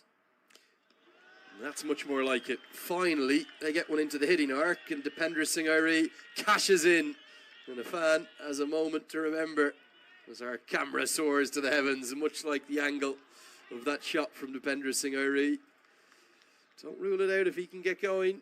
Remember, he's hit 36 in just 1 over before, and that was earlier this year, albeit in a T20. Great shot for 6. Yeah, great shot indeed. Again, finally got one in the zone. The key is they took advantage of the full delivery in the slot. There's been times where the ball's, okay, maybe not quite there in the slot, but just a little bit outside that they could have manufactured, and they just didn't. This is a sign of intent. Dipender Singh Airi, again, will take a superhuman effort, but he is superhuman. Yeah, you think as Singh drags his length back, Airi wants a second. I don't think I've ever seen a second run to the 30 to the 30-yard circle with a fielder in it, but Airi has a think about it. You think of the entire, what have we seen, over 20 overs of spin, haven't we, because of the overs of the youngster, the 17-year-old. We've seen batters use their feet, what, once? There's now Kami goes over the offside. Another one that was pitched up, as Airi will easily get back for the second. But it's just been, across the innings, a lack of intent. Mala never left his crease once. Never showed us that incredible power and strength that he has down the grade. And I think some of that's to do with the wicket being a bit tired and a bit difficult. But you'd almost, I think of the way Ireland play their cricket now, they'd rather be bowled out for 150 in this chase in 38 overs than bat the 50 overs and end up with 225, 230. And it's looking a bit like Nepal are going to do the latter. Too many dots, too many dead bat strokes. And now Airi will capitalise upon the misfield from Jesse Singh to get a few ironic cheers from the crowd to pick up 2. Nepal cricket, when it's at its best, it's putting pressure on the opposition. They've never really done that today. Yeah, there was just that lack of intent, and I think to your point, if you're playing, one of those World Cups, and run rate might matter to advance, that's one thing. But you're here needing points. Run rate's not going to do Nepal any good in this league. Do more of this, whether it's errant or not. It's finding a little bit of pressure onto the stage. You can see Harmeet Singh having to push it out wider, pull it back for the first time, instead of where Nash Kenjage was going to bowl short, quick into Kushamala as the 43rd over comes to an end. 191 for 7. As Harmeet Singh's innings will come to an end. His day comes to an end. It's been brilliant. 10 overs, 1 maiden, 46 runs, just the 1 wicket. You want more than that, but he really put a stem on the flow of runs. But on a wearing surface, you think of Harmeet Singh probably being by far the biggest threat in this attack. For Nepal to get 1 for 46 from the 10 off him, I know the runs have kind of come late in his final 3 overs off him. But Jesse Singh, and great credit to Jesse Singh, he's a warrior, he's fought back so hard. But for him to go best part of 9 and over in the last game against Scotland, he's only gone at 3 and over today. For Kenjige to only go at 4 and over, for them to allow 4 overs of Utkarsh Shrivastava for just 17, that for me, well, it's some poor game management, isn't it? And we spoke about the game management in a different sense in the first clash between these sides, where there was probably 2 or 3 times that Nepal had their foot on the throat of the opposition and never put the game away. Never really got into the game today. Here's Jesse Singh. He's got 3 left.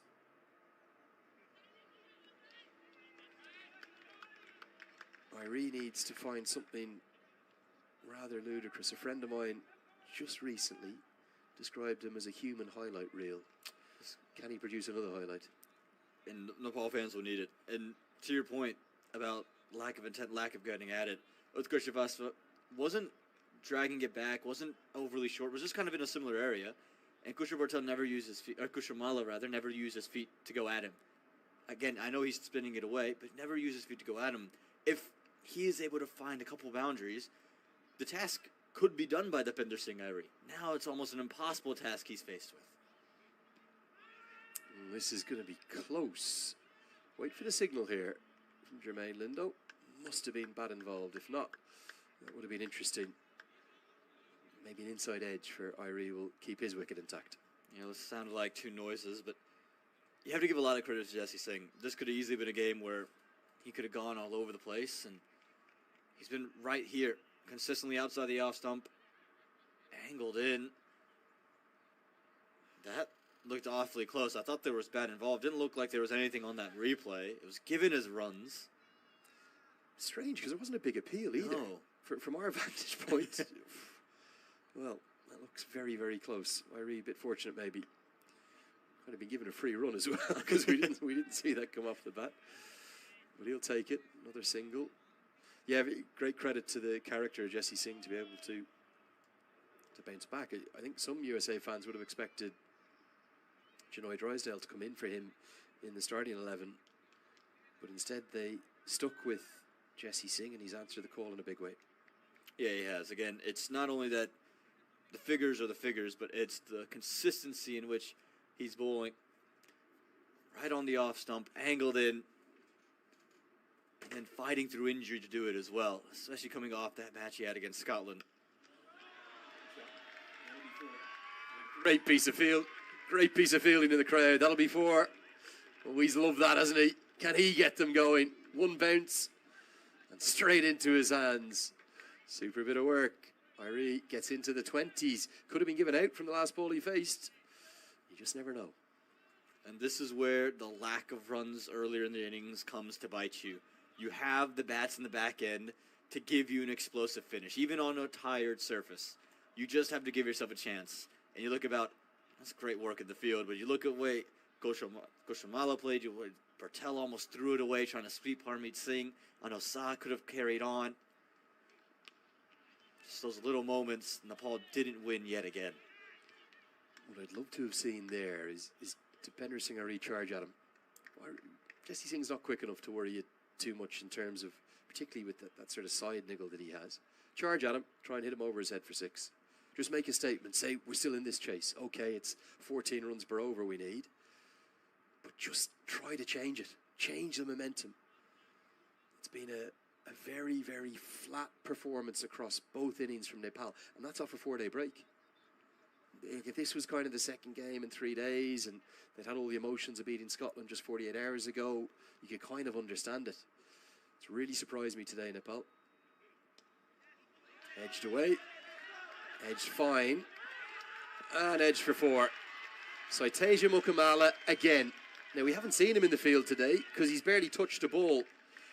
But a really poor drop the other day. 4 or 5 fumbles and misfields that turned 1s into 2s. This time, it's turning 1 into 4. And it's only a bit of momentum. It's still not the 13 and over they need. But they get 11 off Singh's 8th. Do they believe the 200's up? It's 202 for 7. They'll believe a bit. And again, that's what intent can do. It can just create a little bit of pressure on a fielder who's saying, oh, I got to cut off the boundary. And what should have been regulation. All day should have been regulation. Instead, what's happened is it's just ballooned out of his hands. 40 off of 27 this partnership's worth now. And if they can slowly start to build this, that Nepal crowd will get into it, come to life, and the Dipender Singh Irie can make some magic happen. I'll tell you something. If Nepal have a real surge here at the death, and they could. Let's say they get 10 and over off these last 6. And they end up losing by 19 runs. They get 262.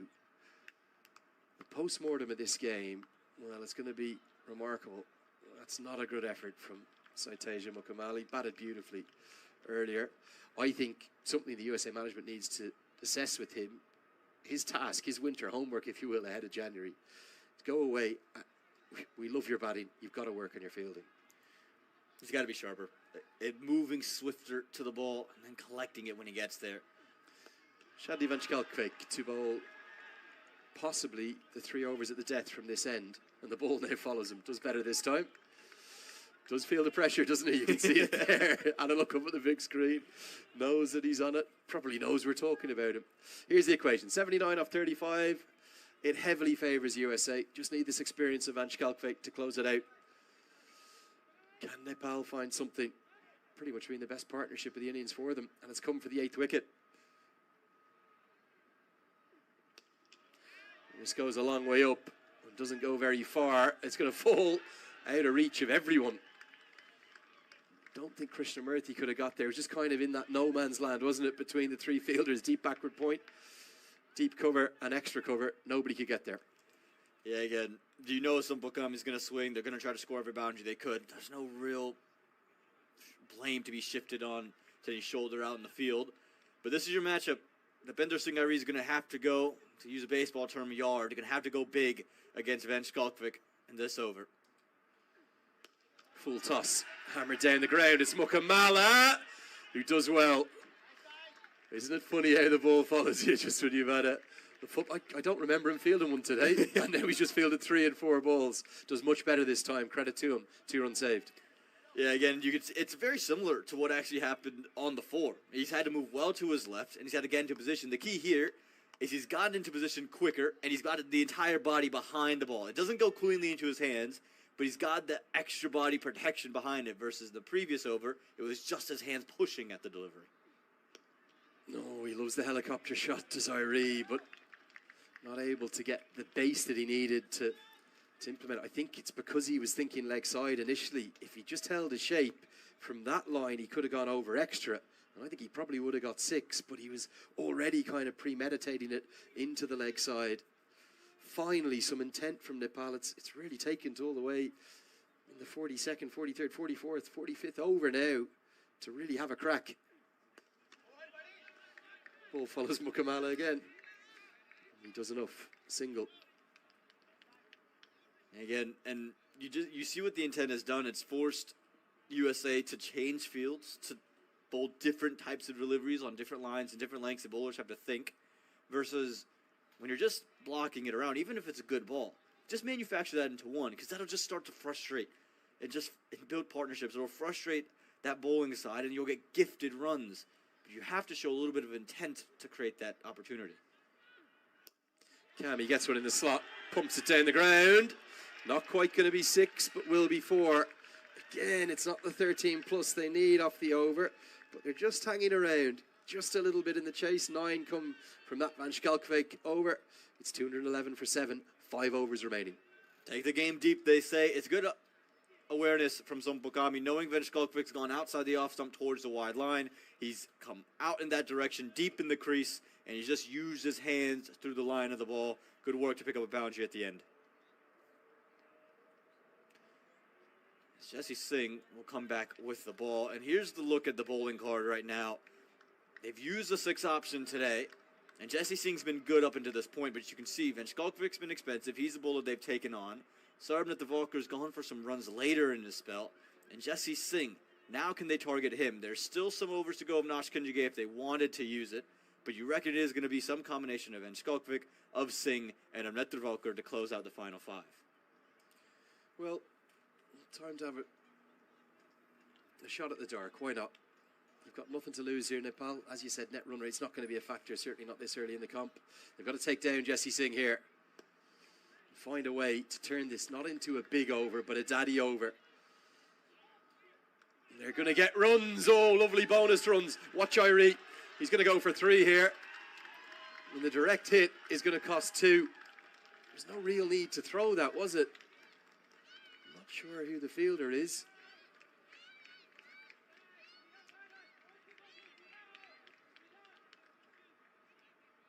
Sushant Madani on as a sub fielder in the floppy hat. And the direct hit has cost 2 extra runs and 3. Not a bad start to the over for Nepal. Well, Irie turns down the second. Or sorry, Sompokami turns down the second. Irie wants it. And then right there turns it down. Irie gets back and then, boom, off to the races. And Irie was able to turn it into 3 runs. Big time to start the over. Oh, now you can see what he's trying to do. He's trying to go over backward point. Probably the right idea because Cammy might not have the power to get down the ground for 6. Just can't get anything on it.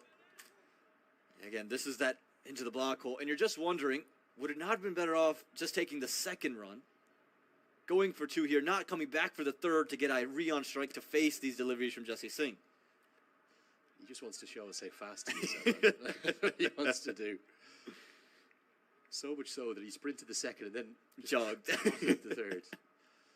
I'd have been gasping out of my lungs getting back for 3 there. into the block hole. And the fumble will allow not just one, but two. Again, good running. You do have to wonder where this intent was the entire innings for Nepal. If they batted like this throughout the innings, they might well have chased down this 282. Instead, they need something miraculous from here. 66 to win off 27, the equation. You need a surge here. You need a 666, a 466. 3 balls, 3 boundaries. And that's where the wickets and the partnerships would really come in handy for Nepal. Could Anil stick in? Could Bertel stick in? Could Mala start to find and churn out runs? But they just lost wickets in key intervals, and now the Nepal faithful believe, but it just feels like there's too much work to be done. A lot of work to do for the bowler. Great Yorker. It's really well bowled. Now the men in the circle are so deep that every ball is a run.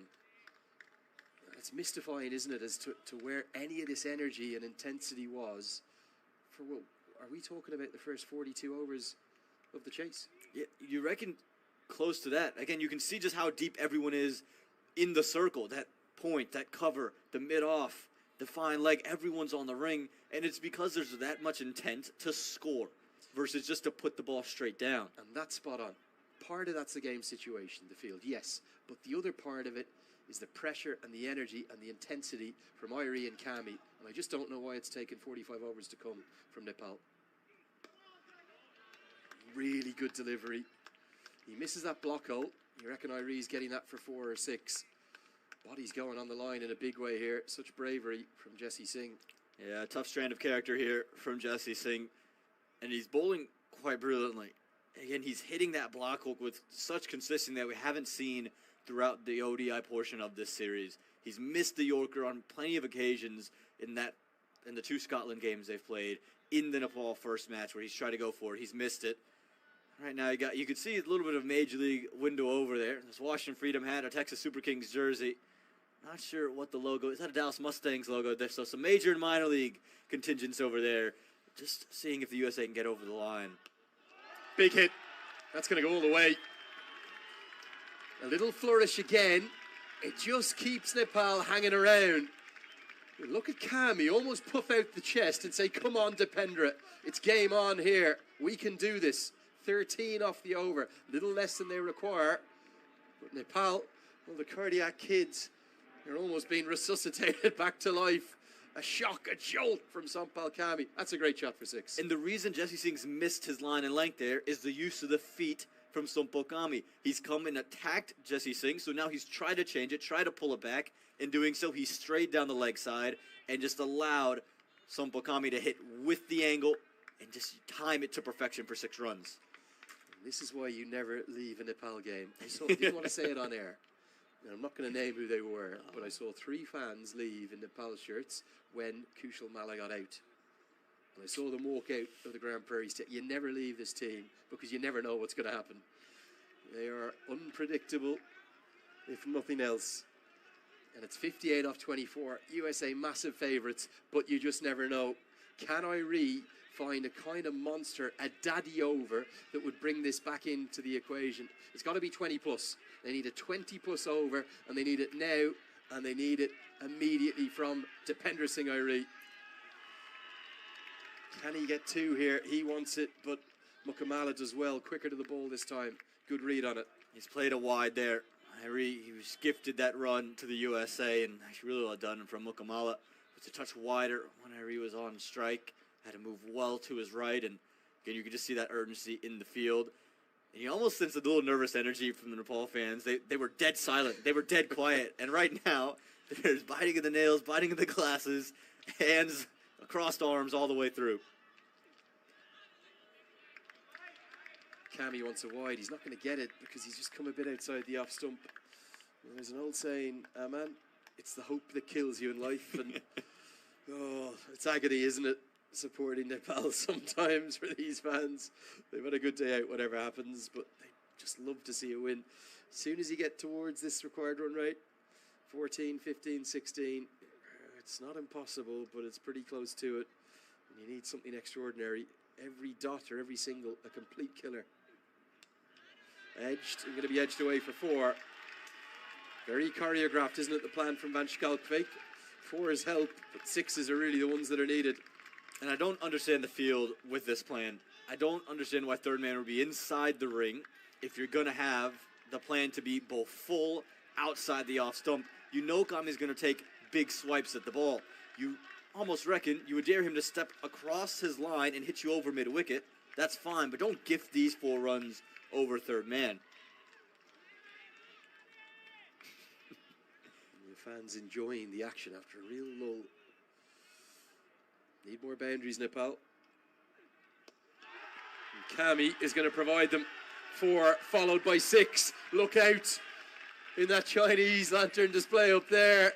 It was right into the slot.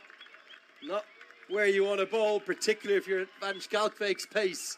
They've got 11 off the over. Can they make it 21 with 2 more boundaries? And then who knows, maybe it is game on.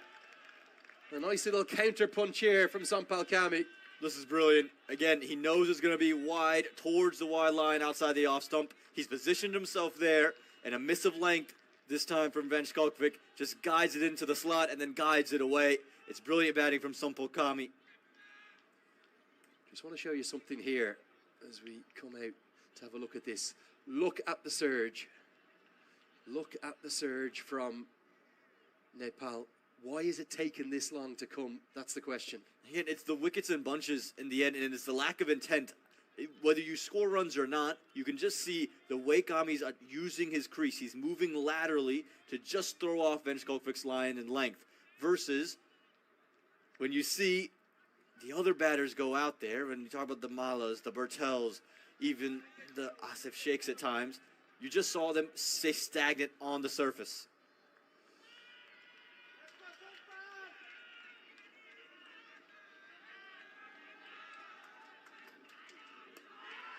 Yeah, this was into the slot, but it's gone miles into the sky. It should be taken.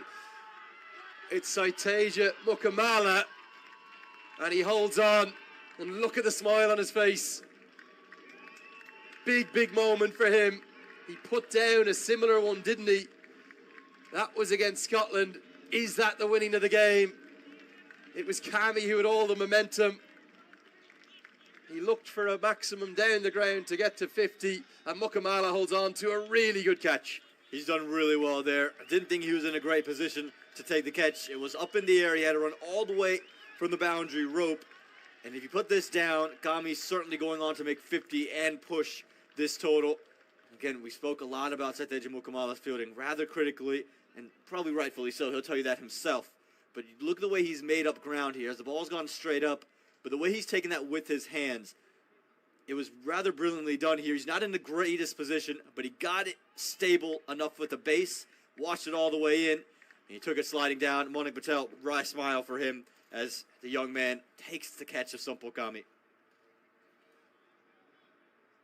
Yeah, superb. Absolutely brilliant from Saiteja Mukamala. A long way away from our position. He deceived me a little bit, the way in which he rolled over and then threw it in. You wondered, had it gone down? But the brilliance of that catch, he wasn't just getting to it and holding on, but also rolling over to protect the ball.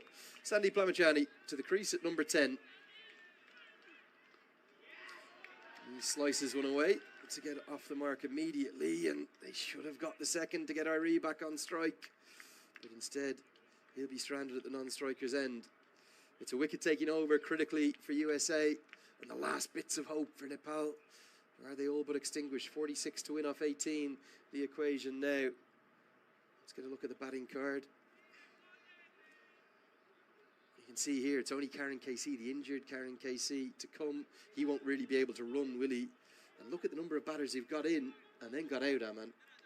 And you look at everything above Sampal Kami. I really look at Kushamala, for me, as he had to show a little bit more intent. For Bertel, I thought he played a bad shot against Harmeet Singh. There's no need to try to sweep him. You can stick in and just find your way through. I thought Anasah could have easily carried his innings on.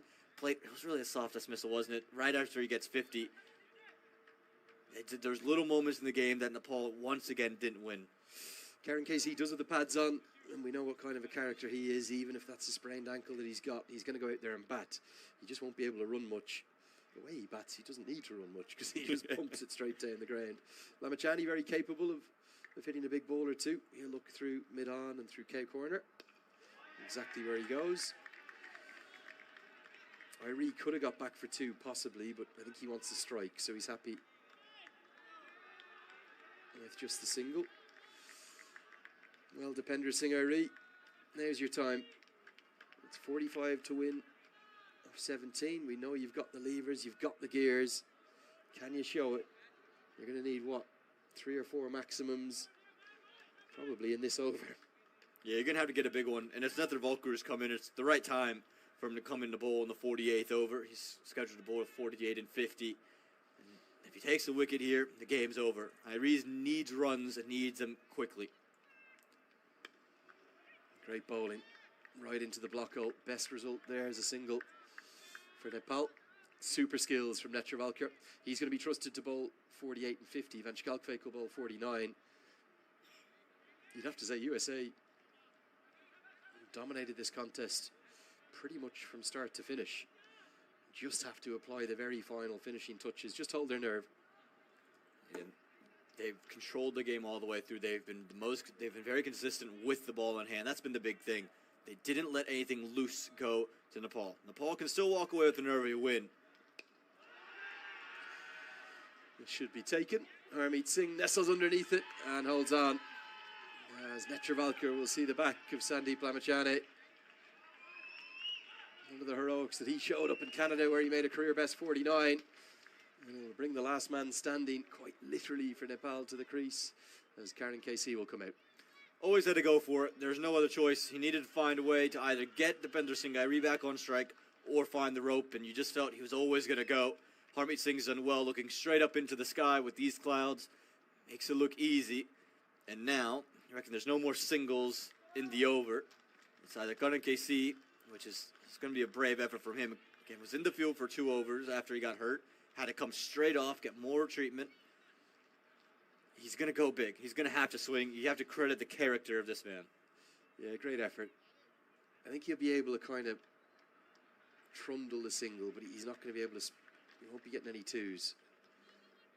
If you're wondering what we're talking about, he rolled his ankle as early as the 3rd over of the game. Actually appealing for an LBW, wasn't he? And one that looked very close, given not out. And he is putting his country first, as he always does. It's a big ball down the ground. I don't think that should be impacted too much.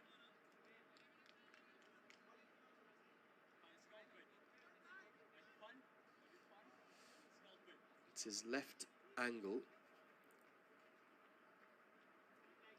even, that's injured. Batting deep in his crease. Not going to get the single there. You can see he's just not moving fluently. He looks in pain, doesn't he?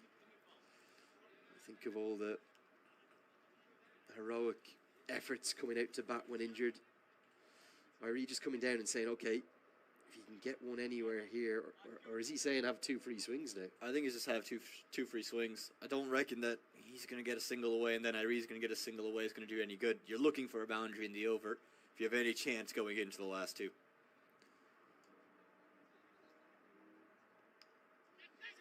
Edged, put down, 4. That helps. Take every run they can get here, and then it'll be over to Depender Singh Irie in the 49th and maybe the 50th. Now Jahangir goes down. He looks to have done himself a nuisance. Didn't go quickly to this, did he? That was a definite chance. No, yeah, it looked like he was just more lackluster after the edge. Yeah, moved very, very late. And they'll scamper away for 4. 4 runs nonetheless for Nepal. I reckon Nether Volker's probably best off trying to push this one well out wide of Karan KC.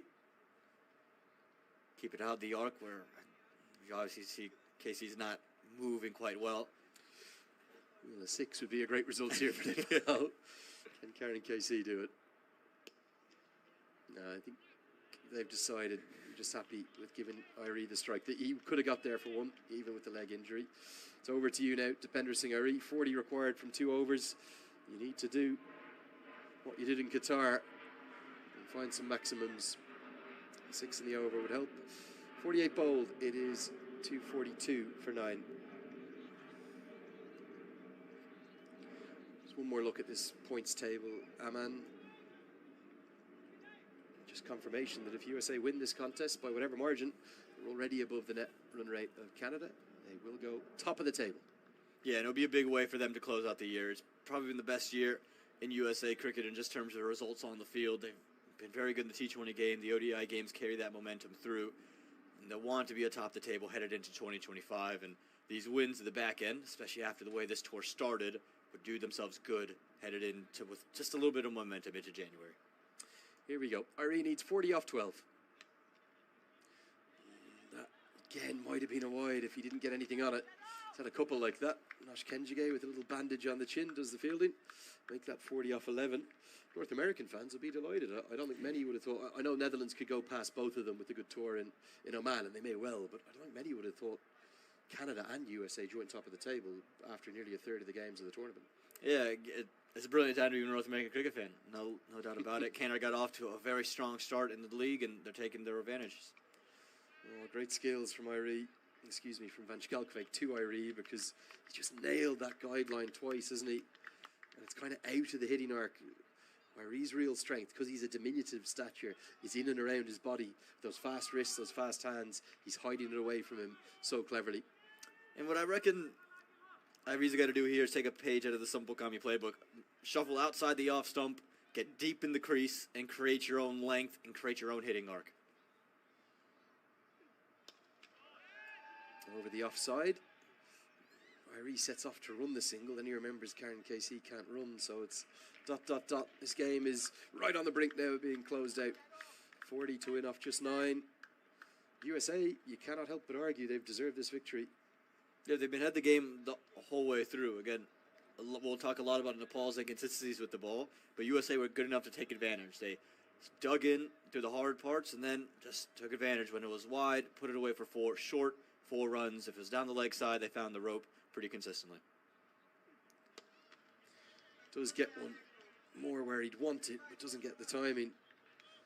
The problem is they just can't run ones or twos. KC's stranded at the non-strikers and barely able to stand, let alone run or walk. God, he's moving really gingerly, isn't he? You'd suspect, with everything we've seen, that's probably a sprained ankle. Yeah, you reckon it's something of the sort. It doesn't look like in 48 hours he's going to be able to go on Monday. It's the helicopter out. Again, can't beat the outfield, so you suspect he'll run a single here, but it's not going to matter. Some chance of USA ring out around the ground.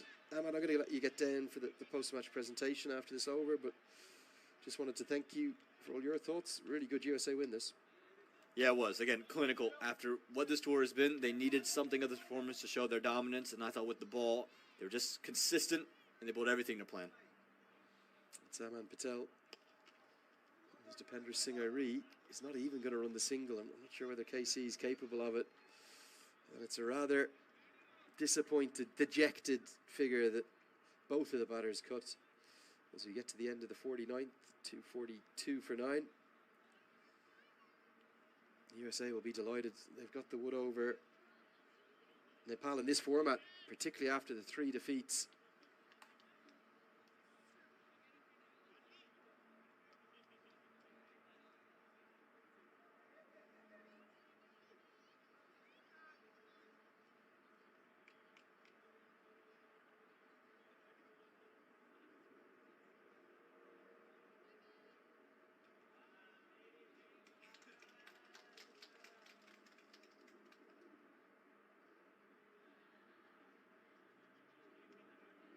So the last rights is Netravalkar will bowl to KC. KC will hammer it away. We're not even going to run the single now because I just don't think they want to do any damage to Karen KC's ankle. So for Nepal, it is a second consecutive defeat to USA after the 3 T20 wins. And USA are going to have the pleasure, the delight of sitting top of the table as they head to their about 2-month break they'll have before heading out to Oman for the next triangular series. This time KC's happy to run the single because he can really sort of just walk it as much as anything, as does Dipendra Singh Irie. There's Nash Kenjige with the little plaster on his chin. from that blow that he took when he dropped the catch, Akushal Mala.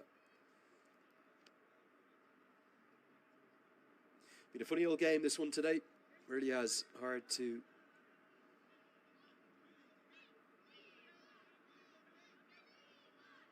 understand some of the approach in the chase. Definitely a wicket that's just got a little bit tired, understandably, with its third usage. Dipender Singh Ari just unable to get anything right out of the screws like he's needed to.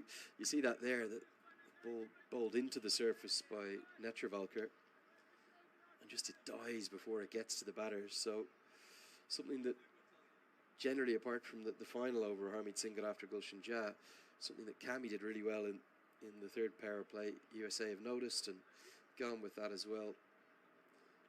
And they're going to prevail by a pretty comfortable margin, you'd have to say as well. There was a few flutters as Kami made a rapid 46. And as that one is, well, ostensibly put down, but probably 4 runs saved by Saurav Netravalkar. Just 2 balls left. Look at the reaction time here. He would have had, well, a fraction of a second just to put his hand out. Jermaine Lindo might be somewhat thankful for the bowler, as Nepal are going to be left a bit bemused as to what's gone wrong here in today's game. That'll be a wide. Have to bowl that one again. Smile on the face of Netravalkar. He's been the star with the ball in his hand. Effective as ever. 3 for 46 from his 10 overs. Jesse Singh wasn't needed to bowl his full 10, but he battled back really well too. Van Schalkwyk held his nerve at the end, and a bit of a surprise Kenjige only bowled the 8, but I think maybe that injury he took to his chin meant he was off the field for long enough, and Manak Patel didn't want to go back to spin. There's another one that's miscued. Will give Saurav Netravalkar a 4th wicket next to his name, and maybe throw him firmly into the picture of the player of the match discussion, as USA will run out ready winners. They have been really good, haven't they? Outskilled Nepal with bat and ball, and they've also matched them in the field, which has been a rarity throughout this tour. And they will round out 2024 in some style with a big win. It's a 37-run victory for them. They move top of the table of the ICC Men's Cricket World Cup League 2. And real delight for the United States of America here on home soil, the first ever one-day internationals that they've played at this magnificent Grand Prairie venue. They did lose to Scotland twice, but they've gained some revenge for that 3-0 series clean sweep against Nepal, their old rivals. And as the two captains shake hands, Manak Patel and Rohit Paudel, there'll be very contrasting emotions amongst the two squads, because USA, they've taken 2 big wins over them in